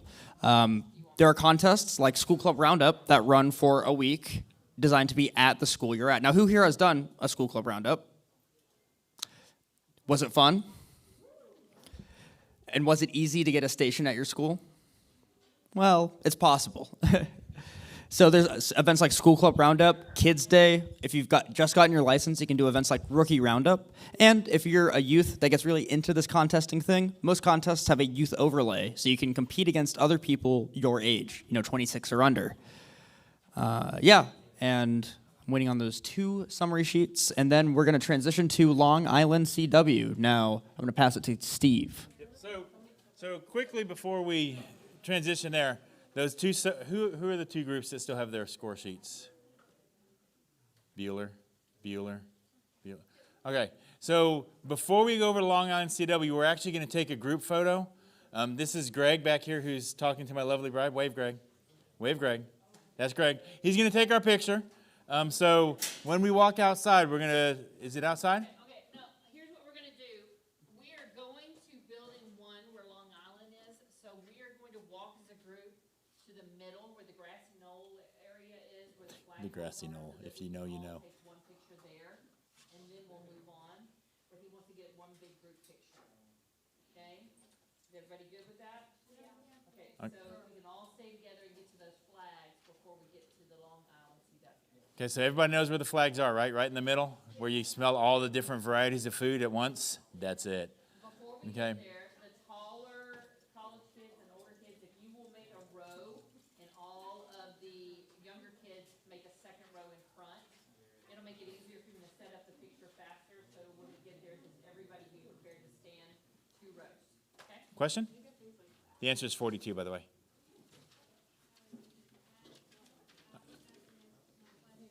Okay, go ahead.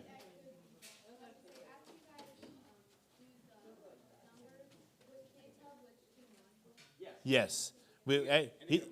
He's going to tabulate, and there may be a prize involved. So, all right. So let's make our way out here towards the grassy knoll. You're going to follow Mr. Wayne as Mr. Wayne walks out with his covered bald head. What prize are we giving a whole group? Free student membership segment. Boom. We'll give you a free student membership. Surprise. Bob will like that.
somebody told me he was sitting here when I came in.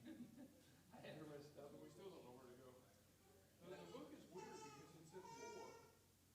And later on you find out, well, room 4 is the same as forum 4, but if you go to the other forum, like 2 or something, the room is not necessarily the same number as the forum. So I, oh, yeah, I'm confused with that. But you say you think it's number 2 or something similar to that? Yeah, it's either in 2 or 3, it's not 1, I didn't get that part. I think he said 2, but I'm not positive. Okay, well, I'll check it, and thank you very much for your help. Well, I don't know if I have or not, I'm in there now, but I'll take a little longer.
Thank you, because I forgot to grab my camera, although I have my camera in my bag.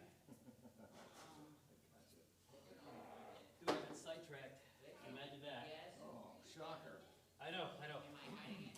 Never happens to me. There's a guy wearing a black Magic Designs shirt. Yeah, supposedly they're here selling cameras or something. They're not selling cameras, they're just talking to the likes of us. So I run into him by mistake, I'm like, oh man, look at that, just the guy who need to talk to Black Magic Studios, that, the other. He goes, okay. And I'm like, yeah. He goes, no, really, okay? And I'm like, do you really work for them? He goes, yeah, I'm here to do that. I just can't find this. He goes, you're one of them. Yeah, I want to talk to you. So I spent an hour with him, and I'm like, I gotta go, dude. I'm sorry, I gotta go. Sorry. And he's heading out to the airport right now. You're fine, dude, that's fine. That's why I, you would have. So.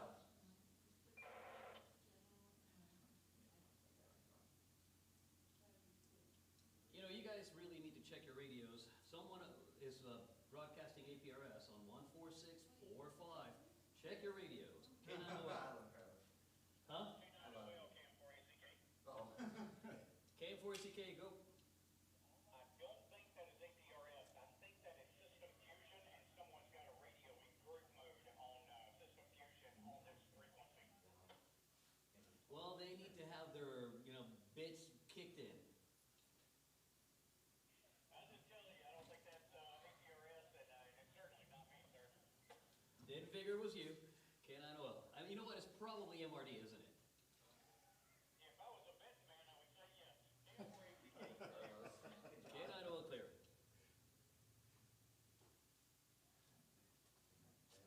Is this the first class field day operation?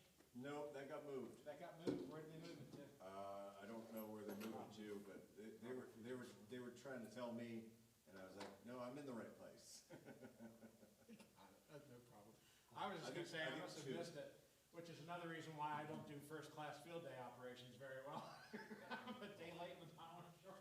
Yeah, no, I think I heard 2, but I Gotcha, it's can't probably be the other certain. direction. Cool. Thanks so much, y'all have a great day. You as well.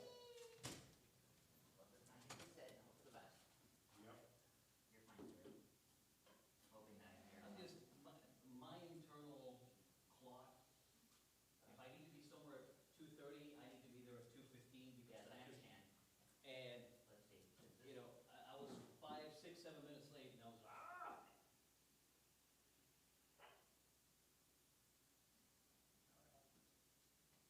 What's your?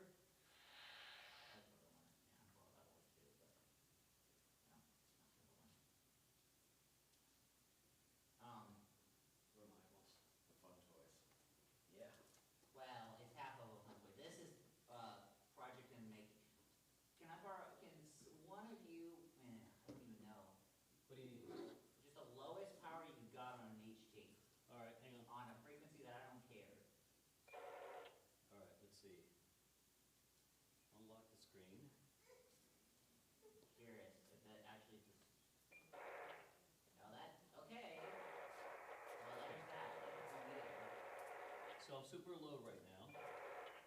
That's not me, by the way. I know. All right, so that's, I'm super low. Oh, hold on, that's actually somebody speaking? Yeah. Drew? Yeah? I guess this thing works. Or it's the coax, I don't know which, but. Okay, now I'll test it. Winner, winner. We win. I don't know. So what's the prize? I don't know.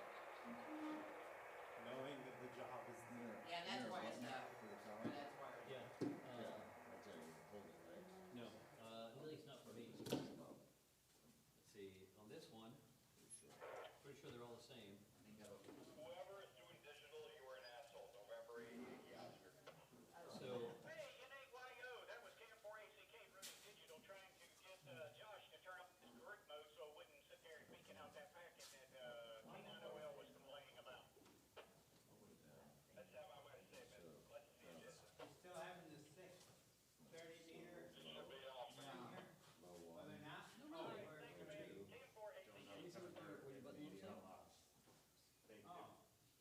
I know they moved the other one. see, this is VFO, megahertz clear and calm. But you don't know where they're gonna have. You just tap and hold. Walk over here. See, if that changes me. On the left side, there's a count, there's a show on the back side. I don't know, I mean, maybe that's not. You said the 630? Changing the power, but. Sorry. No, that's it's super low, low one, low two. 3 to 350. Supposed to be the It's weird 630 because meter. normally Icon keeps all their mega sense the same. I mean, that's menu and lock, that's mode and scan, that's main and dual. VFO megahertz clear and call. The only difference is yours has low on it, and then memory recall, and memory write, quick and speech. Yep. And then we have RxCS, hello, DR, and Siri. And Yep. then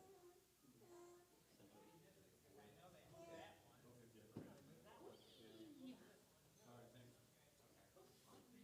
Watson. Which one are you looking for? That is why I keep my rig in that bag, because otherwise. As soon as I go skydiving, then all that's coming off. As soon as I leave the airplane, all that's coming off. What's your puppy's name? His name is Watson, and he knows it well. Yes, he does. As soon as he said it, he was like, Yes. They came back and went somewhere else. How old is he? He will be 6 in June. he's so cute. She's obsessed with animals, so she's been like staring him down. You know if they, so were they going to do group shopping? Is that what they were going to do? Yeah. Yeah. Yep. Yeah, they were going to Long Island CW. To take a picture. Is it okay to talk to him? In the middle area, and then go to Long Island, yeah. Okay. I heard the two of them together, so. I just heard photo and I was like, okay, photo, then be back. Is it okay to talk to him? Hi, Watson. Hi, puppy. Hey. Oh, hello. No, that is a way for Zoe to Oh, make more you money. look like a good boy. Yes, if you can wait until next week, then I can get you Hi, baby. What? without you having to pay Doug his pound of flesh.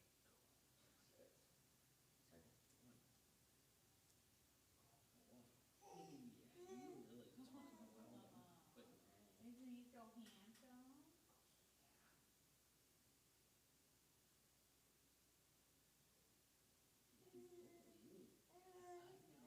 Did he serve overseas? No, I did. Oh, okay. Well, I wasn't, because it says in honor of Army Sergeant. So Yeah. I wasn't sure if he was paired with them. No, so Jay Holmes was the first New Hampshire National Guardsman to be killed in Iraq. We served together. Oh, okay. And then the other side's got Cindy Gibson, who's just a close family friends. Oh, okay. Yes, thank you. I don't know.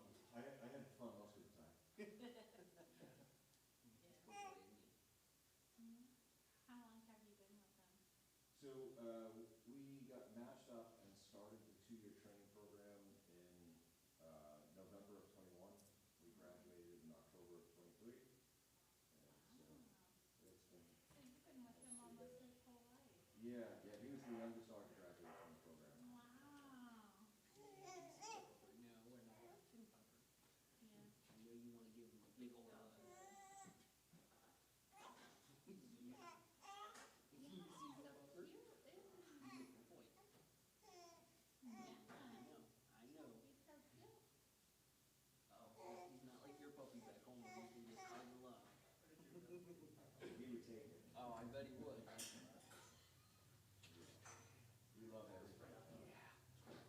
No, just love all the dogs. The one downside of Hamvention is that he socializes not. Yeah. Cool. That's why. A lot of times, you know, like if I go into, you know, like a VFW or someplace like that, I'll take his vest off and just let him socialize with the other vets and stuff.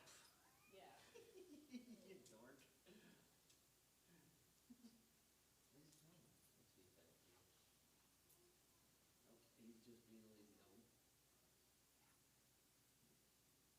He hates having the general leader on his head. Is it so he doesn't bark, or? No, it doesn't prevent him from doing anything other than me keeping his face in.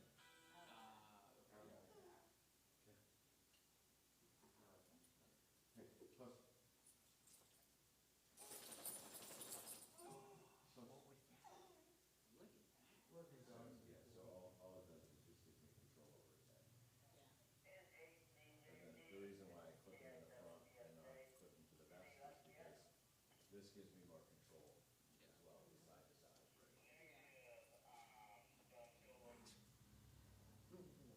Almost looks like rain. Yeah, kind of. Yeah. All right, here we go, giddy up. He's like, what are we doing? You're ready to go, aren't you?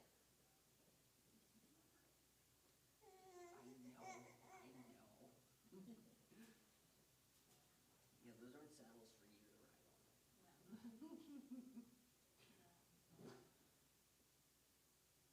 He's such a good boy. Oh.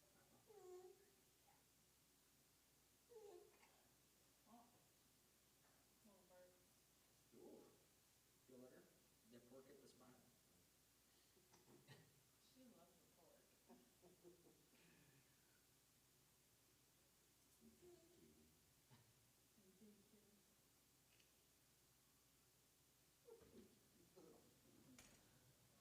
About a year. As always, weather 8 permitting. months. Yeah, it's, Yeah. unfortunately, How many do you at have? the mercy of something I have zero Yeah, control my over. youngest will be 16 in August. Oh my gosh, when in August? The second. My brother's August 4th. Okay. And my dad's August 6th. Nice. Yeah. My mom was Sorry. like, there you go, there's I your can- birthday gift. I can take time off. Baby before. Is your a fun story? What? Oh, My oldest is yeah, six. it works. Okay. That's awesome. I mean, it's the And then perfect somewhere place for in that the to middle? happen. I know. Yeah, 19. Except Okay. Yeah. Our oldest is 10 and then 8 months. So we got a Yeah. Yeah. It happens. Is Max in this? Miles. Miles, sorry. Wow, I don't even know my first name, and like, You know how long, this year I you know how long I've been up already? You know how late I was up last night? It's like, what, the fourth day now? 3 hours of sleep? Yes. Yeah. Yes, this is Angry Liver Week. And I quit drinking early last night because I might jump today, and it was still Angry Liver Week. I woke up this morning, Josh was trying to talk me into doing a day in the life of a skydive, right? From wake up till done, everything that we go through in order to do a parachute mobile jump. On some days, that would be an awfully painful video to watch. Well, Here I am, waiting for the weather. Here I am, waiting for the weather. so I left my camera next to me in bed, and I woke up this morning, and it was like, well, if I'm gonna shoot this, I need to start now. So I grabbed my camera, pointed at me, I'm looking at the camera, I'm looking at the camera,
Is that everybody? I'm gonna say something real quick. Yep. All right, quiet down, guys. One thing you might not have heard before we left the CW, he did say you're welcome to go back to the booth if you want to test him to see if he can do your name, your first name, last name, whatever you want to do. A lot of you didn't get to go because we're on a time crunch, but you're welcome to go back. Yes. All right, so up next is Carlos, and I'm going to introduce him here in a second. But first, what you've all been waiting for, the results of the VHF Sprint. So, statistically, we had 7 logs entered into the Sprint this year, 7 teams, and we're going to call out the top 3. So, give me a drum roll, please. In 3rd place, yeah, in 3rd place, we have the actually multiple people, because it's a team. KD9WXN was the call used. 3rd place, congratulations. In 2nd place, we had, drum roll, Team the Actual Sprinters, W8ZLM, with a score of 56. And finally, last, but actually not last, because they were first. In 1st place, we have, drum roll, please. Team, they actually didn't put in a team name, it's blank, NT1S. Now you might be asking, what was that prize I mentioned? Well, I'm going to give you free ARL membership. The caveat is you have to be under 21, and it's free. So, yeah, there you go. Free ARL student membership. Everybody. You get a prize. All right, now we have the great, the amazing Carlos, K9OL. He's going to come talk to you guys. So, also add my buddy, my colleague, Oh, yes. Paul, N1OG. I'm sure you guys can hear me okay, right? I Yeah. have a loud mouth. I don't need a microphone. I've been telling you that for years. Hey, Carl, I see. So, we really wanted to surprise you guys with a 2-operator parachute mobile today. You were only expecting one, me, and we were going to try and do a dual parachute mobile for you, but unfortunately the weather is not cooperating. It might tomorrow, but don't hold your breath, all right? If you Cross your fingers. Yeah, just cross your fingers and go, please, pretty please. Let it be good weather for skydiving. So to that end, we can't obviously jump, but we can tell you about what it is, about how we jump, and how the parachute system works. And then we can field any questions you might have about it. I'm going to unpack my entire parachute. The only thing I ask is that you don't walk on it, okay? We're going to put it down on the floor. Is there a broom around here somewhere? No? All right. No big deal. I'll use the backside there. We're going to unpack it. You're welcome to come over. You're welcome to touch it. You're welcome to feel it up and understand how it behaves. Just please don't walk on it. That's the only thing I ask, okay? So don't be afraid about coming up. So Paul got his license recently, so I'm going to lean on him because I also know that I have a lot more experience than he does about it, so he might have questions that I haven't thought about that I want to field for you that might be things that you might be interested in. And I'm putting him on the spot. He doesn't know that this is coming, all right? So be gentle with Paul. The other thing is, Paul's dog is Watson. He is not a pet. He's a service dog, so I know everybody loves to come to the puppies, but please leave the puppy alone. All right? Cool? Cool. So, parachute mobile. Who was here last year? Okay, so you guys get it. You guys might remember the reason I do this. But so those of you that were here last year, don't say anything. Why would you think that either one of us would do what we do, parachute mobile? Some of them aren't licensed. Why don't you explain what parachute mobile even is? Oh, Because, several kids don't even have a license. Okay, so you don't have a license. Some of you don't have a license. All right, cool. So, what do I do? Paul and I do? We go up in an airplane, and instead of you being here on the ground and saying N1OG, K9OL, and him going K9OL, N1OG. Right? Instead of doing that here on the ground, we do it from a parachute. we have a different place to do it from. That's not the ground. Any thoughts on why we might do it from the air and not from the ground? Don't be shy. Go ahead. Because it's fun. That's one reason, absolutely. That is That absolutely is one the reason. primary reason. Be able to talk farther. Be able to talk farther is absolutely another reason, yes. I was gonna say that. The young man behind you. Signals will be stronger. The signals will be stronger. Do you think that's true? What makes you think that? Because there's no trees or anything in the way. Okay, that is very valid. Yes? It's not literal, but like, to literally be on the air. Yes, to be on the air while in the air, right? Miles? There's a greater line of sight. Exactly, greater line of sight, similar to what you were saying, stronger signals. It doesn't make the radio any stronger, but because we don't have walls, we don't have ceilings, things like that, my 5 watts out of this thing goes a lot farther. You had your hand up over there.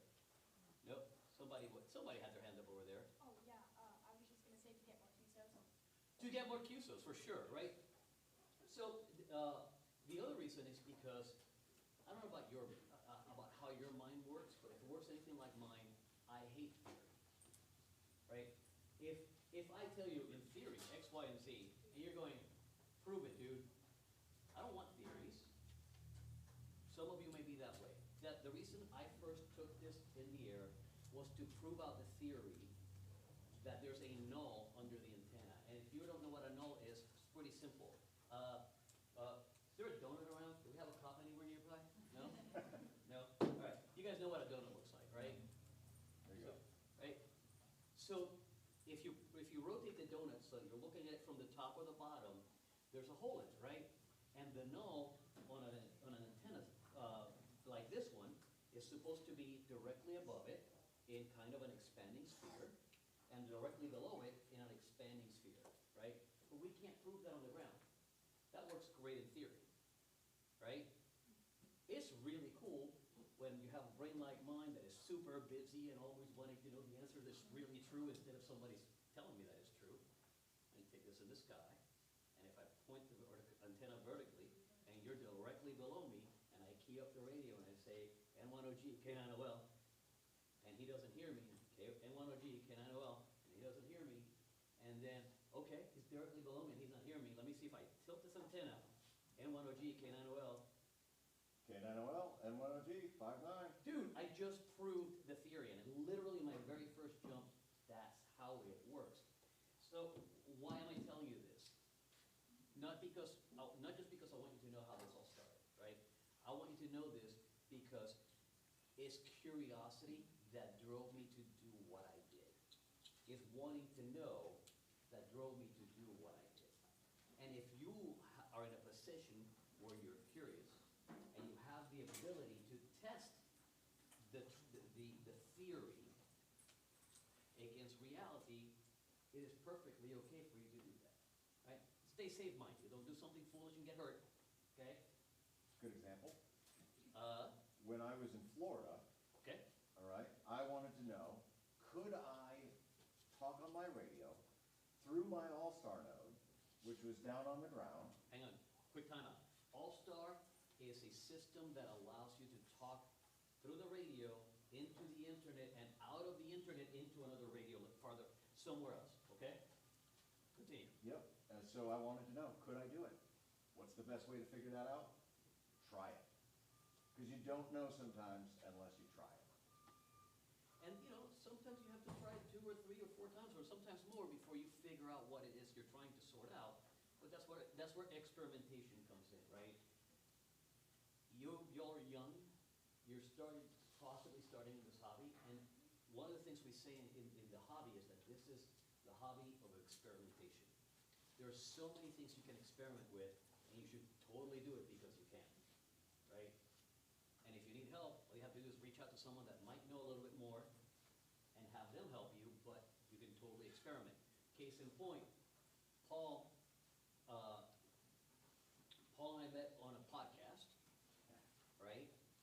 And he was wondering about skydiving. He said, maybe someday. And then I said, well, quit doing someday. Let's talk about today, right? So he went on a skydive, fell in love with the idea of skydiving, and now he's doing parachute mobile at the same time as I am, and sometimes without me, because he was able to lean on me to say, hey, man, what have you learned and how can I avoid getting hurt? And how can I learn from you? Exactly.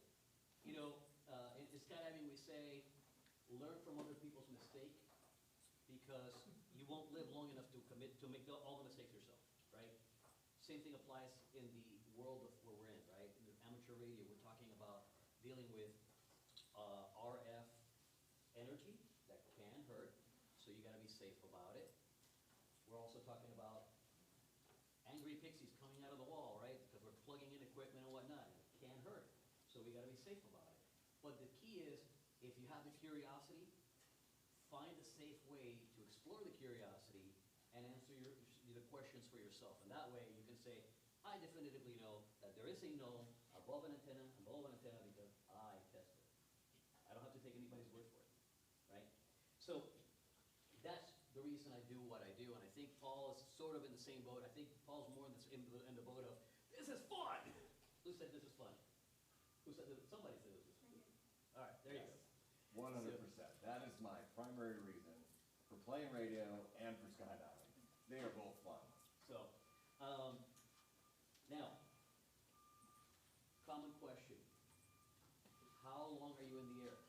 On average, we're looking at about 1,000 feet for every minute. So if I get out of the airplane at 10,000 feet, how long before I land? 10 minutes, right? Easy math, right? So, to that end, if I'm able to make a jump tomorrow, if Paul and I are able to make a jump tomorrow, understand that we stop playing radio at a specific altitude. That altitude is 3,000 feet. At that point in time, the skydive belongs to me instead of to the radio waves, because I need that time to set up to land safely. My plan is always to land safely. So people go, where do you land? Exactly where I took off from. Right back at the same airport, unless I'm doing a demonstration jump, in which case I already have that figured out, right?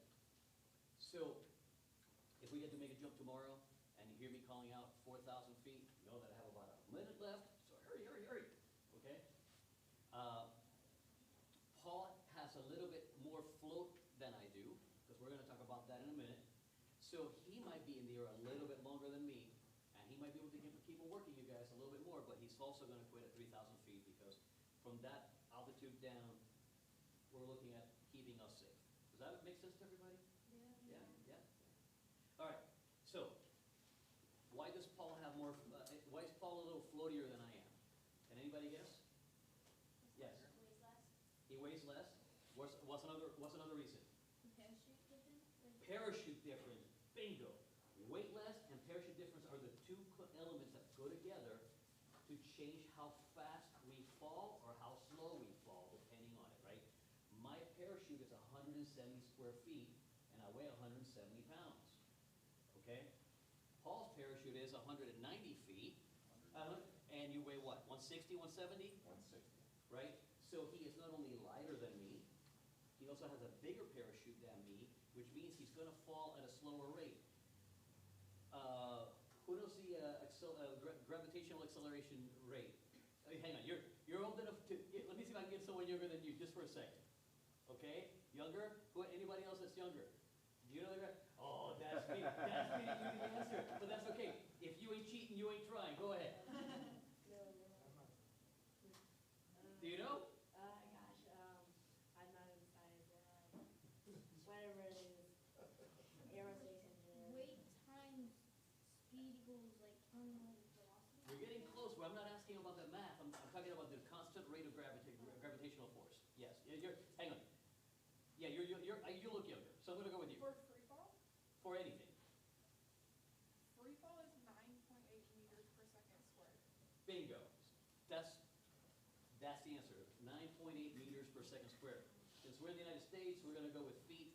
That's roughly 11 feet. Right? No, 33 feet. 32.2 feet per second. See, there you go. Math. All I remember from physics. Right? The metrics were. So we accelerate that fast, but it doesn't mean we're going to go that fast constantly because we have friction to deal with, right? In the world of radio, we have some friction. Can anybody figure out what the friction would be on radio signals? AO. Say? AO. Hail is some Air. air. Yeah. Air or for us, yeah, we have, so air will also interfere with friction on this, but there's something else that would give us friction in RF. What do you think? In the radio waves, what would slow down a radio wave? What would interfere with it? What would keep it from going as far as it normally would go? Water, clouds. Water, clouds, Trees. I'm sorry? Trees. Trees. What else? Anything that's physically cold or air that is. And resistance? Not resistance exactly, but we do have some resistance. Wall resilience. Bingo. We have structure. Anything that has a structure, trees, dense fog like a cloud would. So if Paul and I are playing radio at 4,000 feet and we're going near a cloud, guess what's going to happen to our signal? Right? Just because we're high in the sky doesn't mean that we're going to be always able to get as far out. We have to contend with Mother Nature being in the way sometimes. So that same concept applies to the parachute falling, right? Air, who said air down here? So you said air. Air is going to create friction on this, and it's going to create friction on my body, and it's going to slow me down. It's going to keep me from continuing to accelerate at 9.8 meters per second squared, right? And then we get to terminal velocity, which is, the maximum speed you're going to get based on the amount of mass you have and the amount of surface area that you have. How much time do I have? Huh? How long do you need? 10 minutes maybe with the parachute? Perfect. I don't want to run into the next. No, you're good. Cool. Cool. All right. So we've talked a little bit about the reasons why. We've talked about how it happens. Now, I know you guys don't want to hear me talk. I've talked too much already. Paul? But how do you do it? How do I do it? I jump out of an airplane and I pull the parachute. So let's show you how this all happens. Paul, will you be my demonstrator? Come on, everybody, let's start with the first back.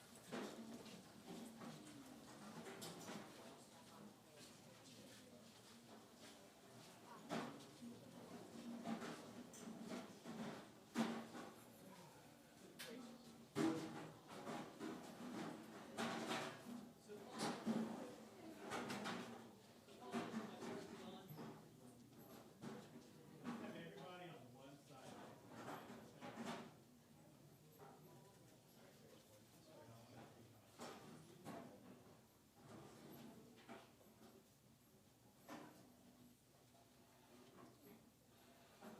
All right, it's a little harder than putting on your backpack for school.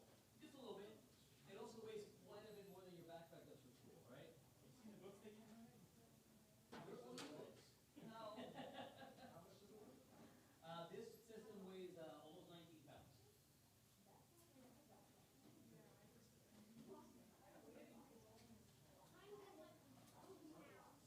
So I'm gonna have Paul do a 360 for you guys slowly here in a minute. But keep in mind that he's tightening down the strap of the system. Okay? Oh, can someone give me a giant fan? Yeah. All right. So, go ahead and give me a full 360. Wait, stop, go back. Go ahead. All right. That's it. She's the boss. Yes, she Go ahead and continue. So, the system obviously rests on your back. We have two handles in the front, one handle in the back, two handles in the front, three straps in the front. Leg straps on either side, chest strap. Why would we use a chest strap? Anybody want to guess? Go ahead. Bingo. So I don't fall out. That hurts. That would hurt. So you don't dislocate your shoulders? No, the thing is, you wouldn't dislocate your shoulders is if you don't have the chest strap on when you deploy, the parachute's pulling this way. So now we're talking about physics a little bit, right? The deployment portion, no matter which way you're oriented, the parachute's going to go this way.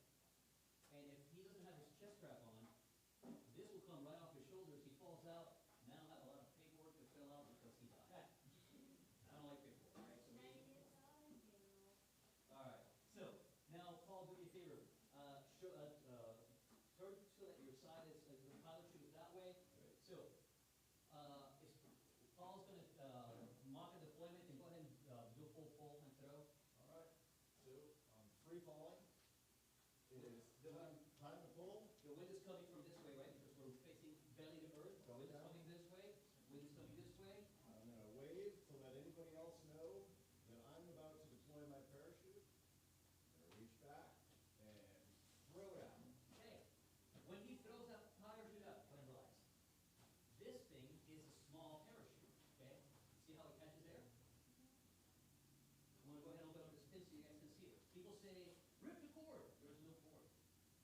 there's no ripcords anymore. That was back in 1970. We're in 2026.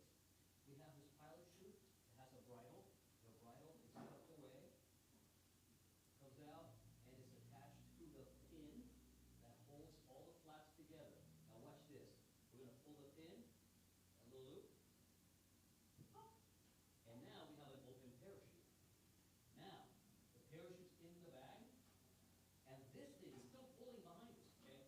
This thing is generating somewhere in the neighborhood of about 30 pounds of force, okay? All walk forward.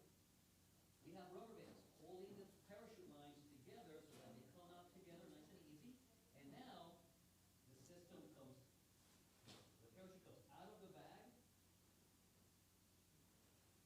okay? And as it is coming out of the bag, hang on, let's see.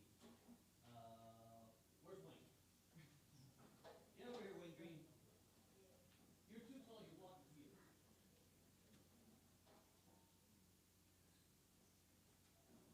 Grab that side. Okay, so hopefully you guys are able to see. If you're not able to see, move where you can see. We're gonna wait a second until they can't see that around. Are you gonna be able to see? Or did you see it last year? Okay, cool. So now we have a parachute that's catching air on the nose, and it's filling up with air. Now we're getting wind resistance, right? This thing is called a slider. The slider is a reefing system that, believe it or not, is there to slow down the parachute opening on purpose. Okay, we're slowing this down on purpose. But as the parachute is opening, it's catching so much air that this can't keep up with it. So this starts to slide down, and we keep on opening the parachute, try to keep going that way. And eventually, we end up with the slider all the way down here. Get that pin. And we end up with a fully inflated parachute. Pretend there's air in it, okay? I need you to pretend. You know, there's a, you know, we're going to use our imagination, pretend that this is full of air, right? And when it's full of air, it's really heavy duty. And believe it or not, air has weight, right? When this thing is inflated, it's rigid. And when it is inflated, if I'm flying next to it, I can grab it and move it like a piece of lumber. Really, really weird the first time you do it when you hand someone a sheet of plywood across the air. Okay? So now we have a fully inflated parachute. This thing generates all the friction we need to slow our descent rate down from 120, 130 miles an hour to about 11 miles an hour vertical speed. Okay? With my wing loading, with how much weight I sling under this parachute, my vertical rate's about 11 miles an hour. Okay? Falls is going to be somewhere like 9. Anybody have questions about that so far? Go ahead. How long does it take to pack this back up, and what happens if you get it tangled? So, it takes me, under normal conditions, it takes me about 15 minutes to pack this up. I'm going to pack this up, and you guys can watch if you have time afterwards. But it's going to take me a little bit more time because this floor is slick, and it's really, really difficult to pack on a slick floor. How many times have you packed one? Oh, God. I just want them to imagine how many times it took you to get to 15 minutes. So, it took me probably 200 times before I even got that low in time. And, but I've packed parachutes, I don't know, I have somewhere in the neighborhood of 3,000 or 4,000 pack jobs. Because, well, you know, that's how I started in the sport by getting paid to pack parachutes so that I could use that money to get my skydiving license. Yeah. So I've packed about 85 times, and it takes me about 25 to 30 minutes. Okay. So experience matters, right? Quick question for you. Yeah. So you said when you deploy it, the slider goes down to intentionally slow down the parachute. Why would you want to intentionally slow down like that? Well, we want to intentionally slow down the parachute's opening for 2 reasons. Number one, shock to the human underneath the parachute. Do you need the slider for that? No, but it's certainly a whole lot nicer on my body. Because that opening, believe it or not, people think that when the opening happens, it hurts. It doesn't hurt at all. Not anymore. With slider systems, doesn't hurt at all. You just got to swing it like you're in a swing set. The other reason is material. Okay, these things, if you look at them, they're sewn together. These are panels of nylon fabric that are sewn together. they do have a shear point, right? They do have a place where they, if you pull on them hard enough, they will break. And a couple of G's eventually will get that done, right? Any other questions? Questions?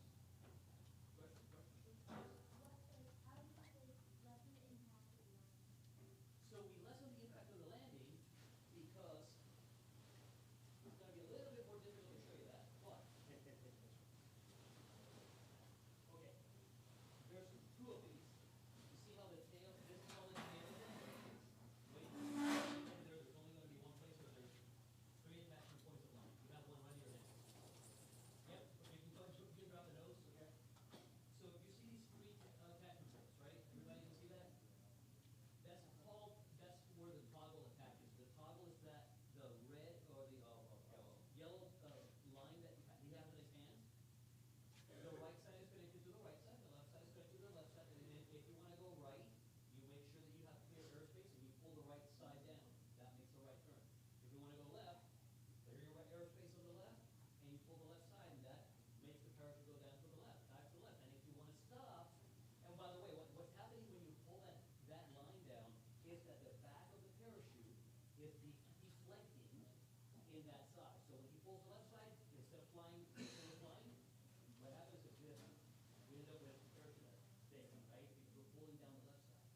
says goodbye and ejects.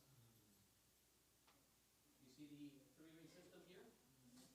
The three-ring system is a disconnection system. So when I pull that gray handle on my right side, what I'm doing is I'm actuating the process of disconnecting the three rings, and then that parachute goes away. Once I follow that, once I have that parachute clear of me, I follow it up with the handle on the left side. And the handle on the left side, you will see, has a steel cable, okay? And that steel cable comes up to this. This is the same steel cable. Look, I don't know if you're going to be able to see that there. Hold it, give your hand, hold that up. Well, hold it up so that they can see. I'm going to pull on the reserve cable on the other side. See? One and the same cable. So when I eject the main, I use my reserve, the reserve handle, let go. The reserve handle pulls the pin from the reserve closing loop, and then the same process that happened with that parachute of it coming out of the bag and inflating happens with my reserve. Now, the obvious next question is, why did your reserve fail? Right? Not knowing you. Bye, Carlos. Nice knowing you, buddy. Thanks. The likelihood of that happening is near none. Near none, but not none. Yes.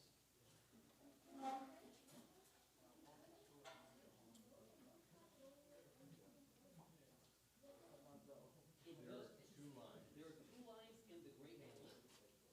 Okay.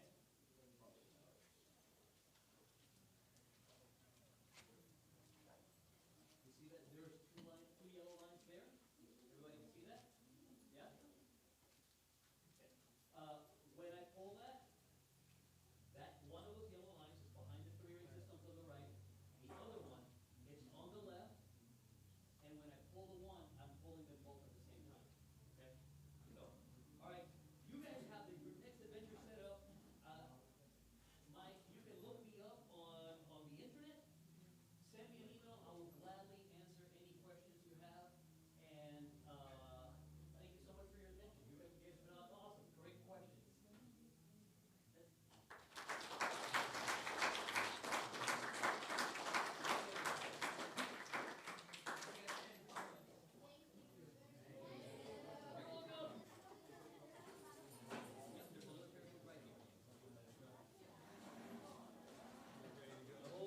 Everybody could back up towards the front.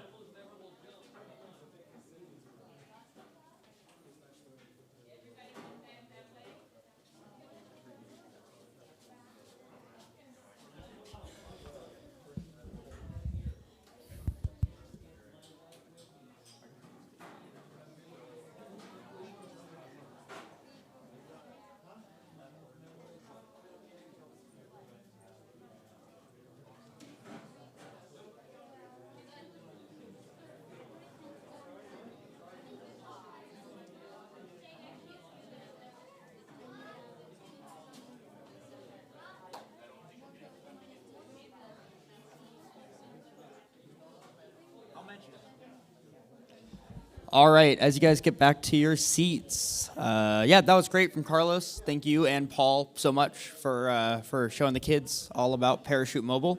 Hopefully the weather will work out. We'll give you guys an update on that, and we'll try to make something happen if the weather does cooperate. Moving on to the next thing. So, another announcement related to the weather. You guys see that balloon over there? You guys remember that it was raining today, right?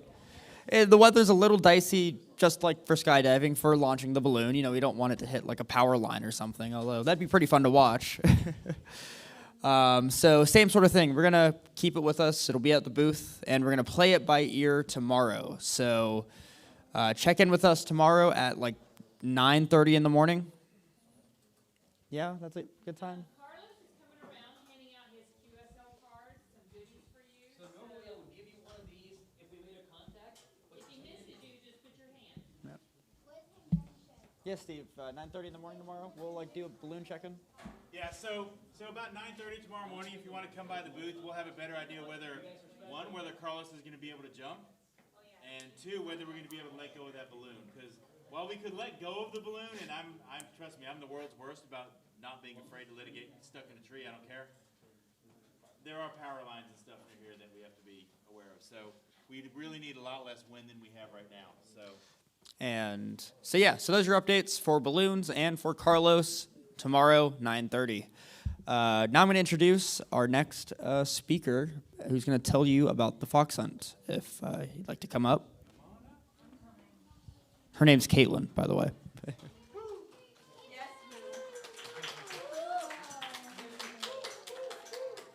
I'm probably loud enough without this, but I'll stand here anyway. So for anyone that doesn't know, my call sign is Kilo Delta 9 Whiskey Hotel Oscar, and it ends in who. So yes, that's why they all say who.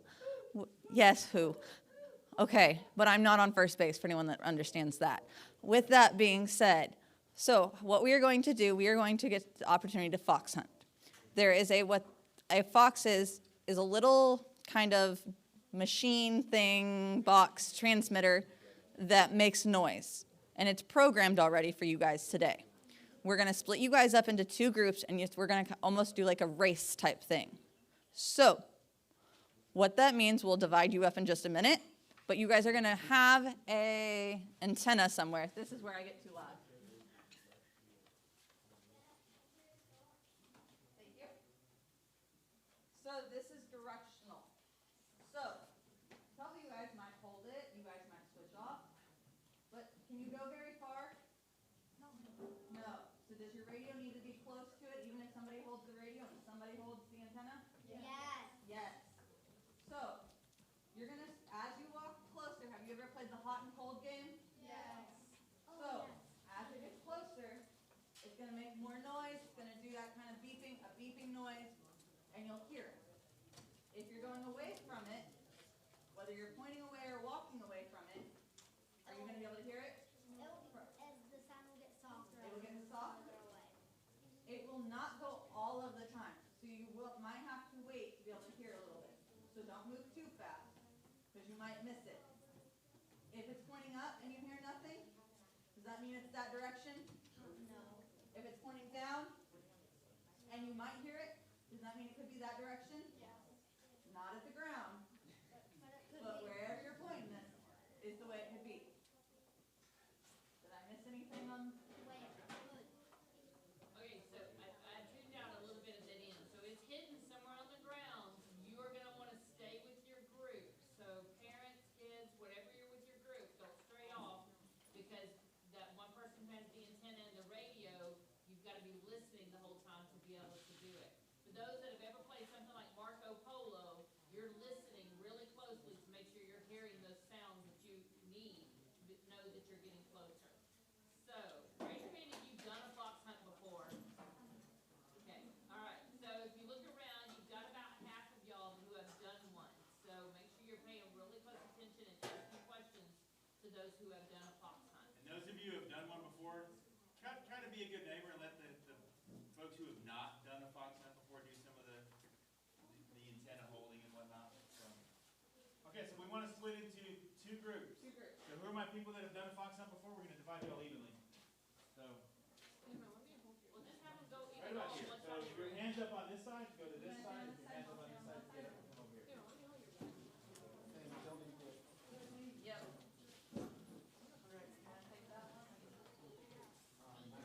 And then this entire area here, the mutes, you're going to go on this team over here.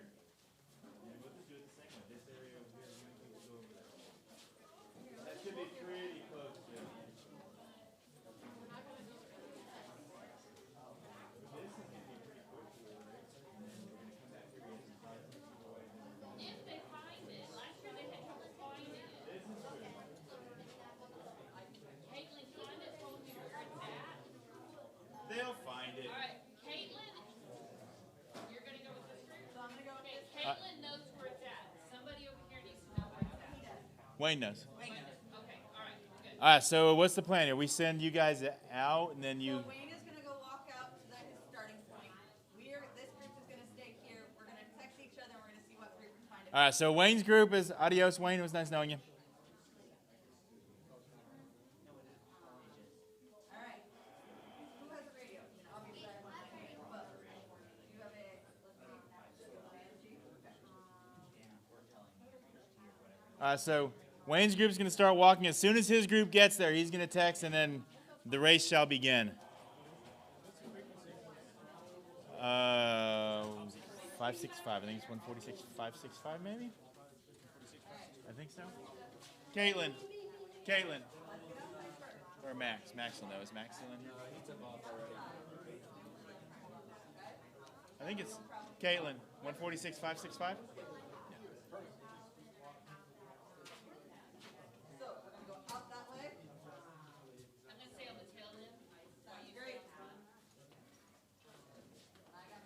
Yep, you know the power box place they hide it? We're just gonna go stand outside, we're not gonna go do it.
what they are currently doing. I remember when I rented custody. I remember when I rented custody. This is we grew up as a child. So to now see that possible resolution and to realize our military in practice, you know, this plan, but to put it into action is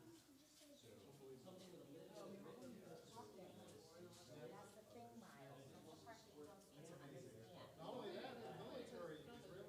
Yeah. My son and daughters come from like based. They've had like they've had like real IDF fighters. Yeah. Yeah. Yeah.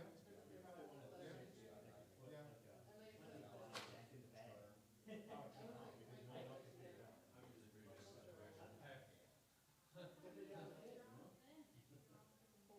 I am in fact able to look and not to look out. I've come back. On the news, like all these kids are like, they have no clue.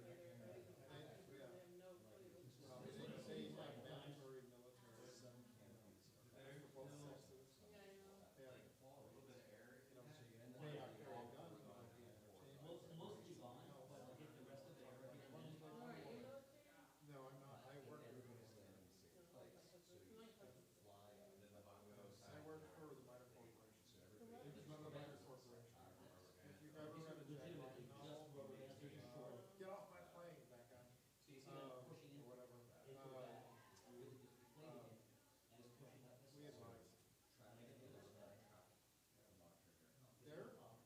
advise. They're an amazing military force, but they're always ready to fight.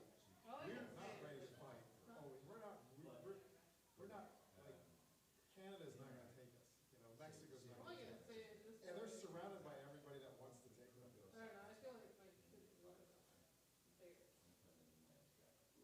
The way they behave has changed a lot. That one of the Jewish school the last 6 months, like I feel like they like really care themselves in public. They like draw themselves up. They like they're a lot more like. It'll be the other way around. If we get to go aware, all has a lighter wing loading. Well, I think it's also because of the way they treat him. Do they like to argue more? Yeah. In other words, he's not. It's a cultural thing. They can argue. Well, I wonder because my mom. They can discuss. It's not arguing. It's just discuss. Yeah, I don't know this log with laptop, I'll be honest, so you guys are, but this is how it's gonna be set up. Yeah, two projectors, there's a video switching board on the other side if you have like a standby camera.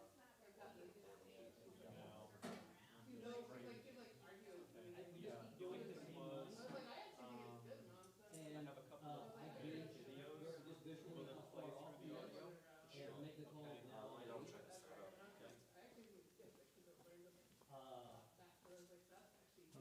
Yep, yeah, should all be, so you've got a separate audio cable here for the PC. Is this ours, or is this Hamvention?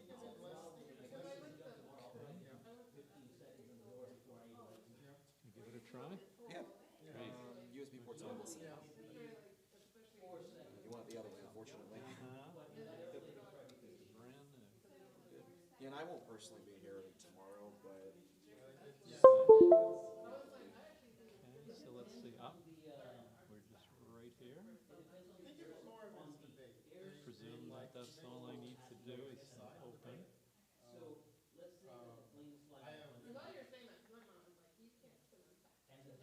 So far, so good. As I say, you want to test a video? Yeah, it would be nice. Cool. Yeah, okay. Sure that audio is on. Let me check. Okay. So I just get rid of this, I guess, this little thingy here.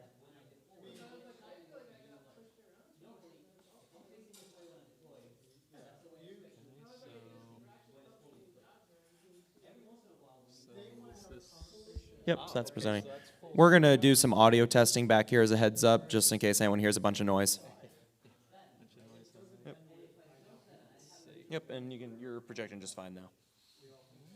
Yeah, smart idea to embed the videos, because this is actually the one part of the form that does have wireless, but you have to have a university email account. So I have one, so I'm on it, but this one should have it as well, just in case. So let's see, I guess I have to start it. Yeah, it should just be a left click, if I may. Oh, okay. All right. demonstration of the RF attenuator GUI. Now I don't have something running on my Raspberry Pi. I want to pay particular attention to fail.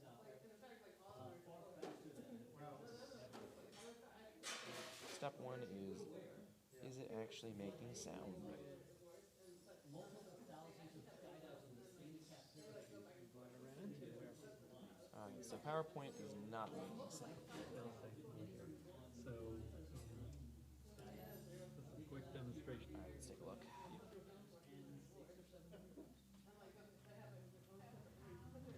Slide 20.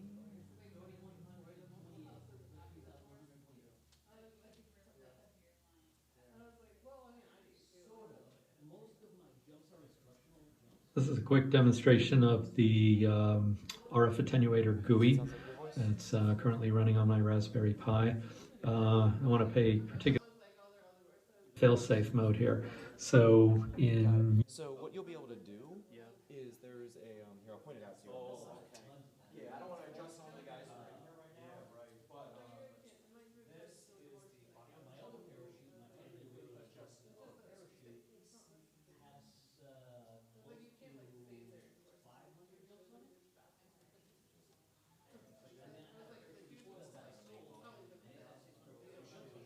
jumps on it. But what I did see was, do you have any other videos? All right, perfect. Because what I saw was, so when I clicked on the video, I went to volume and I saw it was set to low. So you want to set those to high, so that way you have to do less of an adjustment over that. Okay, so that's one. Yep. And the next one would be. Right there. Okay. That's why I wanted to ensure the percentage I hear it. Perfect. Okay, and then there's one more. Right there. Excellent. Quick demo. Playback, volume, Hello, secure Juliet 5, 1 Alpha, Juliet 5, 1 Alpha, QNX. Yeah. Charlie Tango 9 stroke, Whiskey Tango 3 Juliet. Charlie Tango. Okay, so those are adjusted. Let me go ahead and save. So, but then when I start speaking again in the mic, I should turn it back? Yeah, you'll probably want to turn it back a bit. Oh, okay. So there is an input specifically for the PC. Yeah. I don't know which one that is. So if you manage to find that one, I would just move that slider. Otherwise, if you have to go up and down, up and down. Mess with it.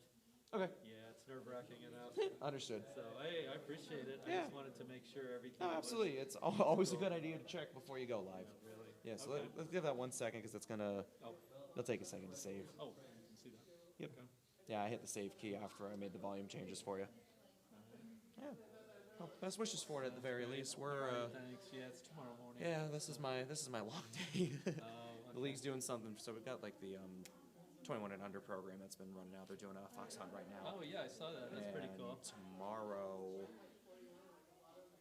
No, after that we've got the collegiate meetup in here, and then tomorrow is pack the booth away. Yeah. All right. Perfect. I'm gonna go ahead and close, and I'll safely eject your flash drive. Okay. I'll be here. All right. That's easy enough. Easier than expected. All right, you're all set. Perfect, man. Come in tomorrow, plug that in, open PowerPoint, and go. You're all set. I'll be one of the faster ones, hopefully. All good. All right, thanks a lot for your help. Absolutely. Appreciate Thanks it. for stopping by. All Best right, luck tomorrow. Take care. Thanks. We should have a perfect model of what a husband should do. I wanted to say, not the workforce. It doesn't necessarily happen. I was lucky, I had a stay-at-home mom. My wife had a stay-at-home mom, largely, and, both parents were not working.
It's interesting though, because Envision that. I can't, for the people that I know that are Jewish, that I've worked with, no reason they, I'm like, he's telling me all the benefits of minor home. How do you know this? would be in Because my mom's Jewish. Like, Benefits of what? The benefits of where we're work, like this benefit and that benefit, and you tie that together and you put. Well, because they're all about the money. Yes. That's what I found Yes. out. They are literally like Yes. insane fundraisers. They literally like put together this whole campaign to raise money to like lower cemetery this year. When they literally had $20 million in their coffers. And I was like, how in the world did they get that much money that quickly from the people in the Jewish community? I was like, these people are like insane. Yeah, they've, but it's, And then there's like, always exceptions to the rule. and then like the parties they throw, it's always one of the only 20 kids. They like rent out like everything. I'm like, what in the world? no doubt, no doubt. It's like It's not, okay. it's memories as well as money. Absolutely. You just have money and you don't create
All right, guys. How was that?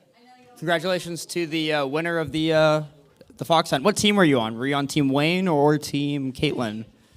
Team Wayne for the win. Thank you, Caitlin.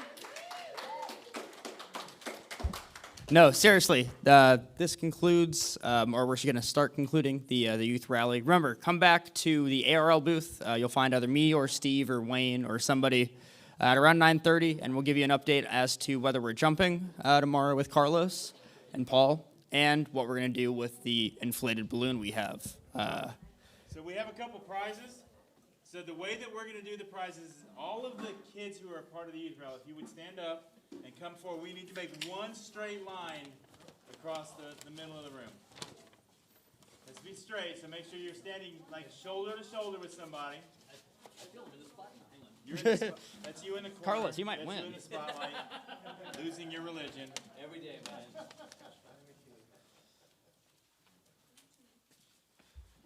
All right, so is that everybody? I'd say I've got 1, 2, 3, 4, Yes. 5, 6, 7, 8, 9, 10, 11, 12, 13, 14, 15, 16, 17, 18, 19, 20.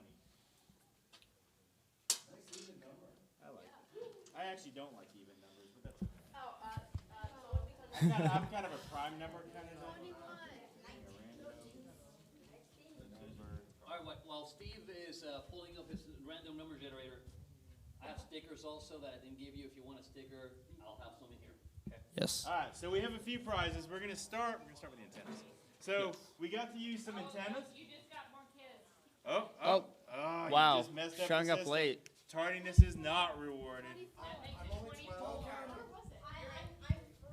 Okay, so we picked up 4? Okay, so I have 24. Add another one at the end. No, you don't count. You don't let me pet your dog. You don't count. The dog counts, but that makes it odd. How old is 24. So He's 5. He's almost 6. okay, so 24 people. So make sure you're standing shoulder to shoulder with people so that I, pick the right number.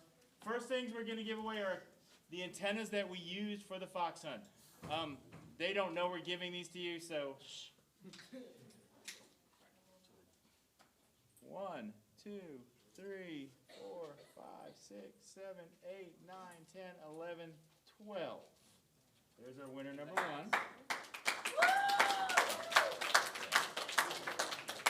Okay. Now I will tell you, if I pull the same number a second time, and we'll show you how to take that apart so you can. If I pull the same number a second time, I'm just going to hit generate again because one person doesn't get to win all of them. Well, this is easy. The second one is 10. I can just do some basic math and go here. There's our second one. Let's generate 2 down.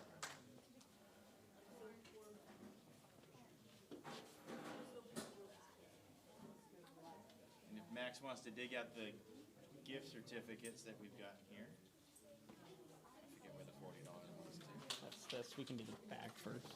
What's that? Yeah, it's like a gift certificate and some Mash Trant rope and some ICOM swag. So where is it to? To the gift certificates, gift certificate. To the DX store. The DX store? Yeah. All right, so the next one is 15. So who is my 12? You were 12, right? 13, 14, 15. You win a gift certificate to the DX store for $40? Yeah. And some other swag that's in the bag. Yeah, literally. Okay. Now the next 2 were donated by DX Engineering. Everybody knows DX Engineering is over there in the corner. Okay. I'm not going to even say if you get them in it, but parents especially, make a point of going by there and thanking Tim and his crew down there because they donated 2 $100 gift certificates for you guys. So 20. So you were 15, right? 16, 17, 18, 19, 20. Big money, big prizes. Okay. And the last one for the last $100 gift certificate. No. I've lost count of where my people. What number were you? She's 20. 12, 11, 10, 9.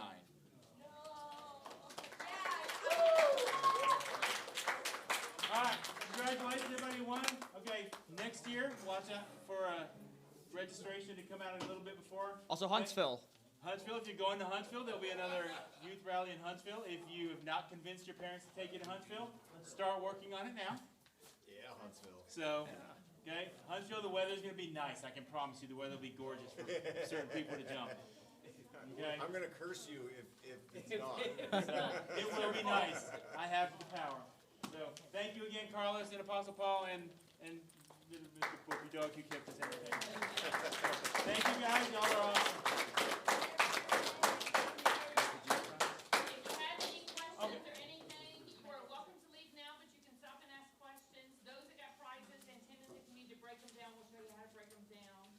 Okay, and don't forget, Here you go. I get the pay. Oh, hell, sorry. Dog wins. Everybody can get pets, yeah. All right, so he's got the vest off, so if somebody wants a pet, then there we go. Okay, remember, you can go by Long Island CW. They will let you, send the name and try to figure that out. And also, if you want to, there's actually a satellite contact happening in 3 minutes at the AMSAT booth if you wanted to go try to work a satellite.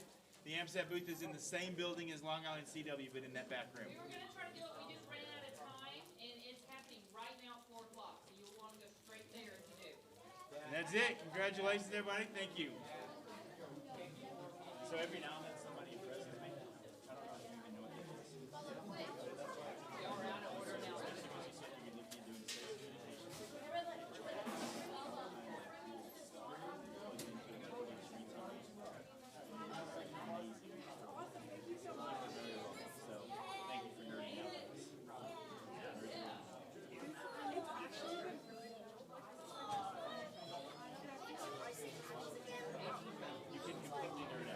Can I take over?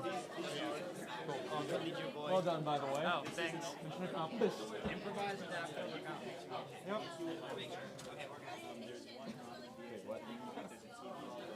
There we go. See, that's where your Hamvention tickets are going. Well, you have a backpack. So, it was great meeting you. Thank you for being nerdy.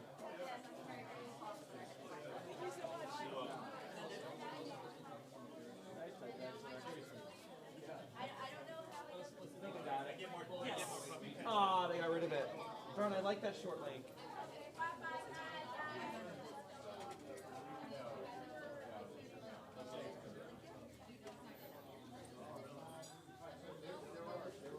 Is there a B and C adapter up here? Yes, there is.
officially 6, but it'll probably be done by 30 games.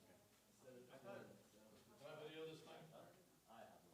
I mean, I don't. I just have such a hard time writing so fast. It's not going, I'm not posting it publicly. There's no presentation, it's gonna be more like round tables. That's where we learn the best. Say if people want PowerPoint slides, I will improv, but you don't want that. We get ChatGPT together. Yeah. So it's gonna be a charade. Yeah, well, being stuff like this, you have to act out whatever you want to talk about. Actually, you'll have to speak instead of the microphone. We're gonna pass you a handheld, and everyone else will be on it, and you'll listen to the overdrive the entire time.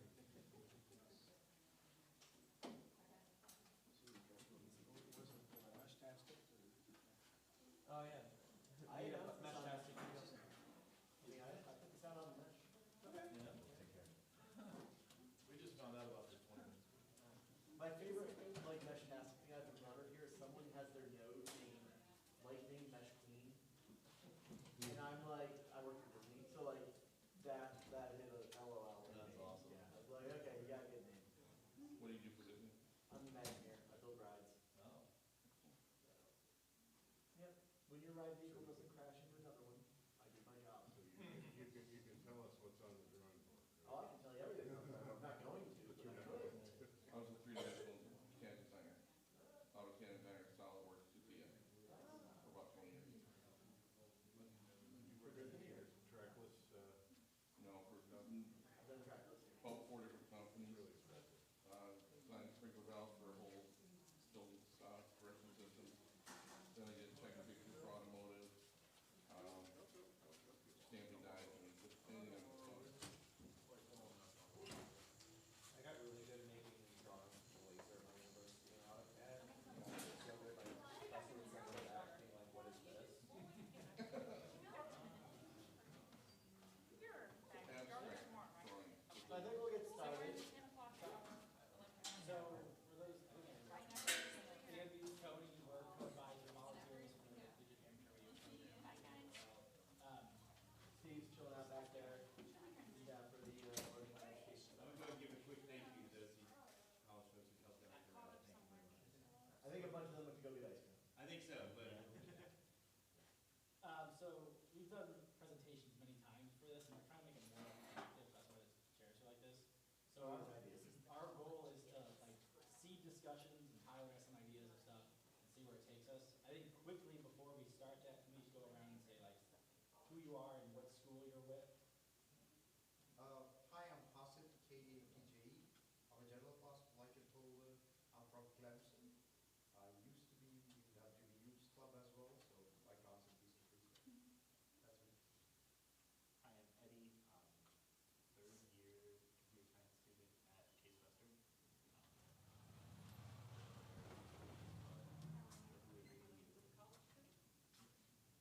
I'm Frank, NFAM, I'm an alumni. Is this the 6-minute presentation? No. No. Is that gonna start next? It is, the location's on the board. It's a different room. We Thank got you. moved. I'm Frank, NFAM, I'm an alumni mentor at Michigan State University's Club, WHSA. Thank you. I go to Rob Cartwright, Taylor University. I know they I'm the changed physics engineering lab manager. I oversee the observatory and radio stuff all over the engineering lab. I'm not affiliated with any college. I'm just here been dragged along with us today. So, I'm Dave, and I'm with Taylor University, and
them to go to contest university, even if they're not that big into contesting, you will meet so many people who, you just tell them like, I got licensed 3-4 years ago, and everyone's like, great, what do you want to do? And people are volunteering names, events. It was a surprisingly welcome event for a ham radio culture that doesn't always do that. So, and when I was go to any of the, I don't want to call it the side shows, but other, not exactly in the Hamvention, go stand in the booth for 10 hours type thing, anything else like that that folks kind of saw it was interesting? Or folks get to explore the Dayton area at least? 4 days in May was crazy, from what I understand. Yeah. They had like record attendance and they were shoulder to shoulder, I guess, for their vendor night. Wow. The rest of the year just working little things, knick-knack things that another human do. It's just, you see so many faces again and again and again. It's building that knowledge base of, okay, you find one person that knows somebody, then they'll wrap your around. And that's regardless, I feel like, been around here since, been licensed since 2018, then Dayton 22. It's just now you know people and people start recognizing who you are and catch up with everybody, which is, it's a great thing to do when you're here at the big shows. But I'm curious, maybe, what do how many of your colleges do something at maybe at your local Hamfest level, or maybe the Midwest Hamfest, or whatever you want. I'm from the Midwest, I'm thinking like St. Louis is a prime example, somewhat regional, decent type Hamfest, but is there any kind of that rhythm with universities of going to other versions of Hamfest that are available and get to know the local community and or people that come from I can throw one at the start. So when I was back up in the Northeast, back when AB10C was the New England director, so Northeast Exposition, we had a push in 2024 to have kind of a rotation of the different college clubs hold down part of one of the booths, just kind of being like, hey, this is what collegiate presence looks like. I think that was interesting from a kind of get the word out standpoint, but from an attendance standpoint, it was like mid-August before anyone went back, so we were totally at the mercy of folks who are already in the area. So I think sometimes the timing can be a bit rough, but even the local ones, so I help run the K4XY Winterfest that's in March, and it happens to be conveniently over spring break in that middle point where folks are usually at, they're back in the area rather than like being stuck with things or on an adventure. So we got a surprisingly decent turnout this year. Again, one of those silly facts is I rolled out tap to pay for admission this year. It's like such a silly thing, but like everyone my age doesn't want to have to pay cash. So like it was funny. People would walk in, they'd see me, and they'd be like, "You take tap to pay?" And I'm like, "Yes, it's 2026. Don't worry." But yeah, we just made it a little bit more convenient this time around. Speaking about local Hamfest, I can talk to a couple of things that we did in West Virginia. So we don't have a lot of schools, collegiate level. I think there's a couple in the state, but it's not like other states, I guess. But one of the things, I think they have a state radio, well, like it's in the capital, it's in Southland. It's about 2.5 hours of driving from wherever we are, Morgantown. Usually, I think the club for the past couple of years has done like, oh, let's, ride share and drive there and just, if you have, like, I think the club has a lot of equipment that is like, not in working order, but it's just taking up space.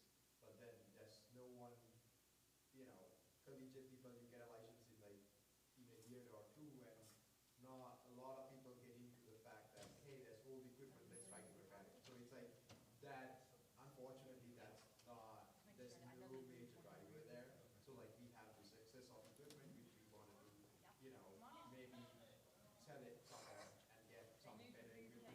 or cash that we can do other things with. So that was a driver that we have done to go to some local Hamfest and do that. So that's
pretty, I mean, the project you mentioned is pretty squarely within their grant making goals. So we have that going for you.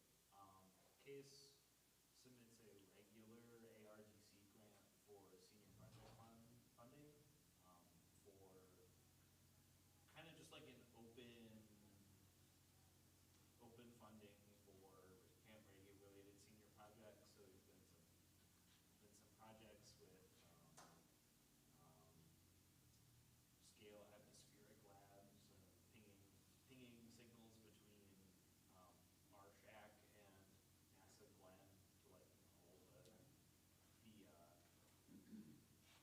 it's like if you integrate the air density between RShack and NASA, you get about the same as leaving the atmosphere. So you can actually use it to like study how air to space communication, ground to space communication works.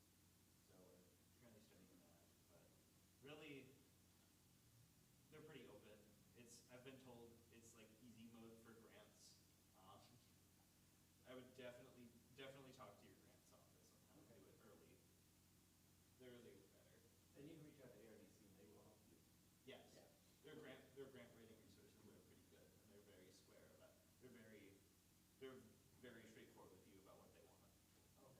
Like the senior project grants that I was talking about, they initially asked for $1,000, and they ARDC came back and said, I want to give you 10,000. And Dave Kasdan's like, I can't do 10,000 worth of senior design grants. Like I don't have that many hours in the day to manage that much sort of stuff, and I had to scale it back. So it's like I'm one guy doing this. They're generally pretty generous in terms of yeah. They gave $1 million to MIT to redo the roof there, so they can keep They like school programs a lot, so. Yeah. So. And especially since it sounds like your course is repeating, you can work in to make it clear like, hey, this is not a one-time thing, this has been a routine offering that we try to do every 2 years, and this will help enhance the delivery. That'll have a lot more impact in the review process compared to we're doing a one-off activity. And they have to get rid of their money. Like that's the. Yeah, that's what I've learned. Yes. We also have in Indiana, Lilly, who gives away, they've got a Ozempic, and all these things, they've got so much money flowing, it's crazy. So we're putting in grants with them, but we have a Indiana Space Grant Consortium grant we get every year for our senior design plan. Most states have something, a Space Grant Consortium group. Currently our senior design project is for stuff on NASA's future flights to Mars, so we're developing an arm that will float down the side of a space station and install antennas or more modules and things like that. So we've just made a flat floor for this. And so we have a lot of grant stuff we do now. And then we just got a $1.9 million grant from 80/20 in Fort Wayne because we're near it. And we outfitted our shop, so we have all kinds of milling machines and 5-axis, blah, blah, blah, and everything else, and water jet. So we have a lot of equipment to work from there. It's just the ham radio stuff's kind of gone by the wayside. Our equipment's old, our antenna tower's a little bit tilted, and the crank doesn't work. So I actually had a student who came through, as a prospective student. They didn't come to our university, but their father wrote to us then and outlined like a 2-page thing about exactly what we need to do. He mentioned grants, he mentioned what equipment needs to be cook graded, and I just got my tech license about 2 years ago, a year and a half, 2 years ago. So I had all this equipment that I never even keyed down because I didn't have a license. The old equipment had data connections, RS-232, and stuff like that. And we have satellites in space right now. We have one up now. We've done 4 or 5. And so we launched in February. And we currently use Globalstar, and so we would like to be able to communicate to those on occasion with our own equipment to teach our students what it is like to pull data back, as they fly over our campus. So I want to get like gimbal-mounted RF Yagi antennas and stuff like that. I want to talk to AMSAT, and so this is all the stuff we're doing now. I want to put in a second for the space grant program. So Connecticut had one when I was there, and in one of the most interesting senior design projects I've seen for our EDA department, a student cleverly wrote a space grant proposal that happened to conveniently require the use of an Earth Moon Earth station. Notably, one did not exist on the campus, but all of a sudden we had grant approval, and then the university magically found us some roof space after telling us for the past 10 years that no such roof existed. But they're very nice programs. I always think the reporting is funny because like I am fully out of that university, and I still like every 6 months get a note from an admin being like, Space Grant would like to know what you're up to, and I'm like, I'm in South Dakota now. But it is a very nice program, and kind of similar to ARDC, there's usually resources on how you write those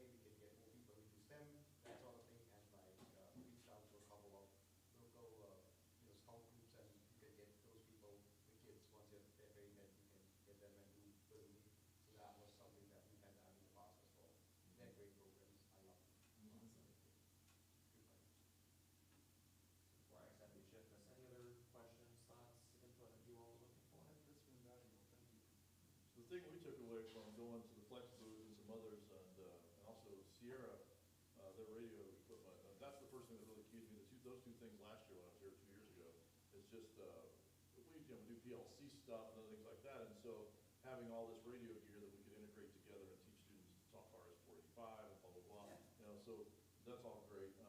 The other thing we're looking for probably is examples of labs and things like that. We've done antenna design 10 years ago or something, but I've been there for 7 and we've not done any antenna design since. I mean, we can find books on that, but just knowing what direction people go with labs even. And we've used SDR hardware.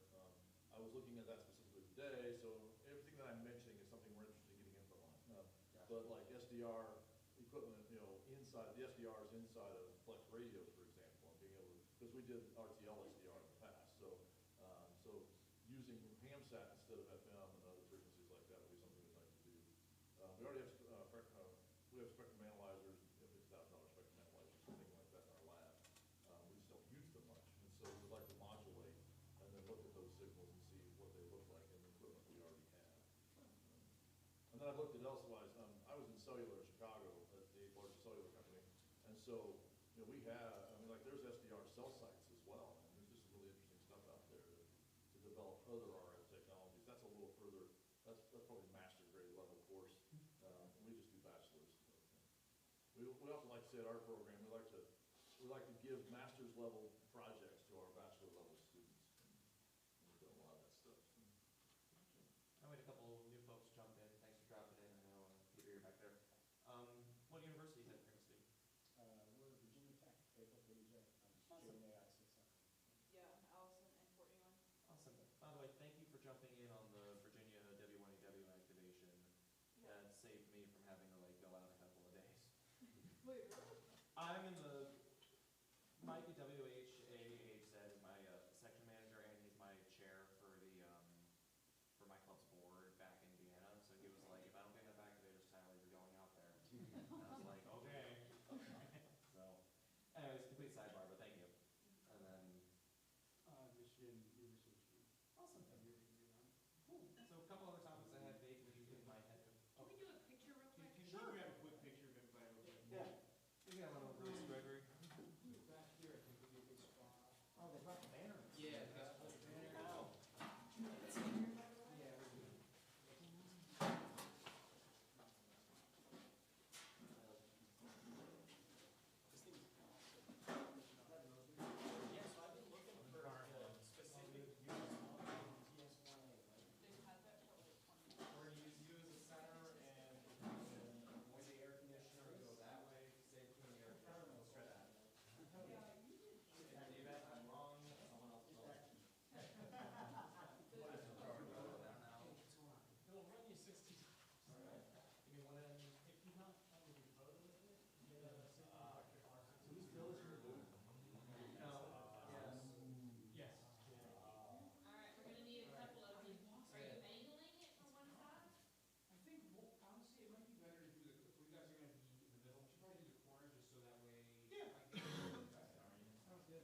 younger hams, usually people who've been licensed less than 3 years, particularly interested in YLs, but not exclusively. So if any of you are interested in being considered for that, I just need a name, call, and email address from you, and maybe somebody could collect those. Tyler, Yeah. would you be able to do Yeah, that? happy to take that through and I'll forward it off to you. And just pass it along to me, and I'll send you a questionnaire that you can fill out and send back. Okay. Thank you. A real quick question, is it possible to get a subscription to On the Air for College Club so that the magazine will be in your hand truck? I think I asked Becky that a couple of years ago, and she said it was a membership for.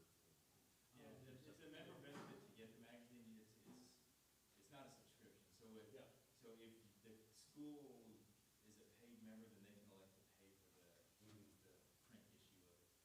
Okay, that was the only good stuff. Can the under 21 membership get digital access? Is that included? Absolutely. Yes, Okay. absolutely. Yeah, everybody gets digital access. So if you join as a club, then. But under 21 is free. Yeah, under 21. Okay. But yeah, everybody, every member, regardless of what flavor they are. Perfect. digital access. Yeah. I'll have If you a, have the AC Steve, I'll send you a note separately and I'll see if we can consolidate some resources on that to push out to the group with like club access And options. we'll be in the booth Perfect. tomorrow too. So Yeah. If you have tomorrow's- access to the ARR on Mags app, then you can join with it. Perfect.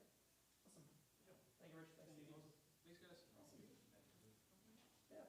So yeah, see that for me. Happy to pass that back on. But yeah, otherwise, end of year retrospectives, what went well, what didn't go well, activations, club meetings. Yeah. I know that as I was moving over to Dakota State, guest speaker things tend to work out pretty well, especially one thing that we tried to do, and then we put this back to that K-Parks Why, was leading up to Hamvention. It turns out many members of the Hamvention Planning Committee are willing to come talk to your club for like 20 minutes on Zoom if you reach out. They'll take an hour if you give them an hour, so be warned. But that was pretty interesting. And then the guys at Flex are also now starting to do some Zoom outreach as well. So kind of with the lead up to the Aurora rollout, we brought a group in and we were talking about the, what's it, the polar modulation? Is that what it is, Andy? Yep. I'm a computer scientist by training, so unfortunately I don't understand those funny words sometimes. But that was really cool. We got a lot of interest even outside of the radio like folks because they were like, ooh, that's a unique thing. So that kind of filled in some needs. So I know Casey's been doing some stuff similar on kind of cross radio club, other department, other club events, which I think has been a really interesting metric of you get folks in who wouldn't know about us or have a reason to do it otherwise. So I'll leave it at that. Happy to have other folks join in, but those are kind of two interesting things that I think worked out really well. And one thing I think I would change personally is our club fair strategy was not the greatest this year. We thought we could get away with some radio activities, and then they closed at an indoor table.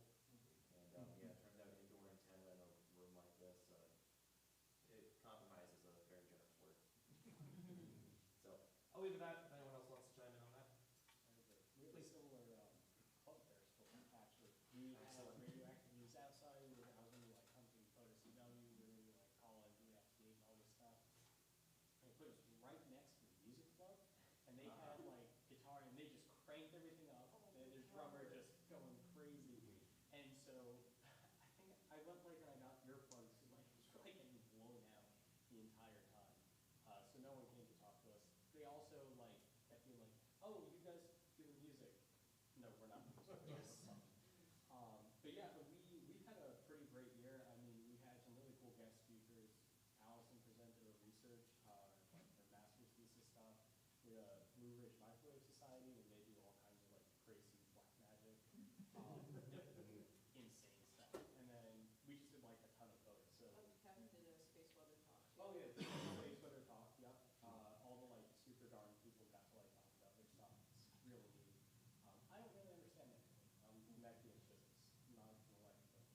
But yeah, and then we just like did a ton of photos. We did like I think shoot. So say you guys do like on a,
student org. Oh. The big oversight one. Oh, The one that runs all they the do is EWE. the career fair. Yeah. Oh, they do other stuff? Oh, they do other stuff. Oh, You never see Yeah, it, but. we could use a bailout, because, so we have the pre-element Yagi on top, and, you know, it's like, does 40 through 10. Yeah. Yeah, it does 40 through 10 on a 30-foot tower, and we can't move it to our new thing, because we're moving from like a 2-story building to 5 or 6-story building. You do all the collapse? I hope so. I was at work. Crap. I'll text you. It's been a mess. Apply for an ARDC grant. Yeah. Pay for it. I hear a grant idea. We can figure out something to write into a grant that lets us get a crane to put that up on top of. Well, that's That's an easy. That's been done. It's an easy grant. That's like the great, that's like. Who do you ask? Who did a crane 2 years ago? Was it Dave? No, Dave didn't do it. Okay. No, someone did a I'm crane. writing this down. Here. I think we're going to do or did have. Okay. I can, So Michigan crane soon. we've gotten several Okay. air. This is Okay. how we're gonna get the yacht. If anyone has a grant We're not writing. gonna have to do the expanded.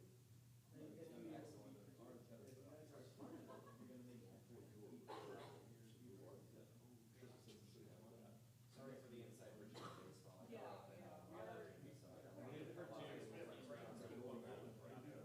cranes. Yeah, one of my best friends was head of the student engineering collective down there, and he ran $1 million budget. And that's who you call when you are the.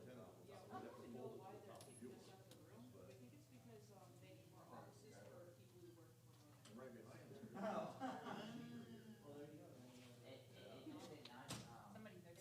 so the others is, I don't know if you know people, you said you knew people that were like building from ground to just, or even They sit in a really weird spot where they're not officially affiliated with the university, but they control a lot of the donations to the engineering department and have sway. Connect with me after, I'll pass you a name. Okay. Alumni associations is just another one, like if you give dollars for X organization, that helps. Yeah. Right, on top of there, you can see, yeah, so the deal is, equipment, moving equipment. ARRL also has no grants. Yes, they do. They have what? Club grants, or, where is it, Weston? I agree with you about it. It's something that's substantial enough that you guys can do it, but, the one thing that is different though is the, since if you go direct to ARDC, you must go 501c3. Yeah, the universities are. The universities are, but for club grants, you don't necessarily have And to. universities tend to be very motivated when they see that grant money come in, because they're like, ooh, I get 20% off the top, and throw that we do your ARDC grant for your university. And it's like, fine, you can do whatever you want, you got our 20% of your $1 million, cool. And I also take.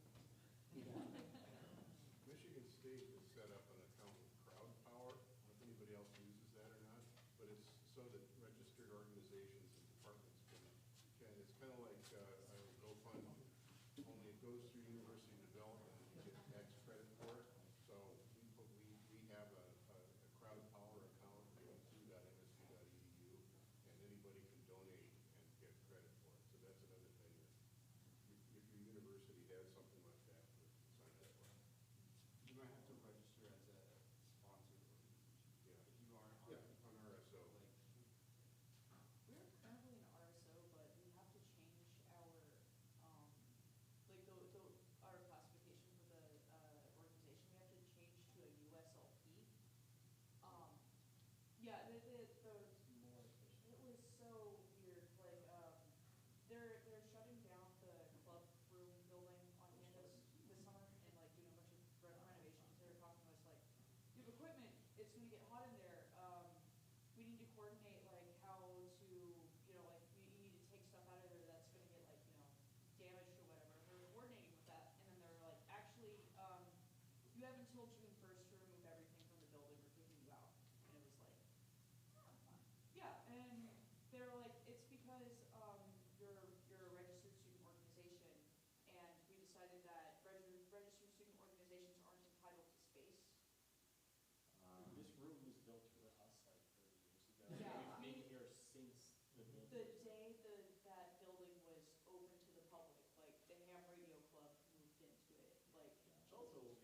been there, and it's like, I don't know how that works in an office. It's a really weird group. It's That's where they put the grad students they don't like. But music radio people, so. No, it's not being acquired by us. No, it's the EMCVT people have no idea what to do. We share the hallway just with don't get the actual, like the Broadcast? broadcast Yeah, club, yeah. we do too, so. Yeah, it's kind of difficult. Do you Does ever? yours like not shield or ground anything? Well, the deal is, actually, the issue is, it's not truly actually at the FM. The FM station used to be, in a different building, and then they canceled that off, and they moved it to Illinois State because whatever reason.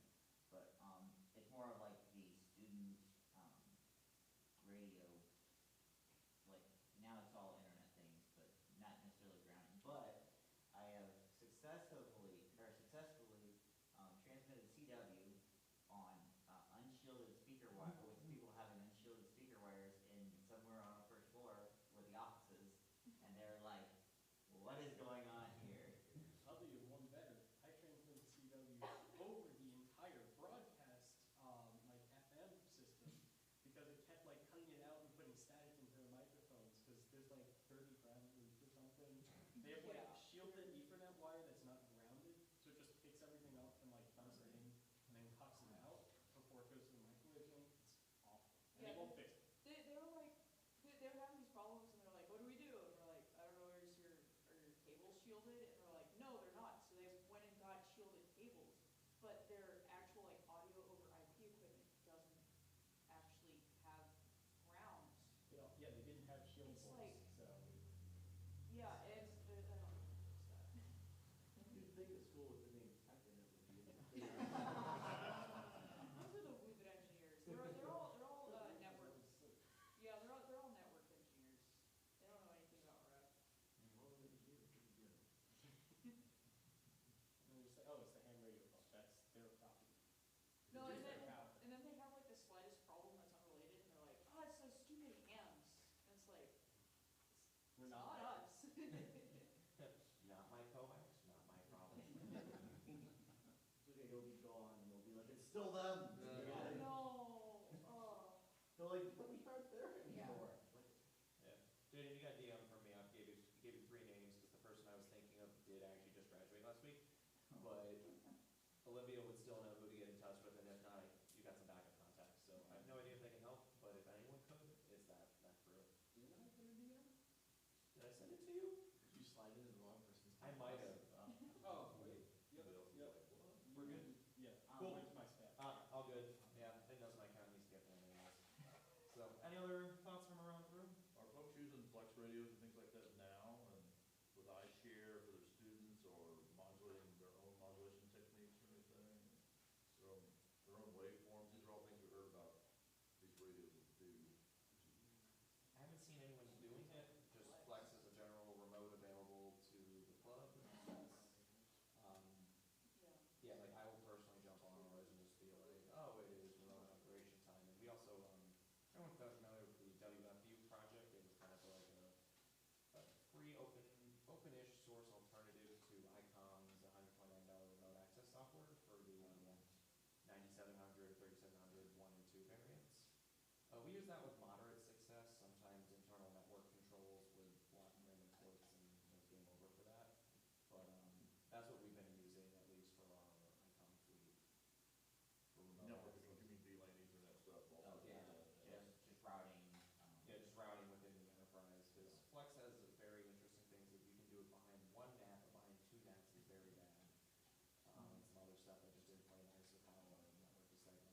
But Well, it's interesting, because we use Windows roaming logins for all of our PCs and all the labs, and we have issues with other software. Oh, I'm Because sure. once we put the documents folder in the document, whatever API call Windows is using, it's yeah, it's not following following your direction. Yeah. Yep. So I've wondered even, I didn't bring this up earlier, but if we look into Flex radios or other SICOM, it's like, are we gonna run into issues like that, so. I say, like, I don't want to go too far down the internal IT path, but are you able to deploy like kiosk machines where it's locked down to a single application on the network? We do, but we use localized logins for that usually. Like we have a PCB mill, and that machine is never touched. We have an observatory machine. Sometimes they're both of the networks, we don't have, you know, Oh, okay, you lose your remote anyways. but we also have local access, so local login. Yeah. But then I can still log into my login at any machine anywhere and get all my stuff, including my office. Gotcha, okay. But we use the local, like yesterday was presentation day for the seniors at the end of the school year. And so we log in locally on those machines, even though they're on Ethernet. Gotcha. So it sounds like a bunch of good questions. Go take over to their booth and be like, hey, who knows? The old Dominion had, they didn't have, I think, like their own space for a shack, but they had a rack that they were able to put in a room. Yep. And they access it remotely all the time. So we had a shack, and we still have an observatory, and the observatory has a lower level, so I can put equipment in there and redo our access, and then put the box in at the other, over one of the other buildings, across the loading dock and stuff. Gotcha. Yeah. You know, cause, remote, just in general, remoting the shack is always, it's one of the things that are nowadays, people didn't think of 15 years ago, 20 years ago, right? And the more and more we're around and do other things, I might not be going to, or we might have we might have a local meeting somewhere in some other space or whatever, even open it up and show it off. Yeah. That's always a helpful thing. It also drives activity. Yeah. Like the what? It drives activity. So like at UF, when we've had a flex at UF a long time, since before I was a student there. But they're now on the flex 8000 series, and like kids can be in their dorm rooms. Like the shack there is on the 12th floor of the technical school, and the tower's on top of the building. So not exactly convenient for the undergraduates to schlep their way all the way down the hill and then have to go to the hospital and get to the dental school. So having the flex was great because it could be anywhere on campus. And that's exactly what we're looking to do. Yeah. This was my desire since I got there 7 years ago, yeah. And then like I personally have a flex, and if you ever see me like on the air at like 2 o'clock in the afternoon one day, it's because I'm in a meeting and I'm bored and I'm just doing FT from my phone. It's like there's literally an app that I can just do it from my phone. So. And we've had school on a Zoom call do a presentation on their remote setup, and it was a fun project to make a remote station, so that on its You gotta own. do the antenna protection, right, because you don't want to do those antennas connected to that radio the whole time, especially if it's a flex, you can spend some money if you keep blowing out that receiver. So you know, you're gonna need to figure out your grounding and bonding, if that, you're gonna need to figure out your school's network to get, the IP address set up and get it, protected and all that. You're gonna need to figure out how you wanna do a tuner or antenna switch or power, not power supply, but, amplifier and stuff. I mean, Flex sells all of those solutions for a wonderful price. But the other thing is you have to use Flex either. You can remote at a 7610. There are Do we other still remote- have the folder of the previously recorded Zoom calls? We do? Yes. Okay, yeah, so, They are public on the website. so on the page behind me, actually, if anyone wants to write that URL down later, please do. It's the same one that gets thrown in every email. But there is- AOL.org/we-want, just the letter U will direct you to that. Perfect. We've got a Google folder somewhere with all the Zoom call recordings that are hopefully labeled by topic, but I'd say go take a look at that as well and then bring us more questions. Okay. Speaking of remoting stuff, I think sort of a discussion that we have been having generally on the club is that, say a school installs a remote system, one of the concerns that we have been having is that would that just, would that remove us, like, would the administration get on us and say, hey, yeah, no longer, you don't need a space. So like, would that be a downside of, like, if we go remote, oh, you can do stuff virtually now, you can do remote things, and it will be. It's all in the marketing. It's, we could remote if needed when asked. That's all in an external presentation. Disaster preparation. Yeah. Take a bunch of like nice PR shots, like during a school club roundup or something, of everyone in the shack and things working. No, I like that thinking. As a backup, we could operate remotely, but, it's What's your favorite way to get a shack? Go operate from the administrative waiting rooms for all your meetings and all that, and be like, we don't have a shack. And I guarantee you sitting there doing a contest outside their office, they will find you a place to be. I feel like there might be a story, but that's. I think you guys should leave something in the area where you're getting kicked out of and go remotely and key up. Get on their FM again. I have been thinking about putting one of those little voice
The other thing that happens at the hotel is also another DX Engineering sponsor event is the contest dinner.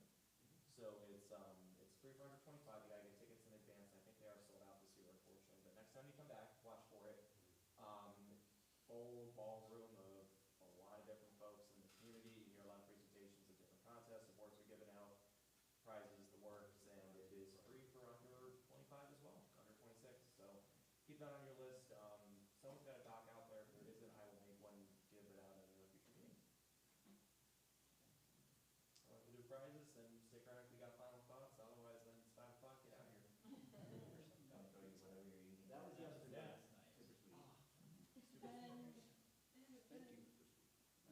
So let's, so we're gonna give away 2 packages, so a satellite book from the ARRL, the book, I wrote the book actually. We're gonna give away 2 of them and 2 antennas go with it, so each winner will get an antenna and the book. So, for current students, let's, I'm trying to find How many current students do we have, just curious here? Stop the graduate or graduate? Graduate counts. Graduate counts. I Graduated today. Congratulations. You graduated and not show up to you show up to Hamvention instead of there. Oh, yeah. so, how many, is that 4? 1, 2, 3, 4, 5, 6? 7? You can leave. 6. Give the prize to someone Okay, else. so how do I do this? We could do this as either PhD. a pick a number sort of thing, or we could do it as like an epic rock, paper, scissors battle. Let's pick a number. Okay. So how about Trying to make it number fun. 1, so 1, 2, 3, 4, 5, 6. I'm gonna do a random number generator. You gotta do it like Bob though, add an offset and then divide by So- some crazy. I'm gonna generate a number, and then you give me a number to add to it, and we'll wrap around. No, just generate a number, it's easier. 3. Who's 3? That'd be you. First prize winner. So now we'll do it again. 1. Nice. There you go. Congrats. So, come with us back to, yeah, The come with booth, us back yeah. to the booth. That's a 2 for 3. They're gonna be very confused. So cool. So, thank you everyone for coming. Yeah, thank you. And thanks all. As a final request, if we could somewhat loosely put the chairs back in what looks like an auditorium, let's do that before we get out of here, so that the rest of the committee doesn't have to do that. Oh my God, yeah. First time. Sorry, now I'm kicking chairs.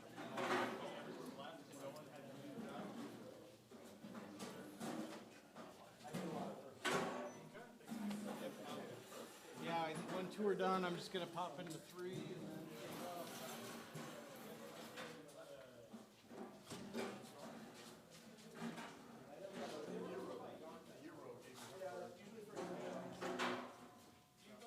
Thank you, guys. Was that a, Jay, was that a rep robotics town? It is. That's what caught my eye. We were 4215. Gotcha. I was 8702 and then FRC was 243. 8702. Robotics was the latest. I was there when it was great. That was like cascade event. Yeah. Yeah, they're on and off. We did Tony get the box? Yes, Tony got the box. I think you want to keep up with Tony. The shows, right? Yeah. Oh, yeah. No, that was pretty cool. Very Yeah, no, it was literally, I'm glad there's some people involved. I tried It's to. my 0300 is my one that if I do anything. Sometimes I get